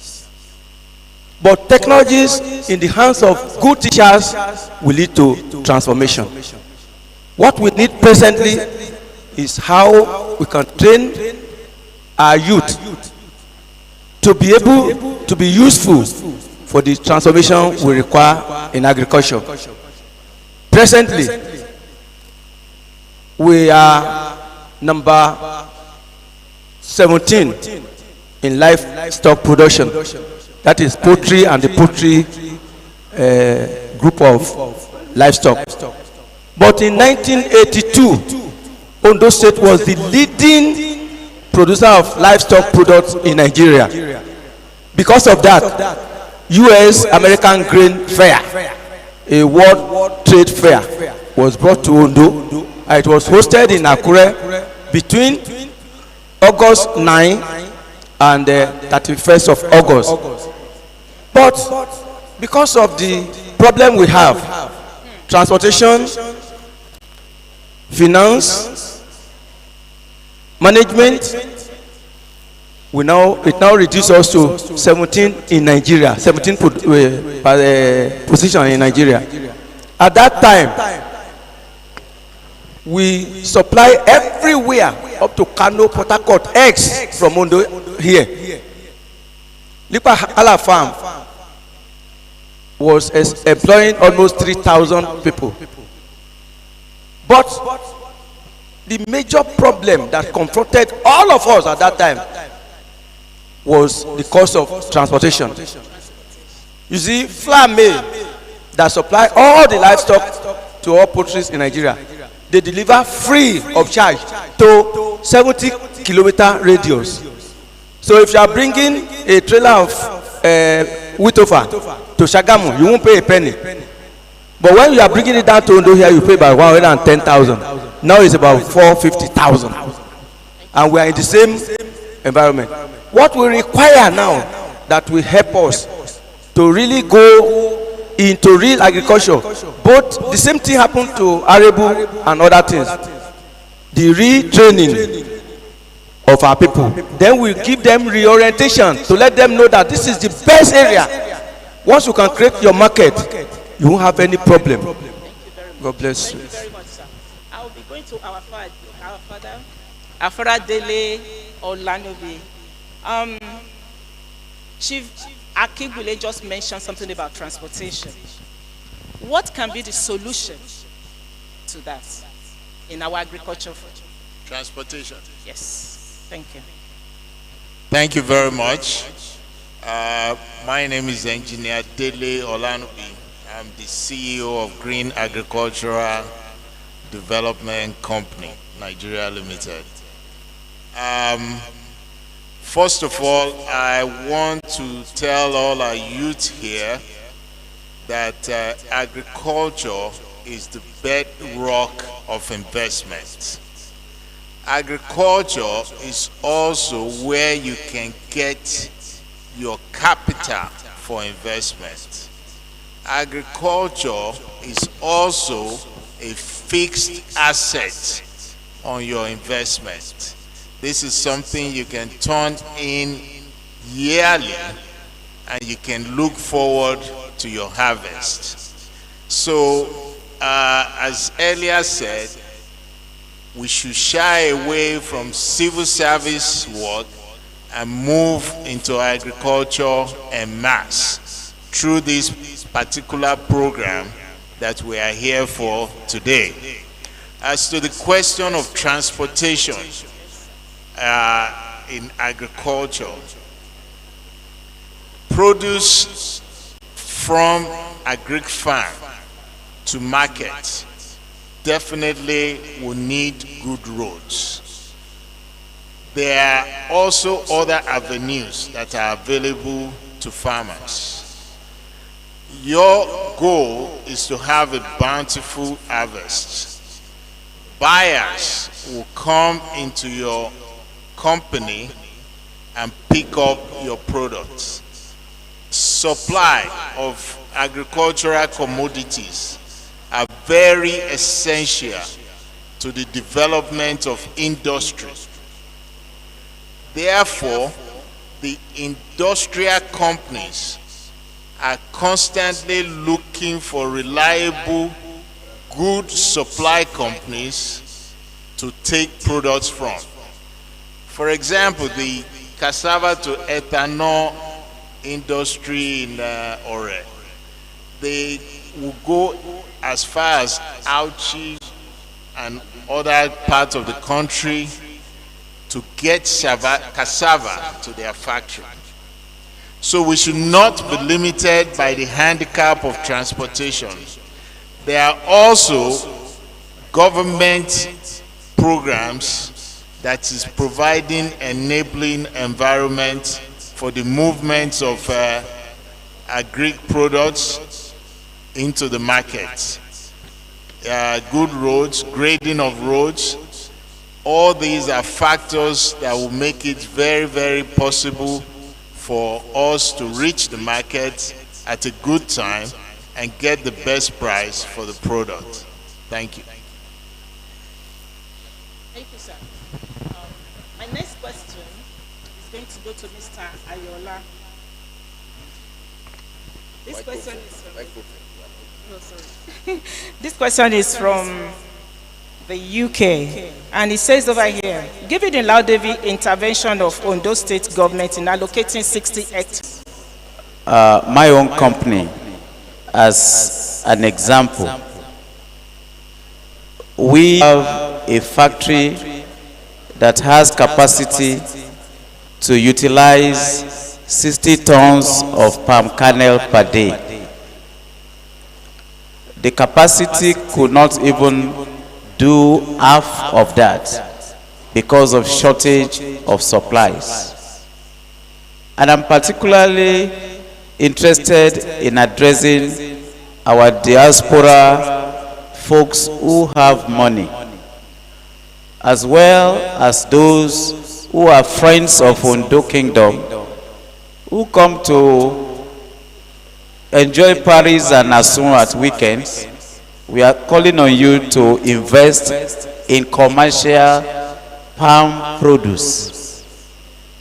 I'm installing a refinery and a fractionation plant that will require 3 trailers of palm oil per day. But what do we have in our kingdom? Even the small holding farms and plantations that we inherited from our fathers, we have handed them over to the Ebiras and the Agatus. You are asking them to give you 10 gallons per year or whatever. The first year they deliver the 10 gallons. The second year it is reduced to 8 gallons. And you start blaming them, forgetting that these people, the only thing they know how to do is to plant yams. So the moment you turn back, you sign the agreement, if there is any agreement, they will start planting yams, and the yams will be competing with your palm trees for nutrients. So what should we do? Transportation was identified by my friend here, but the factory we are talking about is within the kingdom. We can pick your palm kernels, we can pick your palm oil. What is left is for us to gather together and do plantation as a commercial venture. Last week I visited Okomu. When I got there, I noticed that Okomu was picking FFB from farmers around Okomu, but the average acreage or hectarage of the farmers was about 40 hectares. I can't see anybody in this environment that can boast of that level of plantation. So the way to make this our city to grow rapidly is to identify the companies that can take your product from you, that are eager to take the product, that are begging you to plant so that they can have output from you, which will become input for them. Thank you. Thank you very much, Mr. Ayola. I'll take that same question to Dr. Nelson about this land grabbing in Ondo town. Yes, thank you very much, Ma. As a matter of fact, land grabbing has been and is still a very serious issue in Ondo Kingdom. But thank God recently there was a court judgment that sentenced some of these land grabbers to prison. And I'm very sure that has been a deterrent to other land grabbers and will be land grabbers. Yes, in the past it has been a problem. You just wake up one day, some people probably who have boundary with you or who don't even have any business to do with your land will go to one place and forge documents here and there and start claiming ownership of your land. And these people are so mean that they use all manners of forces, using thugs, using even law enforcement agents, and even using, to some extent, judiciary.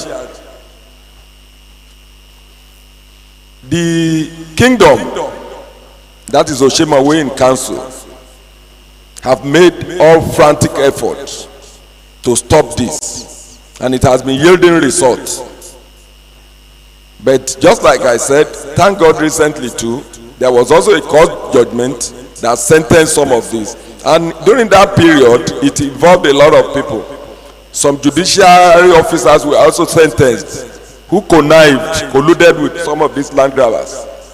Some policemen were involved, dismissed, and some were even jailed for some years, a month. And I think ever since then, the activities of this set of people have been brought at least down to a reasonable extent, not abruptly stopped anyway, but to a very large extent, it's coming down. And also, I want to say that even though we have land grabbers around, but that will still not be a deterrent or a reason why some people will not go into farming. There are a lot of arable farms, farmlands, lying fallow, lying untapped. Yes, in Yoruba or Ondo parlance, they used to say, Olela Yoruba. If you are ready to farm, there is land. The efforts of land grabbers are restricted to construction, residential area, lands that can be used for buildings, not for farming. So, just like I said, that shouldn't be a barrier to, farmers, or will be farmers. And one of the 4 cardinal areas that this summit is looking at is agribusiness. Yes, like Sayo Akingbole said, agribusiness is one of the areas that can quickly take reduced rate of employment to the barest minimum, because it's easy for anybody to go into agriculture without even, with little or no formal training. Our forefathers in those days, they started farming without having any formal knowledge in farming. Nigeria, even Ondo, is one of the blessed states, town in this whole country, even in the world. Nigeria. Go to your backyard, drop a grain of maize. When you wake up in the next 2-3 days, you will see it sprouting, growing. I had an experience some times ago.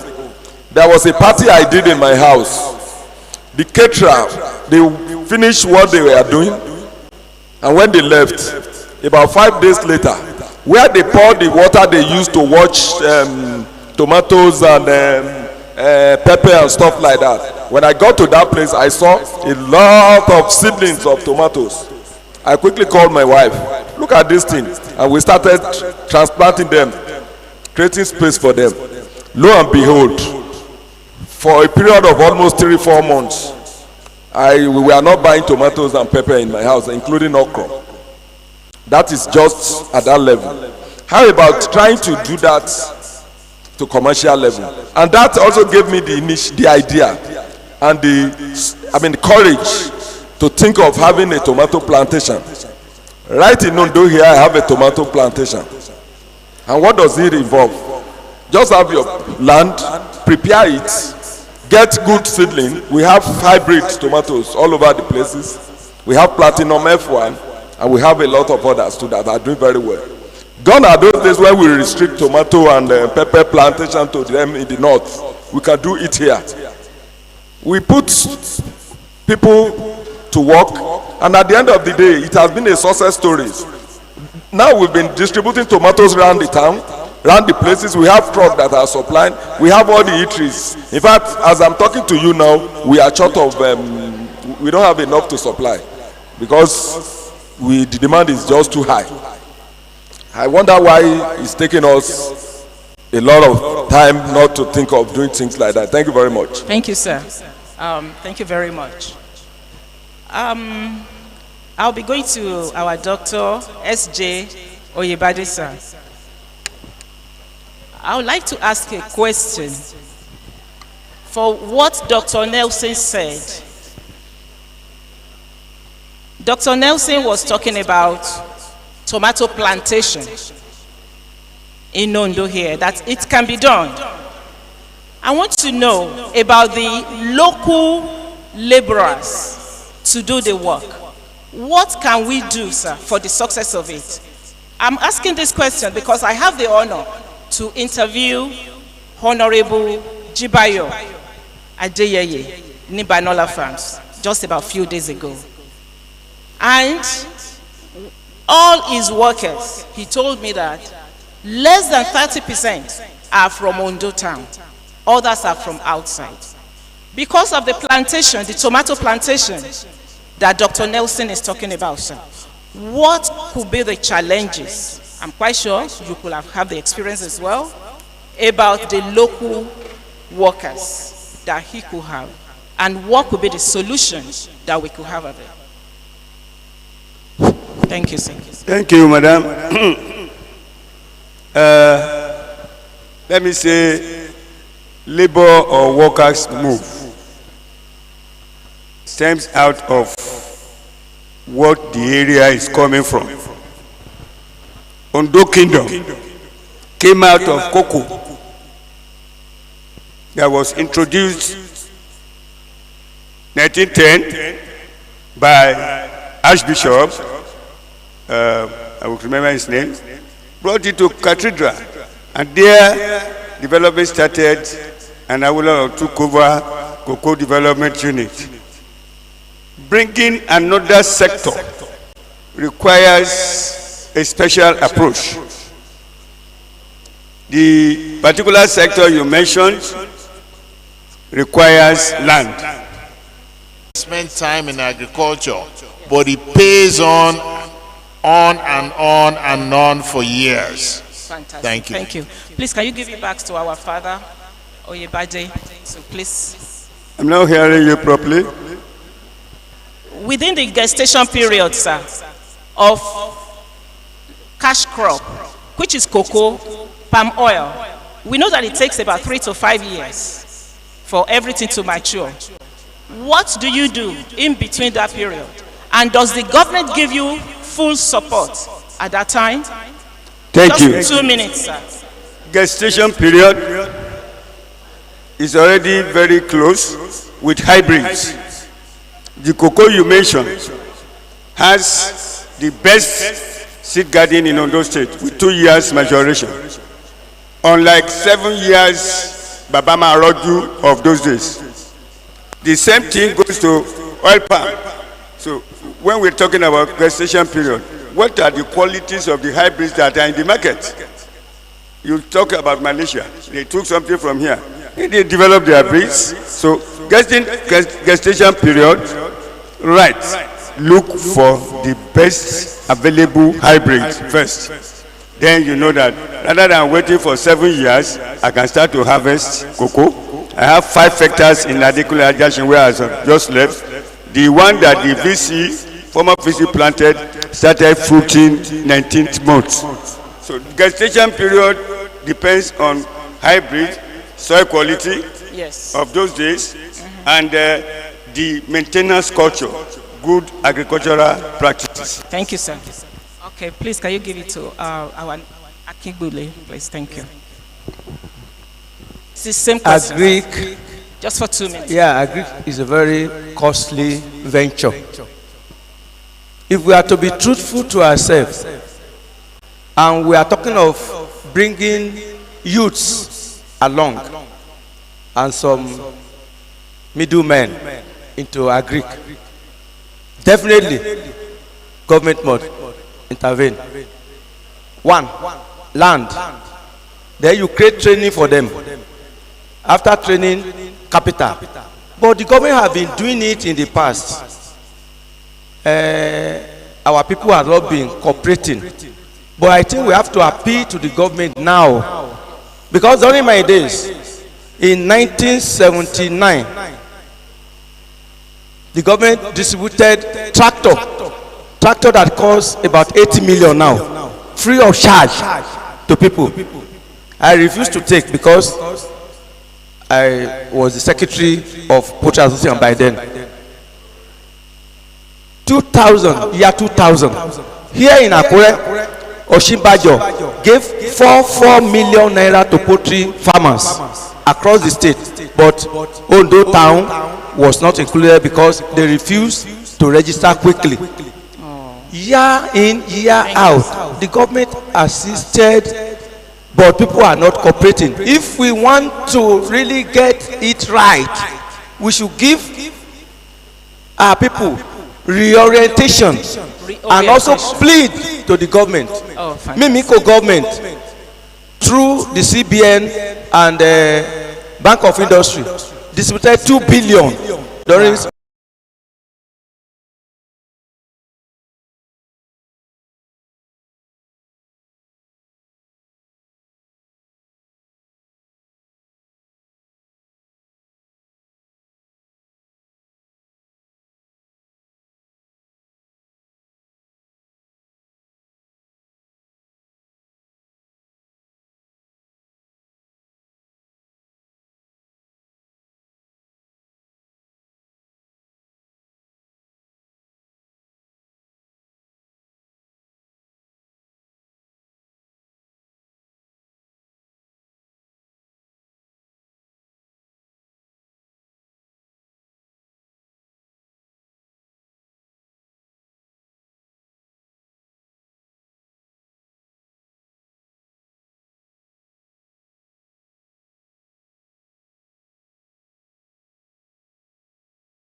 Akarakiri for his presentation. Please round of applause for him.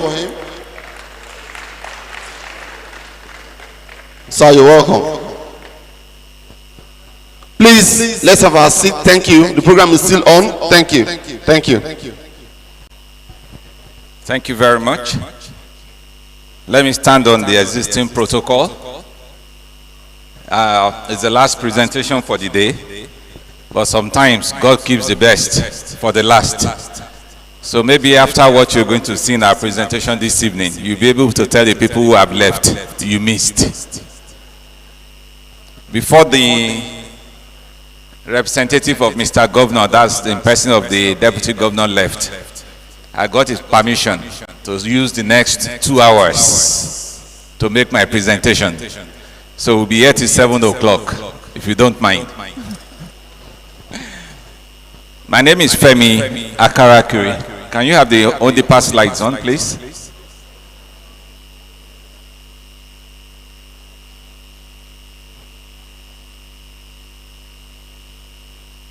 Can we have it on?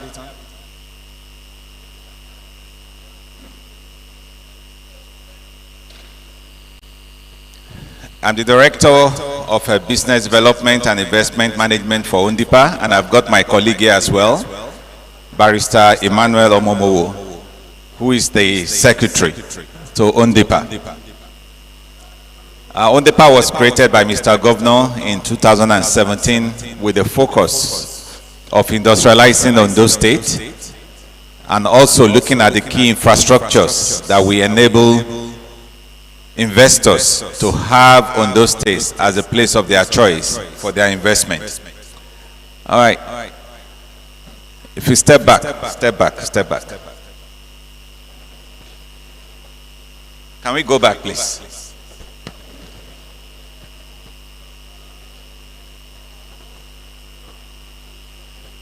All right. We know a little bit of our state, but the new thing that is different there is the key invest. And that's the reason why we're here today. For the opportunity of people to also know that there are different avenues whereby they can bring their investment to Ondo State, of which one of them is also via the key invest. And so we want to I appreciate all of you who have already registered to be partner with Eki Invest, and also encourage every one of us to join them in bringing development to Ondo Town, to Ondo State, as we work together to create another economic node in Ondo State. Next slide. I know many people, next slide. I know many people will be looking watching us from the diaspora or people who are not here in Ondo itself. Just a little bit of some of the things that Arakunrin Akeredolu has been able to achieve relating to investment opportunities in Ondo State. Fiscal transparency, budget transparency, ease of doing business. The state moved from number 36 of 36 states in Nigeria to number 8. And that is from the encouragement of Mr. Governor, meaning that we are ready for businesses. And one of the things that people worry about is the honoring of contracts by government, of which Ondo State is noted as one. So when you have an arrangement with us, an agreement with us, contract with us, we do honor our contract very, very well. Next slide, please.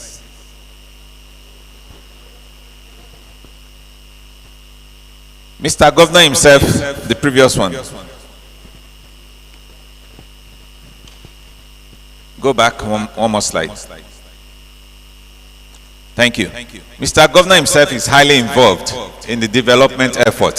So he's the chief marketer and chief promoter of investment in Ondo State. On the far right there is what you see coming up in Lagos. We have a decrepit, dilapidated building on the shores of Atlantic, now covered by Eco Atlantic.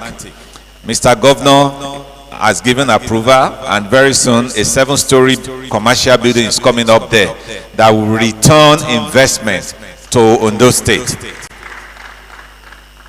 There's always been said that we import toothpick from China. Now we make toothpick in Ondo State for the rest of Nigeria to consume. The deep sea port is coming. I will talk a little bit on that shortly. And there is Mr. Governor outside the country trying to get investors into Nigeria, in this case people who manufacture solar panels. We don't want to trade one importation of petrol for importation of solar panels. At the end of the day, forex is still going out of Nigeria. And of course is the Grand Master of Amotekun. Without peace, without security, investment cannot stay in our state. And that is the reason why Mr. Governor is ever committed to make sure that not only you and I are secured as citizens of Ondo State, people who want to bring their investment here will know that ours is a secured and a peaceful state. Next slide. And what are we doing in Ondipa? We all know that our state is considered a civil service state. But by God's grace, with all that Mr. Governor has encouraged us to do, very soon, the number of jobs that will be employed, that will be provided in Ondo State, will now go beyond what we have in the civil service. Meaning that the private sector will be the lead driver of our state and no longer the civil service. Then it means that our state will not have to rely on federal allocation before the economy of the state keeps booming. That is what we are working on in Ondipa, and by the grace of God and by the support of the citizens of the state, we will get there. I'll quickly talk on 2 major infrastructures that Mr. Governor has embarked on, and one of them is the Lekki to Lagos, Lagos to Omotosho in Ondo State, a new road that will connect Lekki to Omotosho, and that will make a trip coming from Lekki to Omotosho to happen in under 2 hours. So it means that anyone coming from Lekki, next slide, anyone coming from Lekki going to the east, to Benin, Onitsha, Port Harcourt, they don't have to go through the tortured route of going through Shagamu, Ijebu-Ode. They can come into Ondo State, and in less than 2 hours, they will find themselves just 10 minutes from Ore. How wonderful would that be? Linked to that, next slide, thank you. Because we're going to cross a river, the same lagoon that comes all the way from Lagos, comes into Ondo State. That road will go over it. And then we thought about it. It's coming to Araromi side. And our Araromi area is noted for its beach, and Mr. Governor has designated it a tourist area. What can we do to enhance the tourism? So by God's grace, when this road is constructed, let me have the slide back. When this road is constructed, it will be having the first lift bridge in Africa. And those are examples of lift bridges. It's going to have the very first lift bridge in Africa, which will also bring people, because anywhere there's a lift bridge, people always want to come and see it opening, is closing back. And it will draw a lot of people to our Araromi area, enhancing the tourism. But beyond that, it always allows us to make proper use of our water channel. We don't have to have a bridge that ships will no longer be able to go across. It means that we can have our factories here in Ondo State delivering things in Lagos, in Ogun State, without any bridge disturbing them, because when they get there, the bridge opens, the ships will be able to pass, and then the bridge closes back and vehicles will be able to go. So it's coming. By God's grace, we get there. And then the next one, next slide, is the deep sea port. You might have been hearing about it, and by God's grace, this will be a reality in the life of this administration.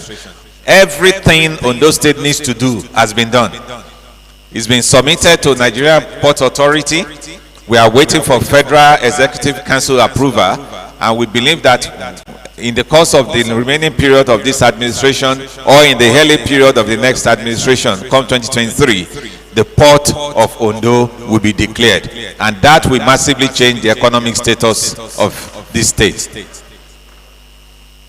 Next slide. Now, investment environment. You had the panelists said earlier on, there was a debate on whether power will help. People say that there is no power and so there is no industry. And then Baba Denki said, no, it's not an issue of power. We tell our investors, the state is making everything possible to be on ground for you to come and invest in. Is it power that is the issue? We have power. The state itself has constructed a 30 megawatts plant in our industrial park. The land is there, so you cannot say now there is no power. We have all that it takes to bring you to Ondo State, and our industrial park is there. If your business is too small, is a bit smaller than what industrial park will take, then come to a key industrial estate. You'll be hosted there as well. So either way, come to Ondo State. The state, as I mentioned, we are a very peaceful state. You are witnesses to that. We are a highly secure state. You are witnesses to that. Amotekun is doing a fantastic job. And I believe that by the time the country eventually adopts state police, they will come to Amotekun to come and learn how we have been able to do it. Next slide.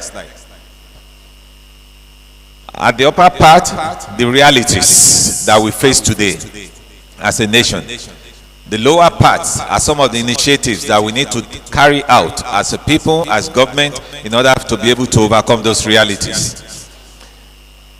One of them, partnership with others. And that is what Eki Invest has given the opportunity for you.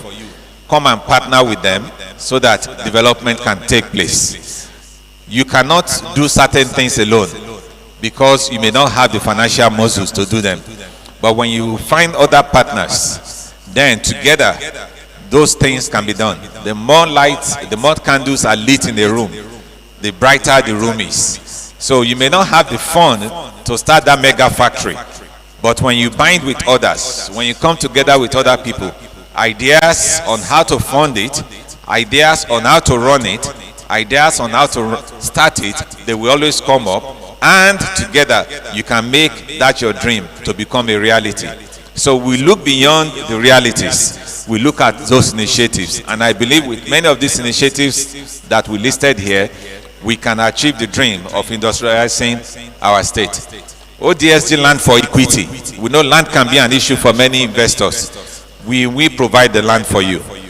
Bambi Farms mentioned during the last panelist discussion that we gave them 1,000 hectares of land. That is how we encourage and we enable investors.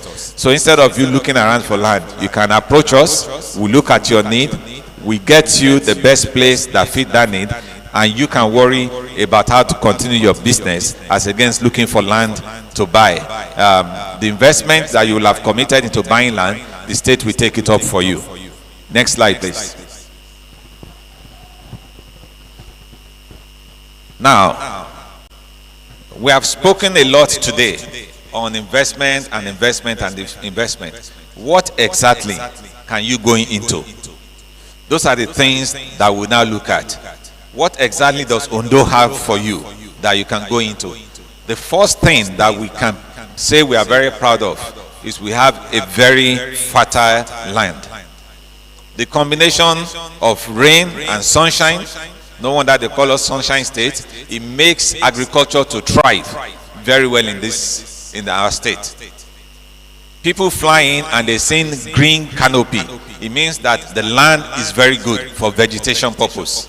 And so agriculture remains a key thing for us. And when we start talking about agri,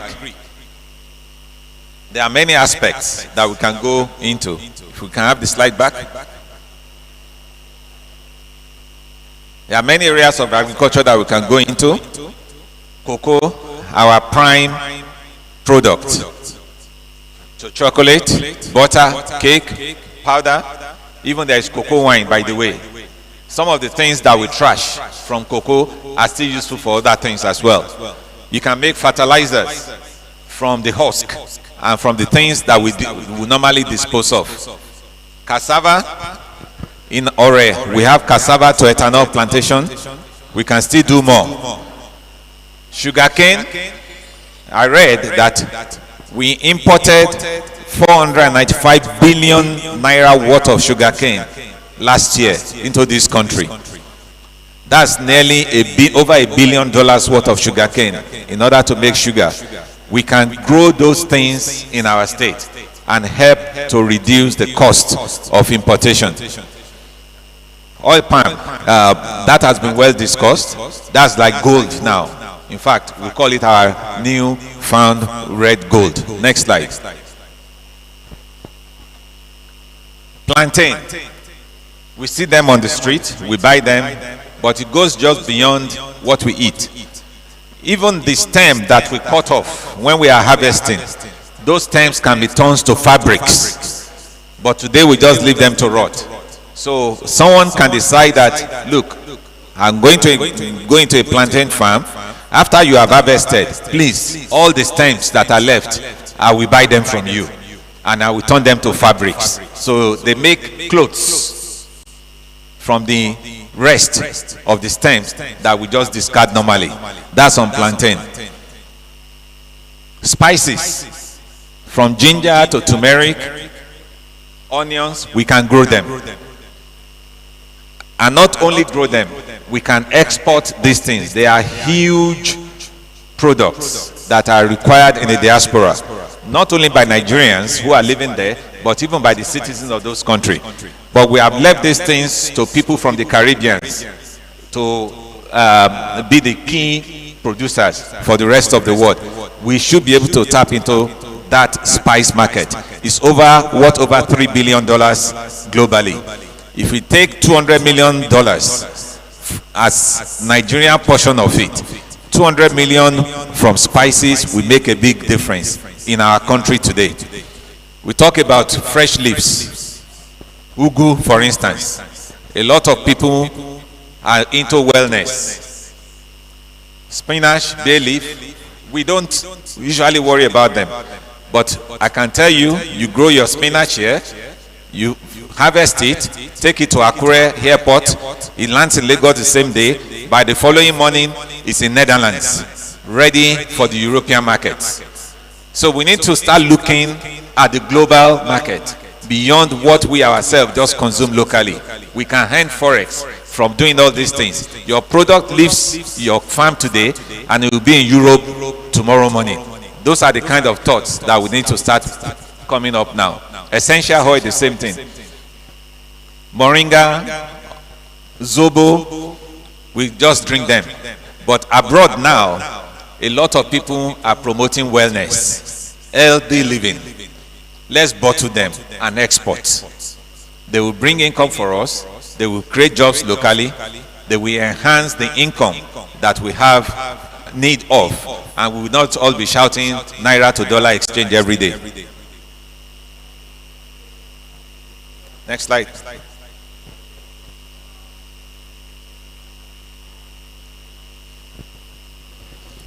Animal husbandry. We've had a lot of Fulani herdsmen. In the past, in the Yoruba land, we used to have our own cows until we left everything for the Fulanis to handle. We need to go back there. The lands are available. The same thing that attracts the Fulanis to come here, bring their cows here during the rainy season.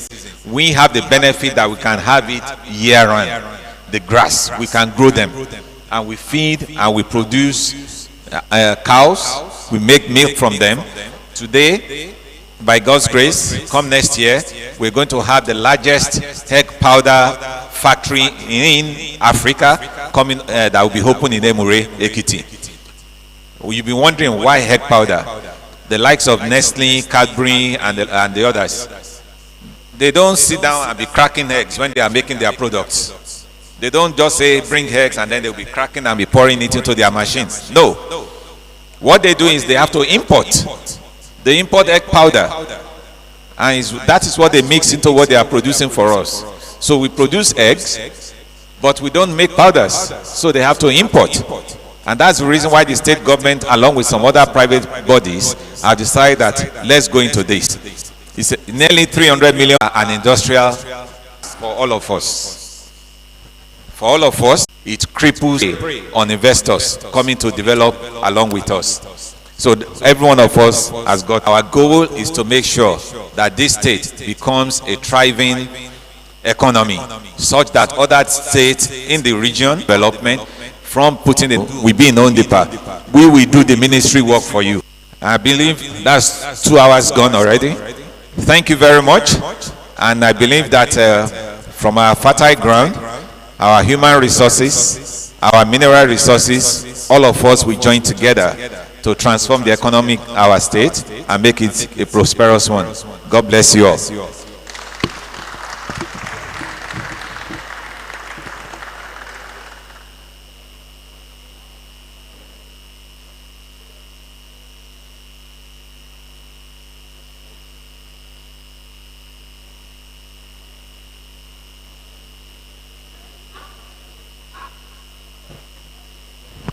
Thank you very much, sir. We really appreciate you for that, Mr. Femi Akarakiri. Thank you. Thank you so much. That was the Ondipa presentation. Thank you. It is closing for today. We say thank you very much to everyone who has been a part of this event.